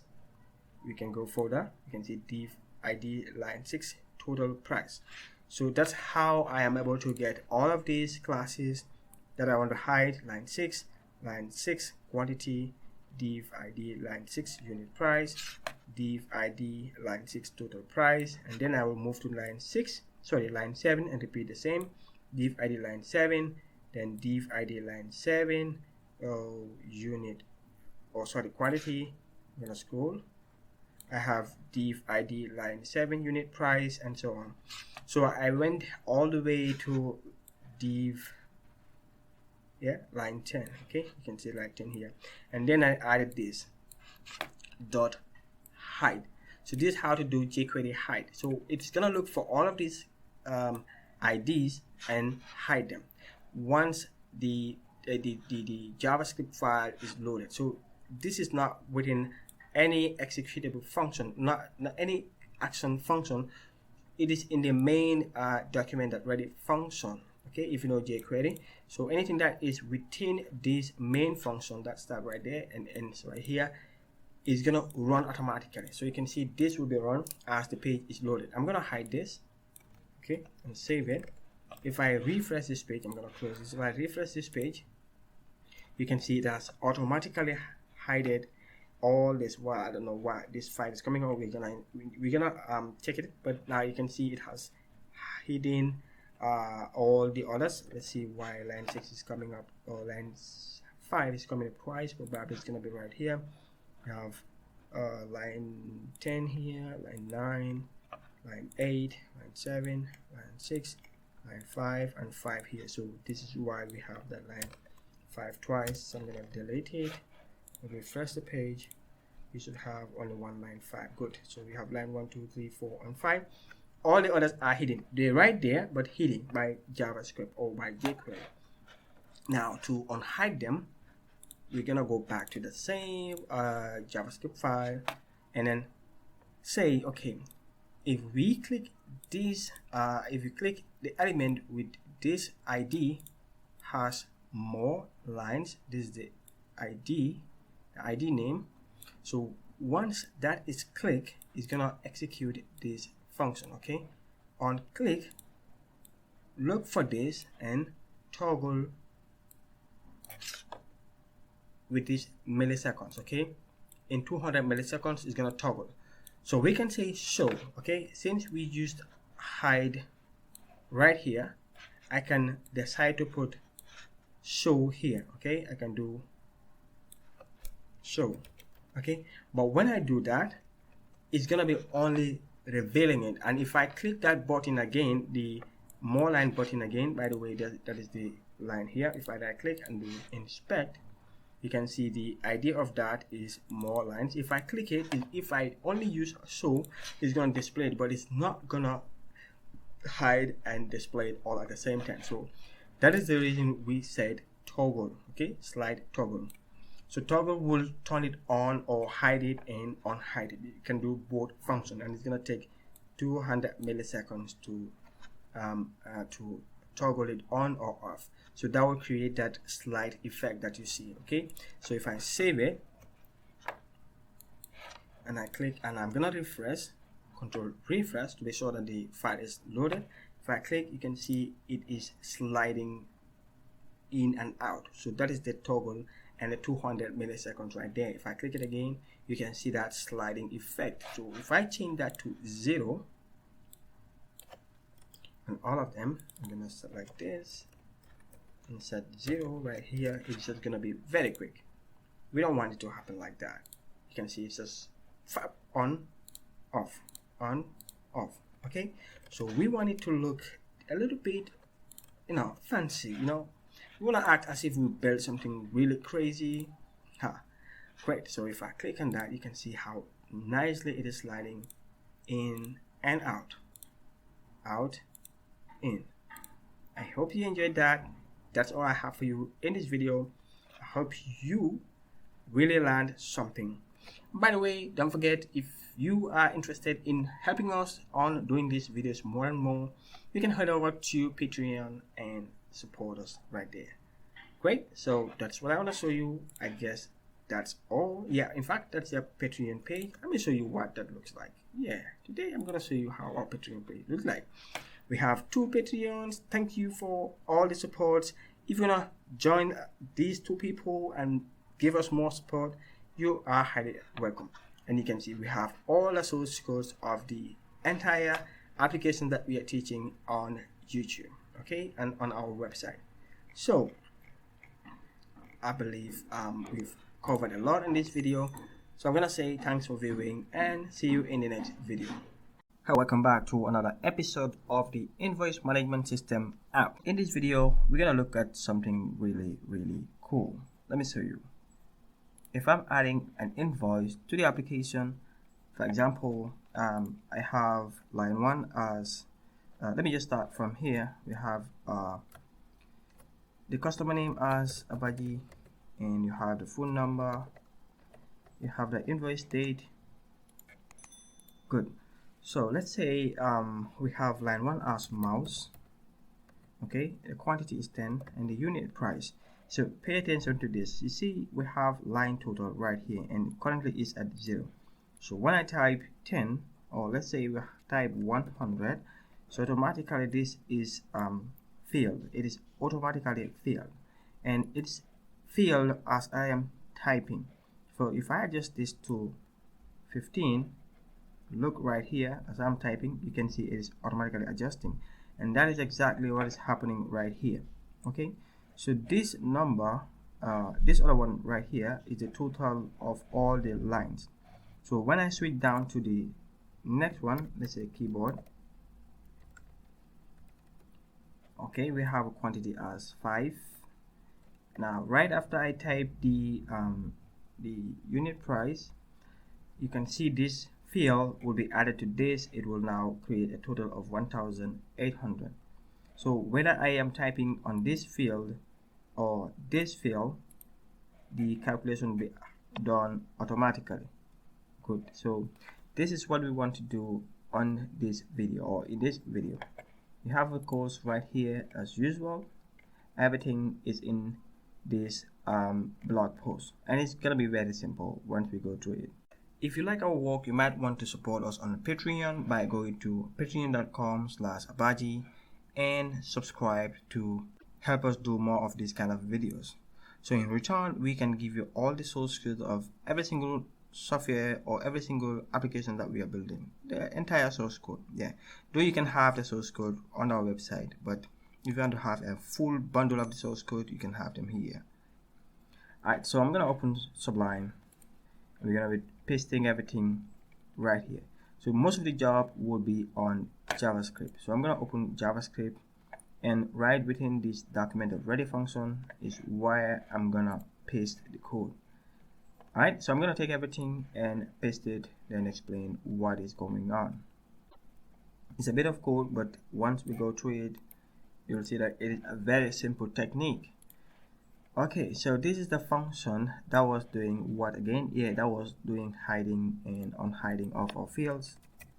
Okay, I'm gonna paste the code right here. Make sure it's indented properly.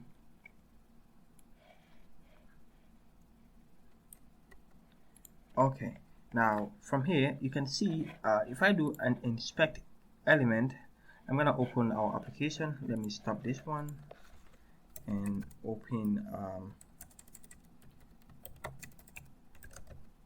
the app that we are building, that is in Invoice MGMT.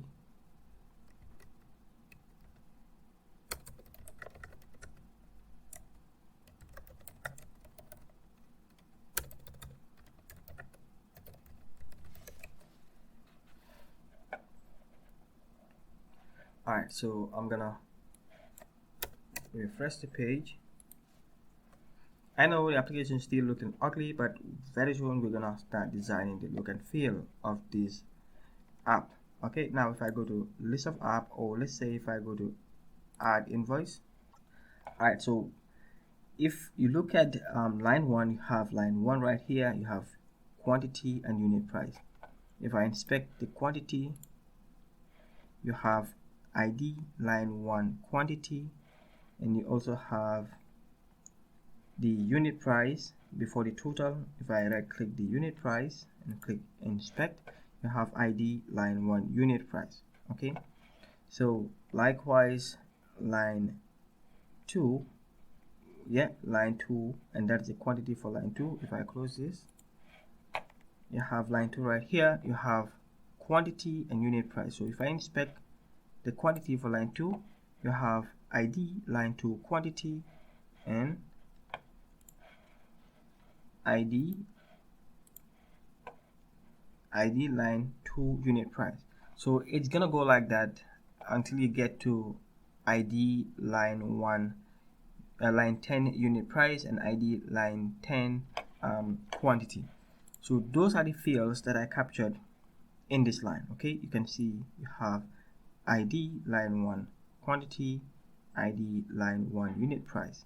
Okay, so you have ID line 2 quantity, ID line 2 unit price, then line 3, line 3 again. You have all the way up to line 10. So both capturing the quantity and the unit price. So we have a function called keyup. Okay, so anytime I press a key and leave the key, that will be a keyup. So we're gonna run this function right after lifting my fingers from the key. So it's gonna have a variable. Let me just show you that. Anytime I type something here, let's say I type 1 and I leave the keyboard, okay, it's gonna run that function. So likewise here, if I type 5, it's gonna do the function. If I press 0, it's gonna run the function again. So we want, anytime we run that function, the function should take these two numbers, multiply them, and give me the value right here. Okay, right on the fly, without refreshing the screen. So that's what I'm going to be doing here. But before we're able to do the calculation, we have to grab the value of line 1. Okay, we have to grab the value of line 1 quantity. Okay, and you can get that by having .val function. Okay, so we're gonna have whatever we have in there, we're gonna assign it to this variable line 1 quantity text. Okay, so we're gonna do the same for id line 1 unit price dot var. So whatever value is in whatever value you have in this field, you're gonna assign that to this variable.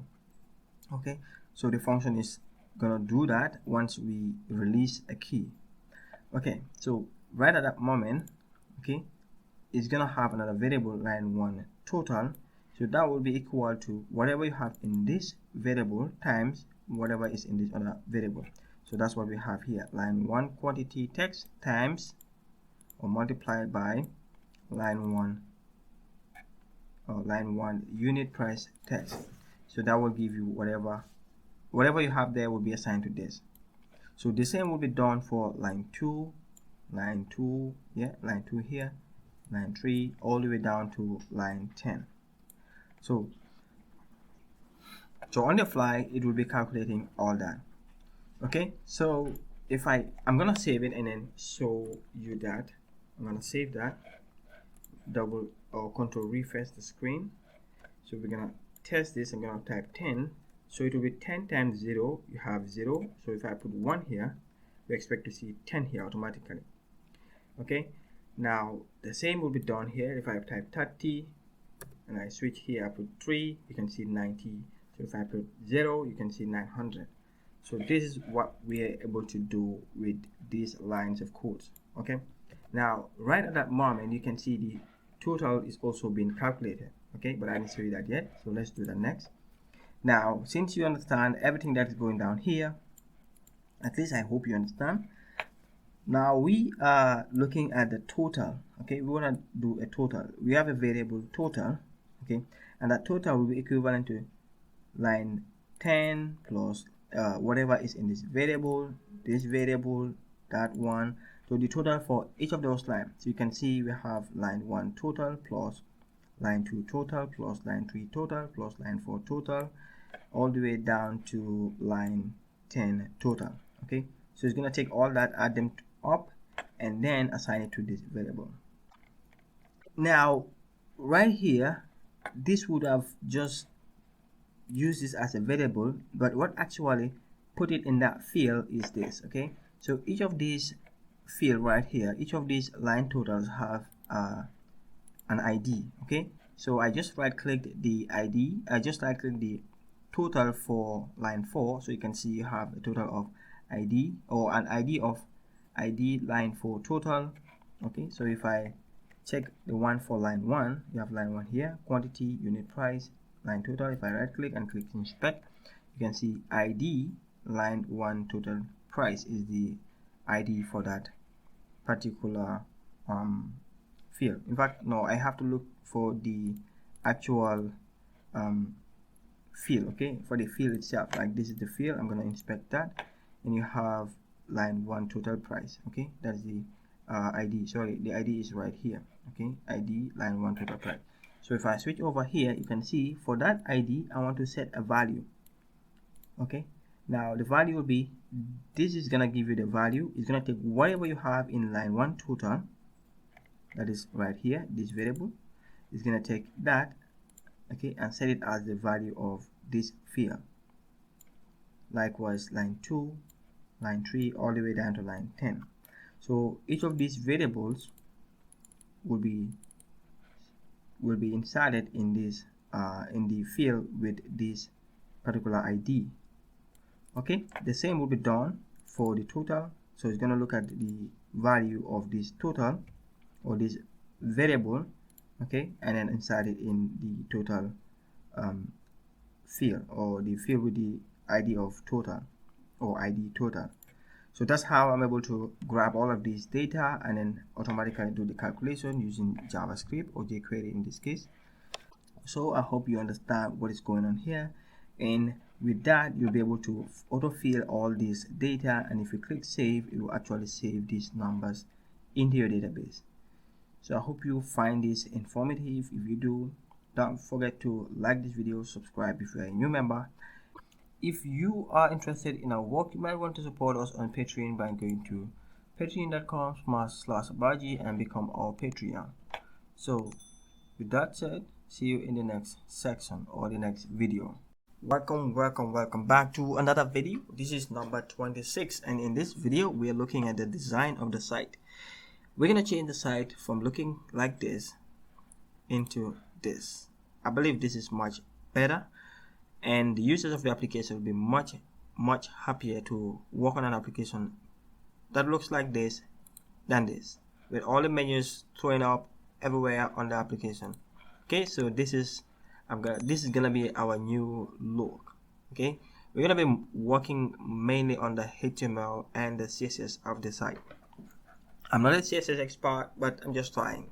So let's see how to get the site from this to this. All the codes are available right here on video number 26. Alright, so the first step would be to create a main container of our site. I'm gonna switch to Sublime. We're gonna be working on CSS, the list, invoice page, navbar, and the entry bar. So I've opened all of them. Now we're gonna set the color. Before setting the color, we're gonna set the main container. We're gonna have a div class main-container. I'm gonna do that on right here. So just within the body, right below the body, I'm gonna create a div. I'm gonna give it a class of main container. Okay, so that's what we have here. Alright, main container, and we're gonna close it just before the body. I'm gonna scroll all the way down right here. I'm gonna close it. It looks like there was another element that was included, so I'm gonna indent this a bit. Alright, let's see. Yep. Alright, so I'm gonna save it. That alone will not do anything, but because we wrapped it with a container or a class or a div with a class of container, we can now style whatever is in that container. So that's what we're gonna do next. That is applying the container style. I'm gonna copy this and paste it in CSS. Right here, I'm gonna paste it. Let me just put it right below the body. So with this container or with this style, we're gonna set the width to 85% and margin auto. Alright, so this will set. It will create the side. It will create some spaces between the side of the application. Now I'm gonna do control refresh. You can see the sides have space.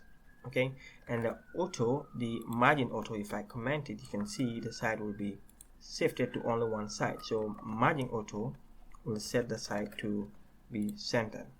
Okay, so because we put all the forms and the table in the same container, it has moved everything except the navbar, because navbar is on a different page, okay, which was called in, but we're gonna fix that later. Alright, so we're gonna give it a background color, that will give it that grayish color. Sorry, I'm gonna get to the CSS and give it a background color right here. I'm gonna replace this that we have here for some time, save it, refresh, voila. Okay, I believe this is a little bit better, and it shows our forms, or it displays our form much clearer. Good. Now we gonna fix the form section. Okay, we're gonna create a better form. Okay, I've covered this. Let me just paste it. I'm gonna replace this form, the form that we have here. Okay, that was the form that we have. I'm gonna replace it with we're gonna replace it with our newer way of doing the bootstrap styling. I've already covered this in a previous video. I'm gonna indent that. Sorry, not this one. Okay, good. Alright, so what we're gonna do is we're gonna create a class called my form. In fact, we already had that in the previous one.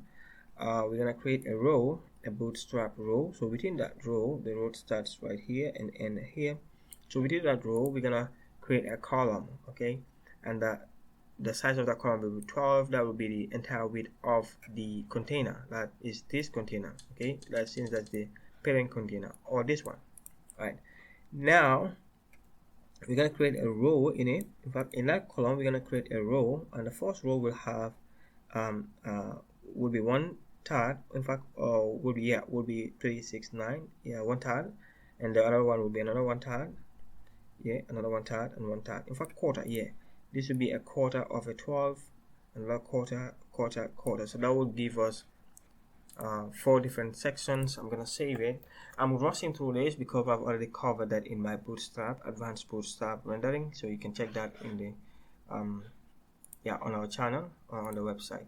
If I refresh it, you can see it has created these 3 different columns. In fact, 4 different columns, including the search bar, which is placed in a different column.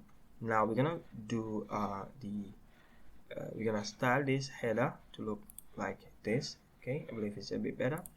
So that's what we're gonna do next. I'm gonna copy the code right here. That is this, my form. I'm gonna copy and paste it in here, just right below the main container CSS. Okay, so we're gonna create a box shadow. We're gonna create a box shadow, and then we give it a border solid with this color, padding 50 and padding bottom 20. Because we just want to reduce the size of the bottom section. Great, so that gives us this good color. So you can style this in your own way. What I'll do is I'm just gonna remove it, the title right here. Okay, I'm just gonna remove it. You can bring it down into the row, save it here. Okay, you can bring it down here and style it to look like a bigger header up here. Okay, but I will not go into that. Let me just comment it, and good. So this is how I want this list page to look like. All right, now we're gonna move to the add invoice page. Okay, so we've already applied the styling, the body color is set. Okay, so here the first thing to do is we're gonna let me just see what we have first. Okay, so we're gonna work on the enter page, the recent section. Okay, the recent invoice section. Yeah, we're gonna style this to look a little bit better. Okay, let's take the code and paste it right there, and then I will explain how that is done or what we did on that. I'm gonna copy this and then paste it right here on the enter page. I have this recent section page that starts here and ends here. Let me see. Okay, we are taking the entire column. Okay, we're gonna replace this entire column. I've already covered this. You can check the last videos. Now that is the column. I'm gonna indent it in. Okay, save it. Okay, so we're gonna use some Bootstrap. Let me save it and refresh to see how it looks, then I can explain. Good, that is much better. Okay, now if you look, you can see text muted. So this is gonna make the text look as if it is disactivated or deactivated. That is this one right here, yeah, and that one there. Okay, so that is text muted. Recent icon also seems to be kind of like deactivated or disactivated. Okay, so this one, the badge secondary, badge dash peel, is what is gonna give it this rounded shape. You can style it your own, but Bootstrap already comes with this or with this style, so we're gonna use Bootstrap styles. Okay, so that was the reason why we integrated Bootstrap in a previous video. Alright, so then we're gonna do a for loop, or we're gonna do a for loop to look into the query sets that was done on a previous video as well. Alright, so yeah, and then we're gonna have these predefined classes that will style our recent invoices just like that. Okay, so they are all Bootstrap inbuilt styles. Great. So I'm gonna move to another level or another step, that is wrapping the content into a main div. For the entry page, as you can see, we want to wrap it in the main container so that it will have the spaces on both sides of the page. Good. So we're gonna wrap the entire content right from body here. I'm gonna do div class main container, and I'm gonna indent this in all the way down just before the body. Okay, I'm gonna close the div right there. Save it, refresh. I'm gonna do control refresh. You can see the styling is applied to it. Okay, but now if you look at this, we are not utilizing the entire width of this section here, this block. We're not utilizing the entire space because you can see the space that we have here is much less than what we have on this side. So probably our let's check this one. Probably we're not utilizing the entire space. I'm gonna scroll all the way up.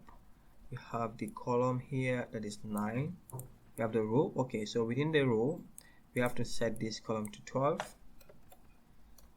Okay, and that in a row, we're gonna set it to 12 so that it will take the entire width of this row, okay, or the container. I'm gonna save it, do refresh. Hopefully that will fix it. Not fixed it. Oops, sorry, I missed it. It should be, this will be for the section here.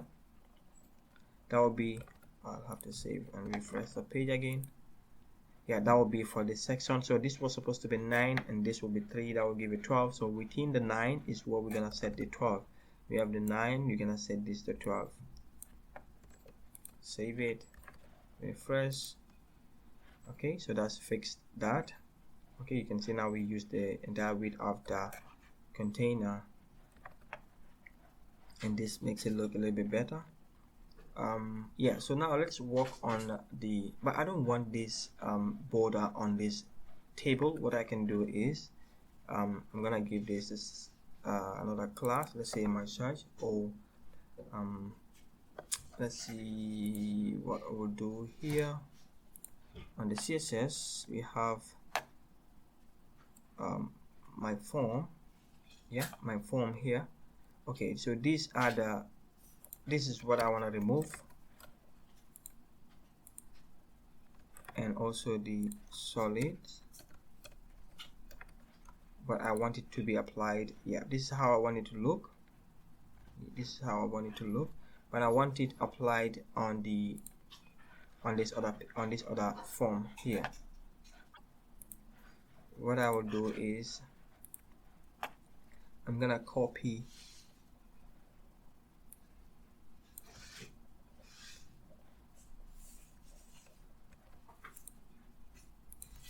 this and then call it search form.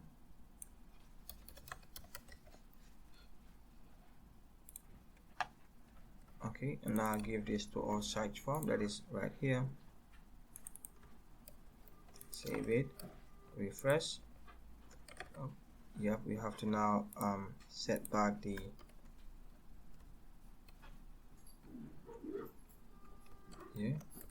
I'm gonna refresh it.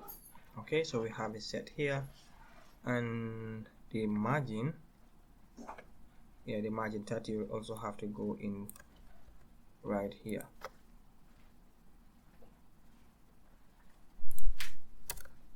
Sorry, here in the search form. Save it, refresh. Okay, voila. So we have it on the search form but not on the entry page. Alright, so if you want it, you can leave it on your entry page as well, but this is how I want my form to look like. Okay, good. So now we are gonna work on the navbar. I'm gonna copy the content of the navbar and then replace this other page, this other content. So all that we're doing is we're gonna set we are setting the home page, the we're gonna have a URL, the home page. We're gonna have our invoice. In fact, I don't need the home page. I can just comment that. Sorry. I'm gonna have our invoice. I'm gonna have. Oops, sorry. All right. Let's see. Let me see what I get here, because I don't want the home page to be there. Yeah, I just don't want these two to be there.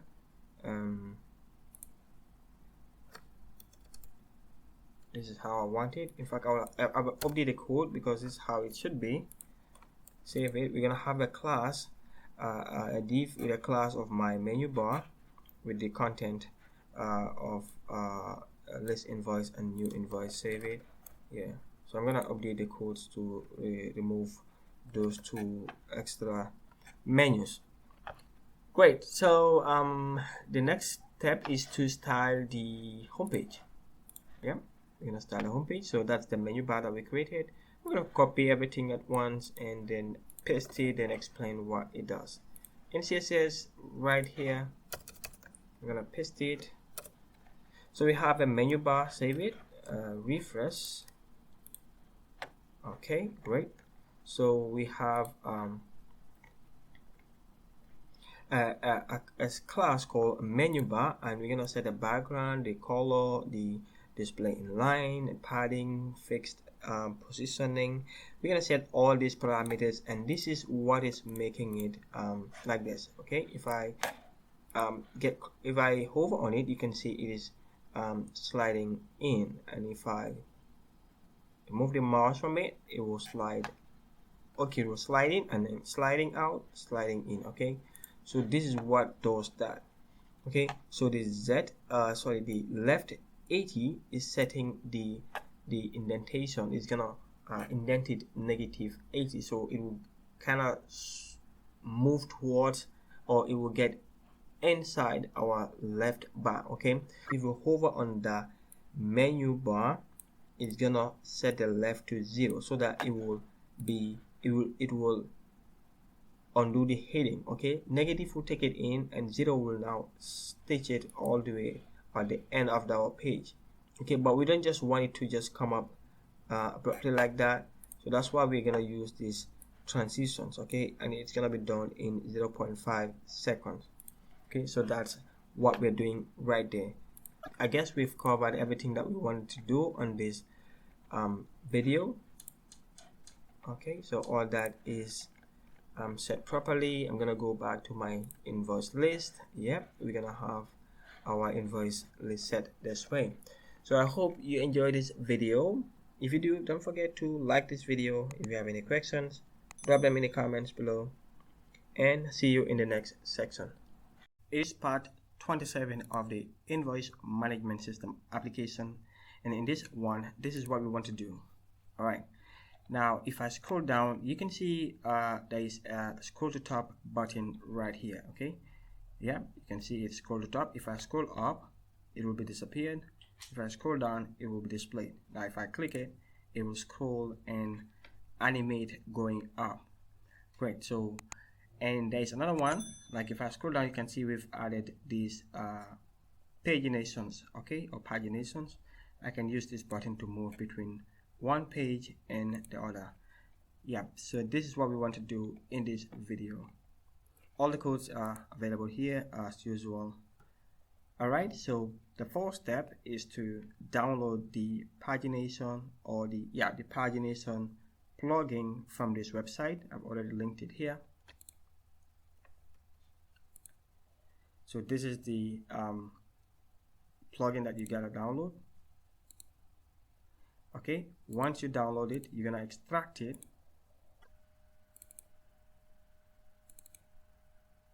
Okay, you're gonna extract it and paste it in the src folder. I've already done that. If I open my src, you can see I've renamed it to just pager, and these are the 4 files in it. So once you did this, or once you've done this, alright, so once you get that, we can move to the next step. You can close the site and then move to step number 2, which is to add the pagination script to our JavaScript file. I'm gonna copy this and switch over to the Sublime, okay, our text editor. So right here in my JS, I'm gonna find somewhere to place this code. Okay, I'm gonna paste it just anywhere below here. Alright, so what this code is doing is it's gonna look for our table, or we're gonna mention, or we're gonna define a table that we're gonna apply pagination on. So I have a table, I have a, what's the name again, in the entry page, sorry, in the list invoice page, we have this class table. So whatever class that you have here for your table is what you're gonna apply here. Okay, so it is a class. I'm gonna say dot table dot paging limit 15. So 15 defines how many lines that you can have. All right, so if I switch over to the application, you can see I have all the codes, or all the lines right on one page. Okay, these are the items that we've entered into the database. So I have up to 21. If I refresh, I'm gonna do control refresh. Okay, it's not working. We have to check that. I hope I saved it. Okay, let's save it. Wow, yeah, what we're gonna do is you need JavaScript, you need jQuery to make this happen, okay, or to make this possible. Now if I go to the list page, I have to have jQuery stuff right here. So a few videos ago we've shown you how to do that, and I have all the codes right here on the entry page. I'm gonna copy that all the way down here and paste it in the entry page. So you're gonna have the jQuery UI.main.css, you're gonna have the structure and the theme.main.css. You also have to have the jQuery file itself, okay, yep, and then the jQuery UI. So I'm gonna save it. Okay, we also have to have our JavaScript file itself. Okay, I'm gonna copy this one as well and paste it all the way down here and save it. Now I'm gonna refresh, scroll down. Okay, it's still not working. Let's see why it is not working in the list page. Alright, so let's debug. I'm gonna do right click inspect. Alright, so we also have to add the paging application, or the paging plugin, to our site. Again, I forget that. So right here, I have the paging file in JS pager, and then you have paging.js. I'm gonna copy this and then add paging pager right here / paging.js. I guess it is paging, yeah, paging.js, yeah. Save it, then control refresh again. The error is gone, and we have our pager file right here, or our pager buttons right here. Okay, you can see I have page 1 and page 2. If I click next, I'm at page 2, and if I click this other one, I'm at page 1. You can also click the text. Okay, but this is not how we want it. We want to apply the page style as well. Okay, now this is the JavaScript, or sorry, the CSS part of it. You also have that from their website, but I also paste the code right here. Okay, I'm gonna copy this and paste it in the CSS file. I can paste it anywhere. Let me just paste it just below the body. Okay, alright, so it has 3 sections to it. You have this, that, and the bottom one. So I'm gonna save it and then refresh the application. Alright, so the paging styles and the button styles are applied. I can move from one page to the other by clicking these 2 buttons, or these 2 tabs, or you can also click the icon, the number itself. Alright, so that is done. Great, so we can now move to the scroll to top button. Alright, now to add a scroll to top button, we'll have to have an element that will be clickable. Okay, so this is what I want to click to scroll to top. I'm gonna paste it somewhere on the list the list invoice page. I'm gonna put it right here, save it. Okay, if I refresh, we should have it just below the table right here. Okay, good. So now this is not doing anything, it's just because of the hash. That's why it is just reloading or taking us back to the top, but this is not the actual effect that we want. Okay, this is just the default behavior of HTML. If you have a hash, like if you have this hash right here, it's just going to take you all the way up on the top of the page. Okay, but we want to use JavaScript to scroll all the way to the top to add that scroll effect. Now that is the next part. If I switch back to the codes, I'm going to copy this.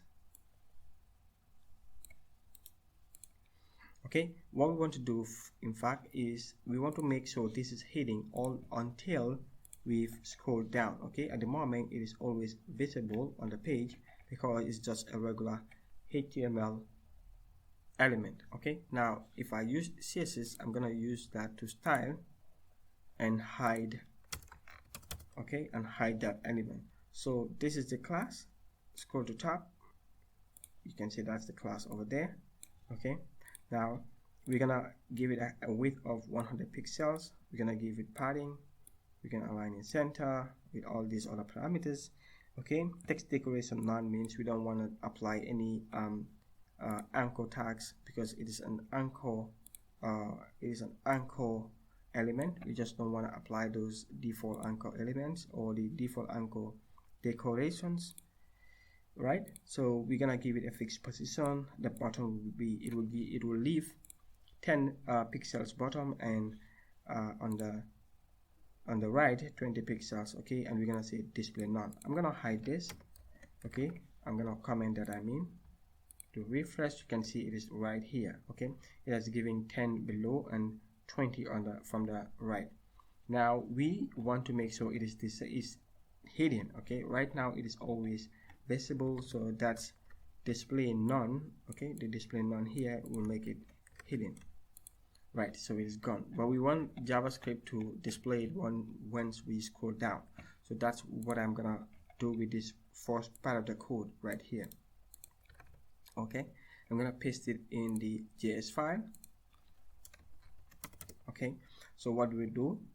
We're gonna look for window. If it's scrolled and past this number of lines, 50 lines, okay, or 50 positions, okay, we're gonna feed this class in. We're gonna feed it in, else we're gonna feed it out. So this will enable, or this will hide or display the scroll to top button. If I scroll all the way up, you can see it has faded out.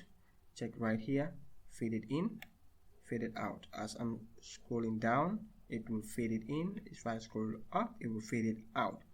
Alright, now I want, if I click it, it should scroll all the way up. Okay, so that is this code right here. Okay, I'm just gonna paste it right below here. So okay, if I click on this, okay, this is the class on click. If I click it, I want to scroll the entire HTML body or the entire page. Okay, and I'm gonna do the animation. I'm gonna use the animation to scroll it up. Okay, and it will take 800 milliseconds to get to the top of the page. Let me just reduce that number to maybe 500, because 800 will be a little bit slow because we have a very short page. Good. I'm gonna save and then do refresh, control refresh. If I scroll and then click it, you can see the scrolling effect right there. Alright, so this is what I want to show you on this tutorial. I hope you have enjoyed it. If you do, don't forget to click on the like button. If you have any questions, leave them in the comments below. Otherwise, see you in the next video. Hey, what's up guys? Welcome back to another part of the invoice management system application.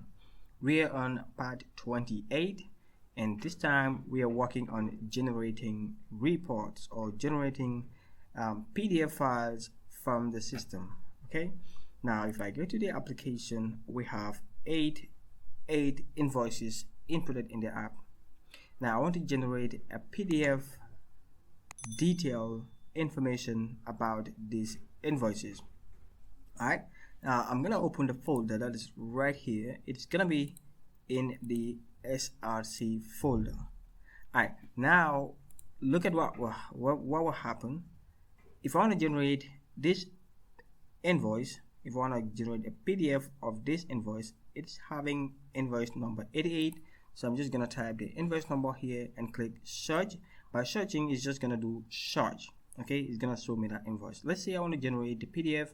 I'm gonna open this folder and pin it to top so that you see how fast that generation is done. Alright, let me just do this, pin or stay on top, and I'm gonna click generate invoice. I'm gonna click search. Right here you can see that the file is done, so I can open it, and this is how it looks. Really beautifully designed, and it is definitely a PDF file. Okay, so you can just print this and you sign this and then hand it over to your client. Great. Alright, so now if I want to generate the entire report or the entire data to PDF, I just have to leave the site criteria blank and then click generate to invoice or generate invoice and click search. So right here we have 8 invoices successfully generated. Okay, and if you look into your folder, you should be able to have all the 8 folders right, or 8 files right in there. So this is what we want to do in this video. Alright, now the first step is to install the report lab.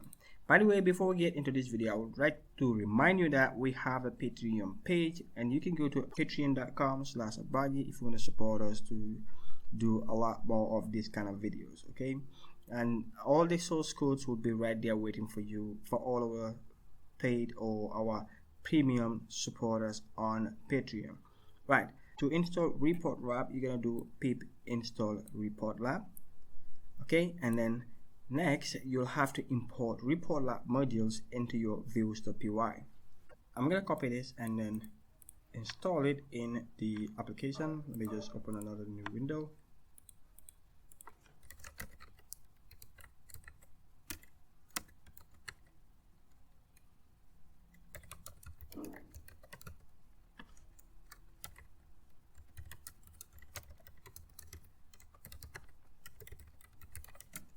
Oops, sorry, I should not do wrong server. I just wanted to run the pip installation. Sorry, I want to do the report lab installation. Just gonna press enter, and actually I've already installed this, so it should tell me that it is already installed. So while it is doing its thing, let's just go and get this import and paste it in the views.py. Switch over to views.py. So right in the imports, I'm gonna paste it here. Alright, so you're gonna import the report lab PDF gen, lib, page size, the letter, the landscape. You have the plate pause, import images. Okay, now those are the 4 imports that we should be doing in the views.py. And next we're gonna copy this very long code, but don't worry, I'm gonna explain every single bit of it. So just scroll down and copy it. Yeah, you keep scrolling down.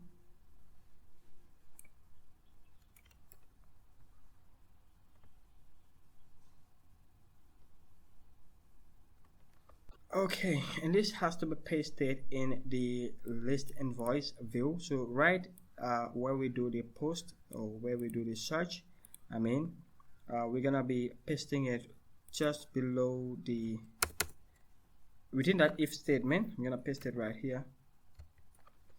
So when I was copying, I got this that I need to remove. Okay, so this is all that you're gonna get. Let me just do the indentation properly. I have to indent that a bit inside.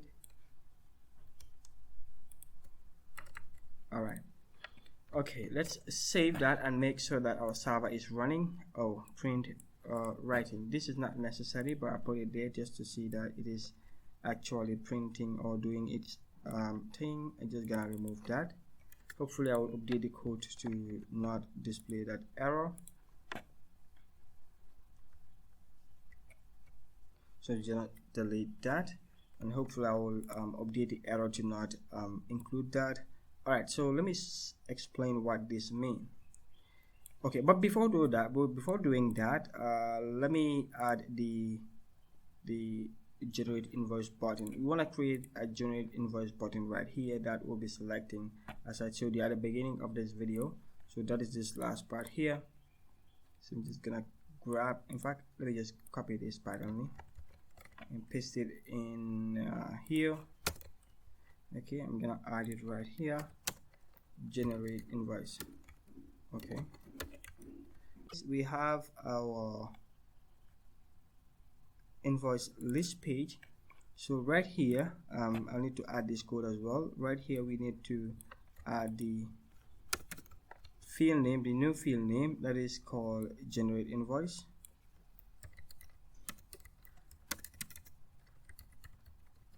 Okay, remember we were using a crispy as field, and with that we have explicitly defined every single field that we have so that the form will render it on the browser. Okay, crispy got pass invalid in existing field generate invoice. Okay, it has to be generate underscore invoice. Save it, refresh. Okay, good. So we have that. Now what this code is doing in the views.py, so once we click on that search button, when we click on the search button, it's going to check if we select this generate invoice checkbox. That is doing that is what this one is doing. Okay, so if we do the search, it's going to also do another check. If the generate invoice is checked, that means if the value is true, we're gonna take the query set that we have here, okay, and give it to a variable or call instance. So we're gonna have a data file as a variable and then assign that. Okay, I could have assigned this directly here, but let's just leave it as is. So number of invoices generated, this is gonna be the one that is gonna pop out on our message, and then we're gonna create a function, and that function will take in the data that was assigned here. Okay, the data, whatever data that we have there, is what's gonna be passed into this function. Right, so it's gonna check for all those data. Okay, for every single data that was passed in for row in invoice data. Okay, it's gonna assign the invoice type will be row.invoice type. Okay, whatever was in the invoice type of that data will be assigned to invoice type, and then we're gonna do the same for invoice number, date, name, phone. Okay, as well as the line 1 quantity, line 1 unit price, line 1 total price. So we're gonna do the same for line 2 all the way down to line 10. Okay, you can also automate this, but I'm not gonna show you that in this video, but you can automate it actually using Python list. Okay, so that you don't have to do all of these stuffs. But anyways, let's proceed. Okay, so it's gonna do the same for total, and then it's gonna give our file a file name. PDF file name is gonna be equal to the invoice number plus underscore and the name of the invoice plus PDF. It's gonna do concatenation. Alright, so if the invoice number is 1 and the name of that individual who owned the invoice is Abdurrahman, it's gonna be 01 underscore Abdurrahman.pdf. That will be the name of the PDF file that's going to be generated or that's going to be downloaded. Great.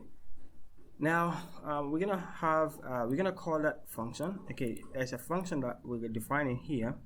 Okay, so we define that function with this the parameters, the name, the invoice number, all the values or all the values that we have in the database, the model, including the PDF name right here. Okay, so basically whatever we have in here is what we're gonna pass in to that variable or to that function. Alright, sorry, this is the function definition here. and we're gonna call that function and give it the detail that was actually defined here. Okay, so this and that should have exactly the same parameters. Okay, so these are the parameters and these are going to be the arguments that's going to be passed into those parameters. And now that function is now responsible for drawing and designing the PDF file. Okay, so we're gonna call canvas that's already imported right here. Okay, that's gonna be part of the report lab and it's already imported here. So we're gonna call that, we're gonna give it to a variable called C. So the canvas will be taking in the PDF file name as an argument. Okay, so we're gonna also have another variable called logo that's gonna be tied to whatever logo that we have, and that has to be pasted in here. So this is the logo that I am using, okay, for that particular logo variable here. Okay, this one.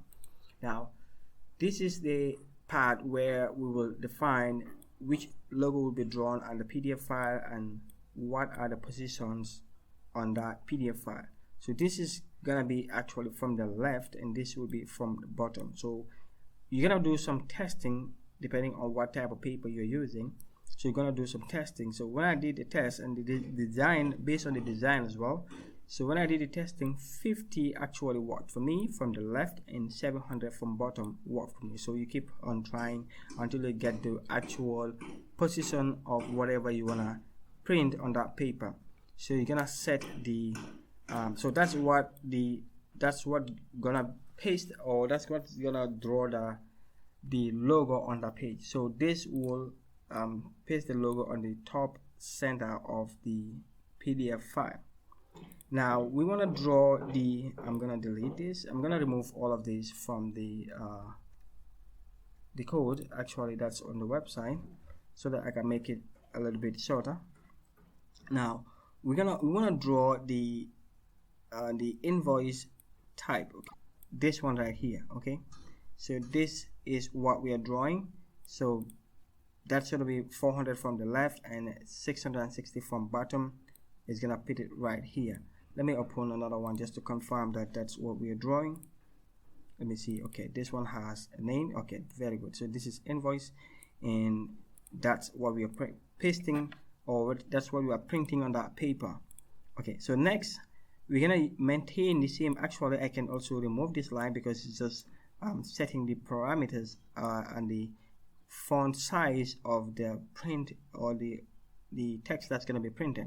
So how this thing works is it's gonna set, you're gonna pick your text title or text type and also pick the size of that text that you want to print, and then use the draw centered string with these values to print whatever you want to print. Okay, so since we've already set the Helvetica and 12 up here, I don't have to add this one as well, so I can remove that because we're going to be printing this variable with exactly the same styling. Okay, so we're gonna print that one as well. Okay, yeah, that's where the printing is done. We're gonna print that as well. So we're using this as a variable to put these two together and then print it right here. Yeah, so we're gonna do another printing and actually it's just the same, so I'm gonna remove all that. I hope you get what I'm doing right now.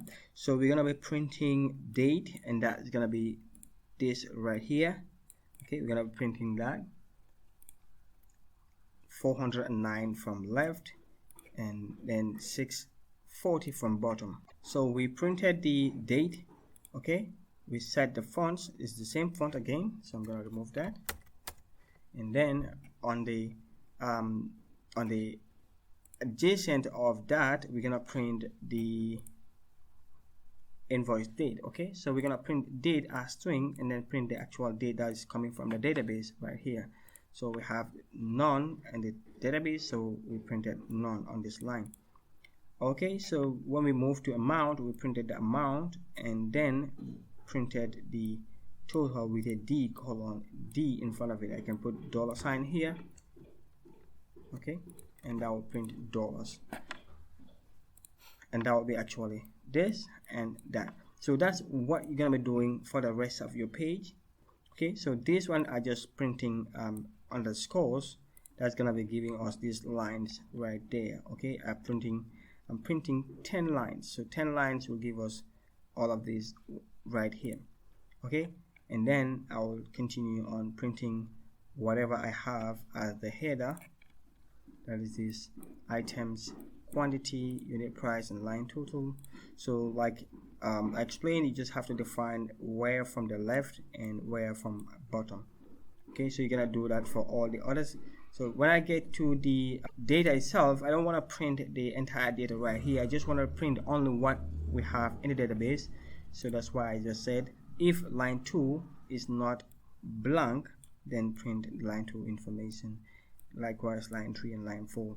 So that's why we have only laptop and not right here, because for this particular invoice number we only have 2 items. So it's gonna print whatever is in line 1, that is this one right here, and then decide whether it's gonna print for line 2 or line 3 all the way down to line 10. Okay, and you can also automate that using Python list. Okay, now we're gonna print total and sign like same way I explained. You're gonna print the total right here and sign. So with the total, I'm using a different font size. Okay, using different font font type. Okay, font type is Helvetica bold, and this one to Helvetica bold, but with size 20.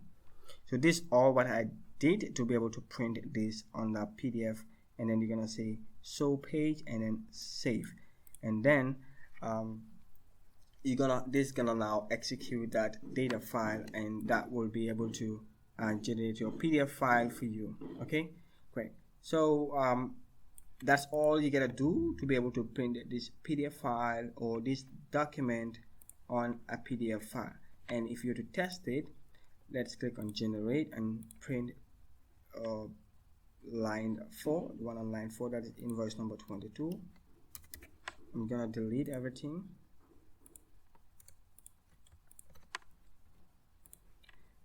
and print PDF number 22. Okay, great. I'm gonna print that, and that's actually what we have here.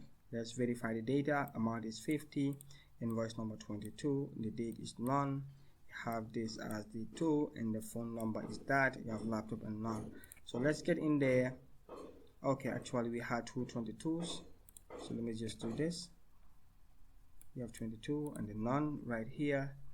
Okay, and this actually will cause you to duplicate, because I am printing that same invoice twice, so you will be seeing only one invoice right here. So it's gonna print and then print over it again. Like if you look at the notification, if I print 23, it's gonna say 3 pages printed, but because we're not validating this invoice numbers, it's gonna be printing duplicates. Okay, or generating one but repeating and overriding the previous one. If I click that, you can see 3 invoices were actually generated, but when it prints the first one, the name of that invoice will be 23, Bagi.pdf, and it's gonna print another one or generate another one that will replace whatever was there and then replace the second one as well. So that will just give us the last figure. Okay, the last figure. So if you're gonna do this, you have to make sure that you validated the invoice numbers so that the generation will be done accurately. All right, so I hope you're able to do that, because we've done a field validation in a previous video.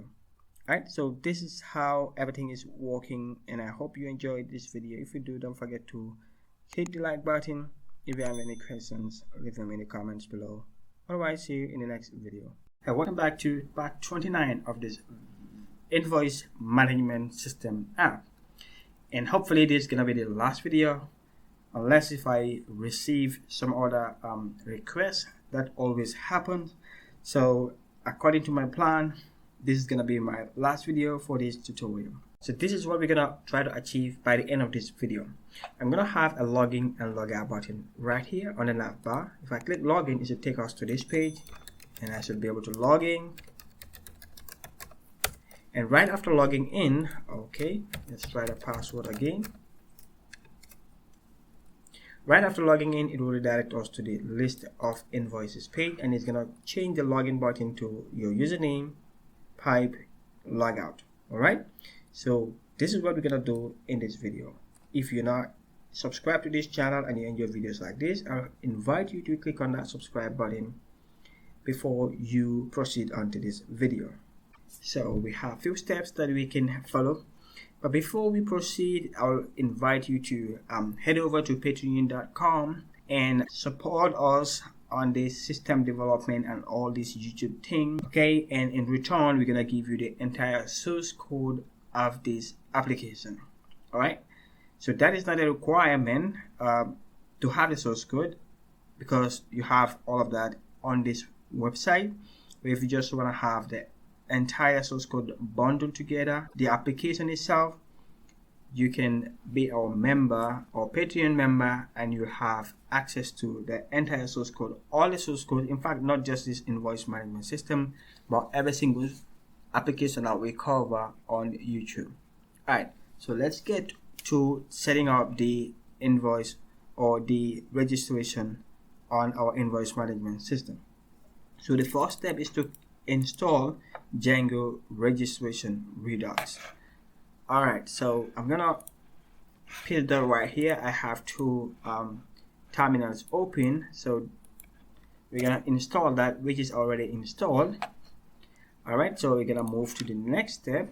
I'm gonna add registration to installed app, and it should be immediately above Django country app. Okay, so I'm gonna copy this line and open settings.py, which is already opened. So it's just gonna be above that. I'm gonna paste it right here, save it.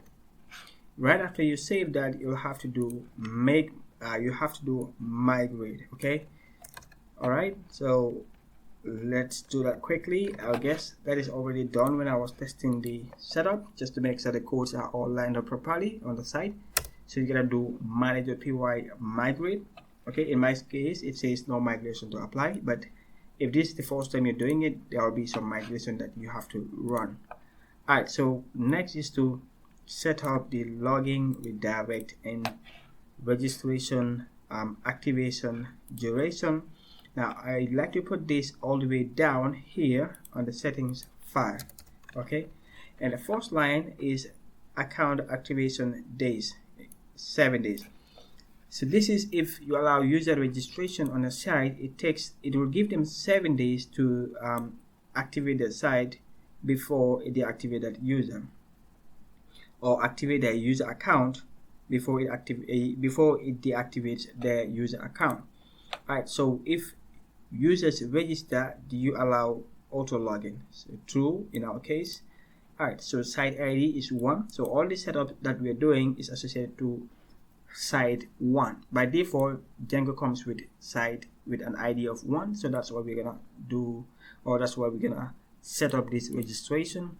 And if you already log in, or if you click login and login, where do you want the users to be redirected to? So I wanna redirect them to list invoices. Okay, so this is where I want to set them to be redirected.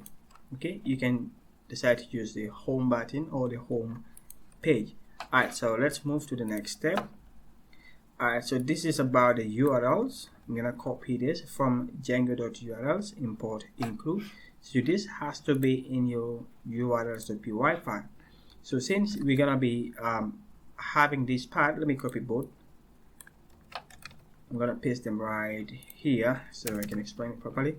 Since you're gonna be using the Django registration URLs, which is within this app, registration.backend.default.urls, so we want to include that into our application. So we're gonna make sure the include keyword is imported from Django.urls. We're gonna import include, that is the include right here, the one that we're using right there. So I'm going to cut this and paste it just above here. All right, good. So we're going to save that. So behind the Django registration, there are a lot of URLs that we're going to include all by typing /accounts. Okay, so like if I type localhost/accounts, okay, so behind accounts you have login, you have logout, you have register, you know, activate URLs, you know, a bunch of URLs behind account. So that's what we are importing, okay, or we are including right here, and they have to be prefixed with this text or this keyword here, accounts. So behind accounts I can do login. Okay, so when I do login, okay, where does it take me?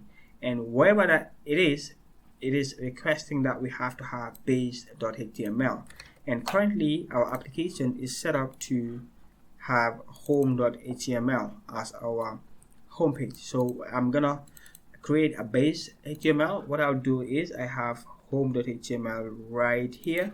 I'm gonna file save as base.html. So the registration Redux works with base.html.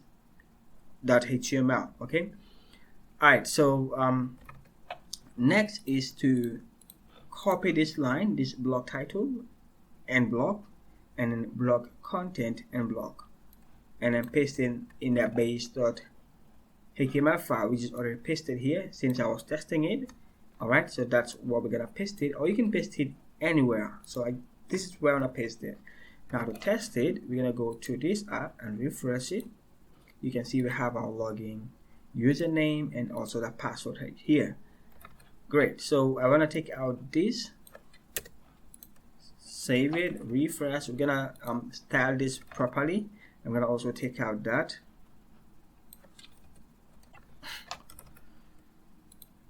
Don't worry about the look, we're gonna fix that very soon. Okay, so let's test that we're able to log in, but before that we'll have to create a user account. All right, we'll have to create a user account. So this is the login and logout URLs. So let's create a user account. I'm gonna do this, manager py create super user. All right, the username will be, I'm gonna use admin, and I'm gonna use admin at appcoms.com, and the password will be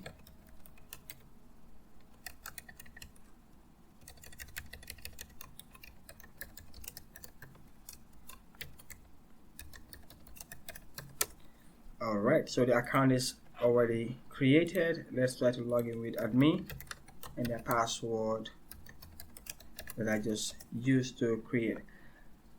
Okay, so you can see the login redirect just worked, but as it is, we can't tell if we are logged in or logged out. But just because it is redirecting us, that shows that the login redirect is working, and hopefully the login tool is working. So that next step is to create a buttons on our navbar to allow users to click to log in and also to log out. So I'm going to just copy this part, copy, and then paste it in navbar. That is already open right here. I'm going to paste it just below the links. Okay, I'm gonna indent that properly and create a BR. Refresh the app, so you can see a logout button right here. Okay, I want to take out the list. I think I will have to update the quotes on the site. Let me take out the list right here, that one right there. Okay, I'm gonna save it, refresh. Great, so admin/logout. So this is how the admin is coming up. If requested user is authenticated, it's gonna show us this URL, account/logout. Then we're gonna create a button class, or a button with a class btn and btn ninja. Okay, I guess, yeah, that is fine. So then it's gonna created the user that is logged in, and then it's gonna do this character and then log out. Okay, so that is when the users are logged in. This will be shown on the navbar. Else, that means if they're not logged in, it's gonna show them account/login. That means you can now click on this to log in. So I'm gonna add this button thing right here, and then enter button.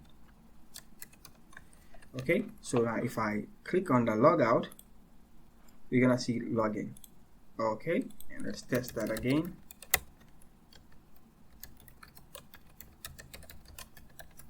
So you can see, because we are logged out, we have login right here. If I click login, then it's gonna do the redirection, and it's gonna show us the logout button right here. Okay, so that's all what you need to do to activate this login and logout on a Django site. Alright, so let's make our login page a little bit prettier. Okay, and if I go to login, we want to style this page a bit. This user account, or this template, is sitting right here. Okay, in the site packages, let's open that folder, and the app is called Invoice. There is the app right here. If I go into the environment, inside lib, you have the Python 3.8 or whatever Python that you're using. You have set packages. You'll see registration. Okay, so there's it. Inside registration, we should have the templates. We can have templates here. You have registration, and we should see login. Okay, so that is the template. I'm gonna right click and open with the text editor. Now what I want to do, since I'm not focusing on the the registration part, I want to turn off the reset and the registration. Okay, maybe we can look at that in another video, but in this one we just want to configure login and log out. So this is the registration part, yeah, the user reset part, and the registration. So I'm gonna take out all that. This is all what we need to do. So I'm gonna save and refresh. Okay, now let's style this page. Let's make this login button or this login form to appear at the middle of the page. Great. So I'm gonna go back to the base, the base.html file.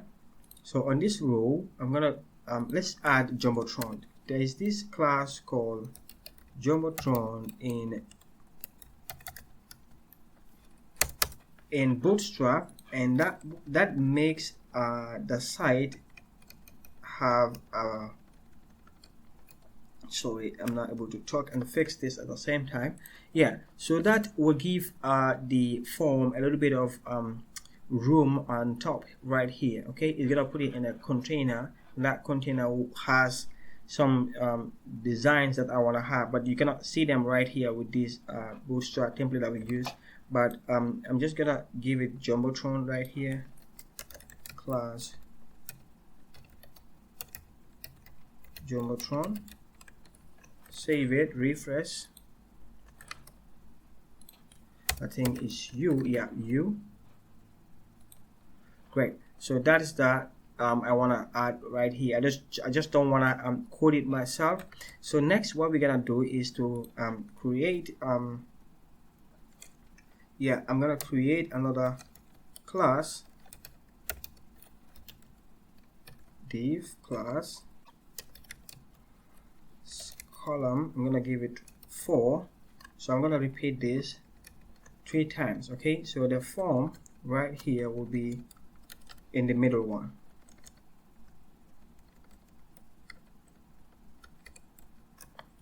I'm gonna cut it and put it right here in the middle class, or in the middle div. Paste it right here.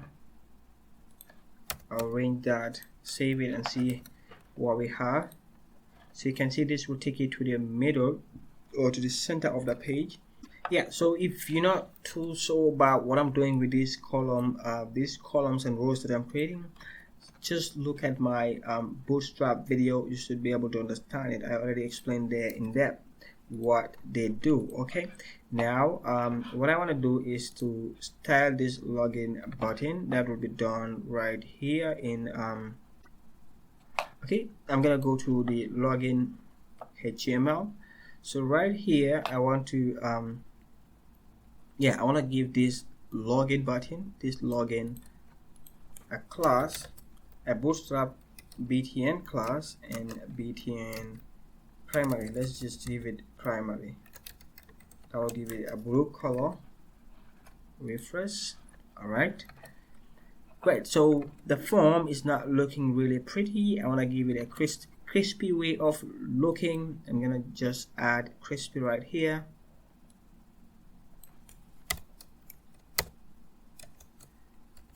Crispy, and we're gonna make sure we have the crispy keyword. Where do we, let's just look for any entry page, and I bring this crispy form tags right here so that we don't run into errors. Refresh. Great, so you can see how good it is looking. All right, so I guess that's what I have. Let's just take out that login. I don't really like seeing that login out there. Or we can even style it. We can style it. In fact, you can take it out, or you style this particular login key or this login text right here. But anyways, at the moment I just want to take it out. Okay, let's just take it out. So if you want to keep it there, you can style it. So I believe this is looking really nice. I can try to log in again. Okay, we are logged in, and if I click log out, you can also style your logout page, but right now I'm not really going to do that, so I'm gonna let you do that on your own. Okay, before I proceed, you notice that if I click on the logout button, we still have the list invoice displayed, and the users can still go to list and to add new entry into our application. So to prevent this, you're gonna add login required decorator on your view. Okay, this is the first step to make sure that users are not able to log in or to access the data when they're not logged in. So to add, I'm going to add the login up. Let's import it first. I'm going to import it right here, and then I'm going to add this login required decorator right here, and I'm going to add it right here as well. Okay, so you can add it to all your views. Okay, for the update as well, we're gonna add it right there. Delete, we're gonna add it right there. So I'm gonna save this, and if I log out, right now we are logged out. I mean, if I click this, it's gonna force the users to go to the login, and here you can see accounts login next list invoice. So it already knows where the user wants to go to, but they're not logged in. It will bring you down to the login window, and if you are logged in, it will now redirect you to wherever you wanted to go. So the same will be for the entry page. You can see add invoice. Okay, now the next step, we want to hide these two buttons when the users are not logged in. Let's see if I have that code. Yep, actually I have it right here. So you just have to add the if the users are not registered, they should not be able to see that button. So at navbar, we already have it here, in fact. Okay, so I'm gonna have to copy this. I'm gonna cut it and then paste it right above here. So all of this should be accessible by users if they are logged in. Else, this is the only button that you're gonna see. I'm gonna save that and refresh the home page. While we are logged out, you can see all the menus disappear. Only the login button will be right there. Okay, so that's what they can access if they're not logged in. And if they remember the URL, put the URL right here. Okay, the direct URL right here. Let's say add invoice. It's gonna force them to log in first before they're able to get to that URL. Okay, so those are the two pieces that we have to fix before we end this tutorial or this application. Alright, so I hope you enjoyed this video. That's gonna be tentatively, it's gonna be the end of this tutorial, unless if I have a very good request that I can add to this playlist. Otherwise, see you in the next tutorial. I have a lot more series coming up, so watch out for that. Bye bye for now.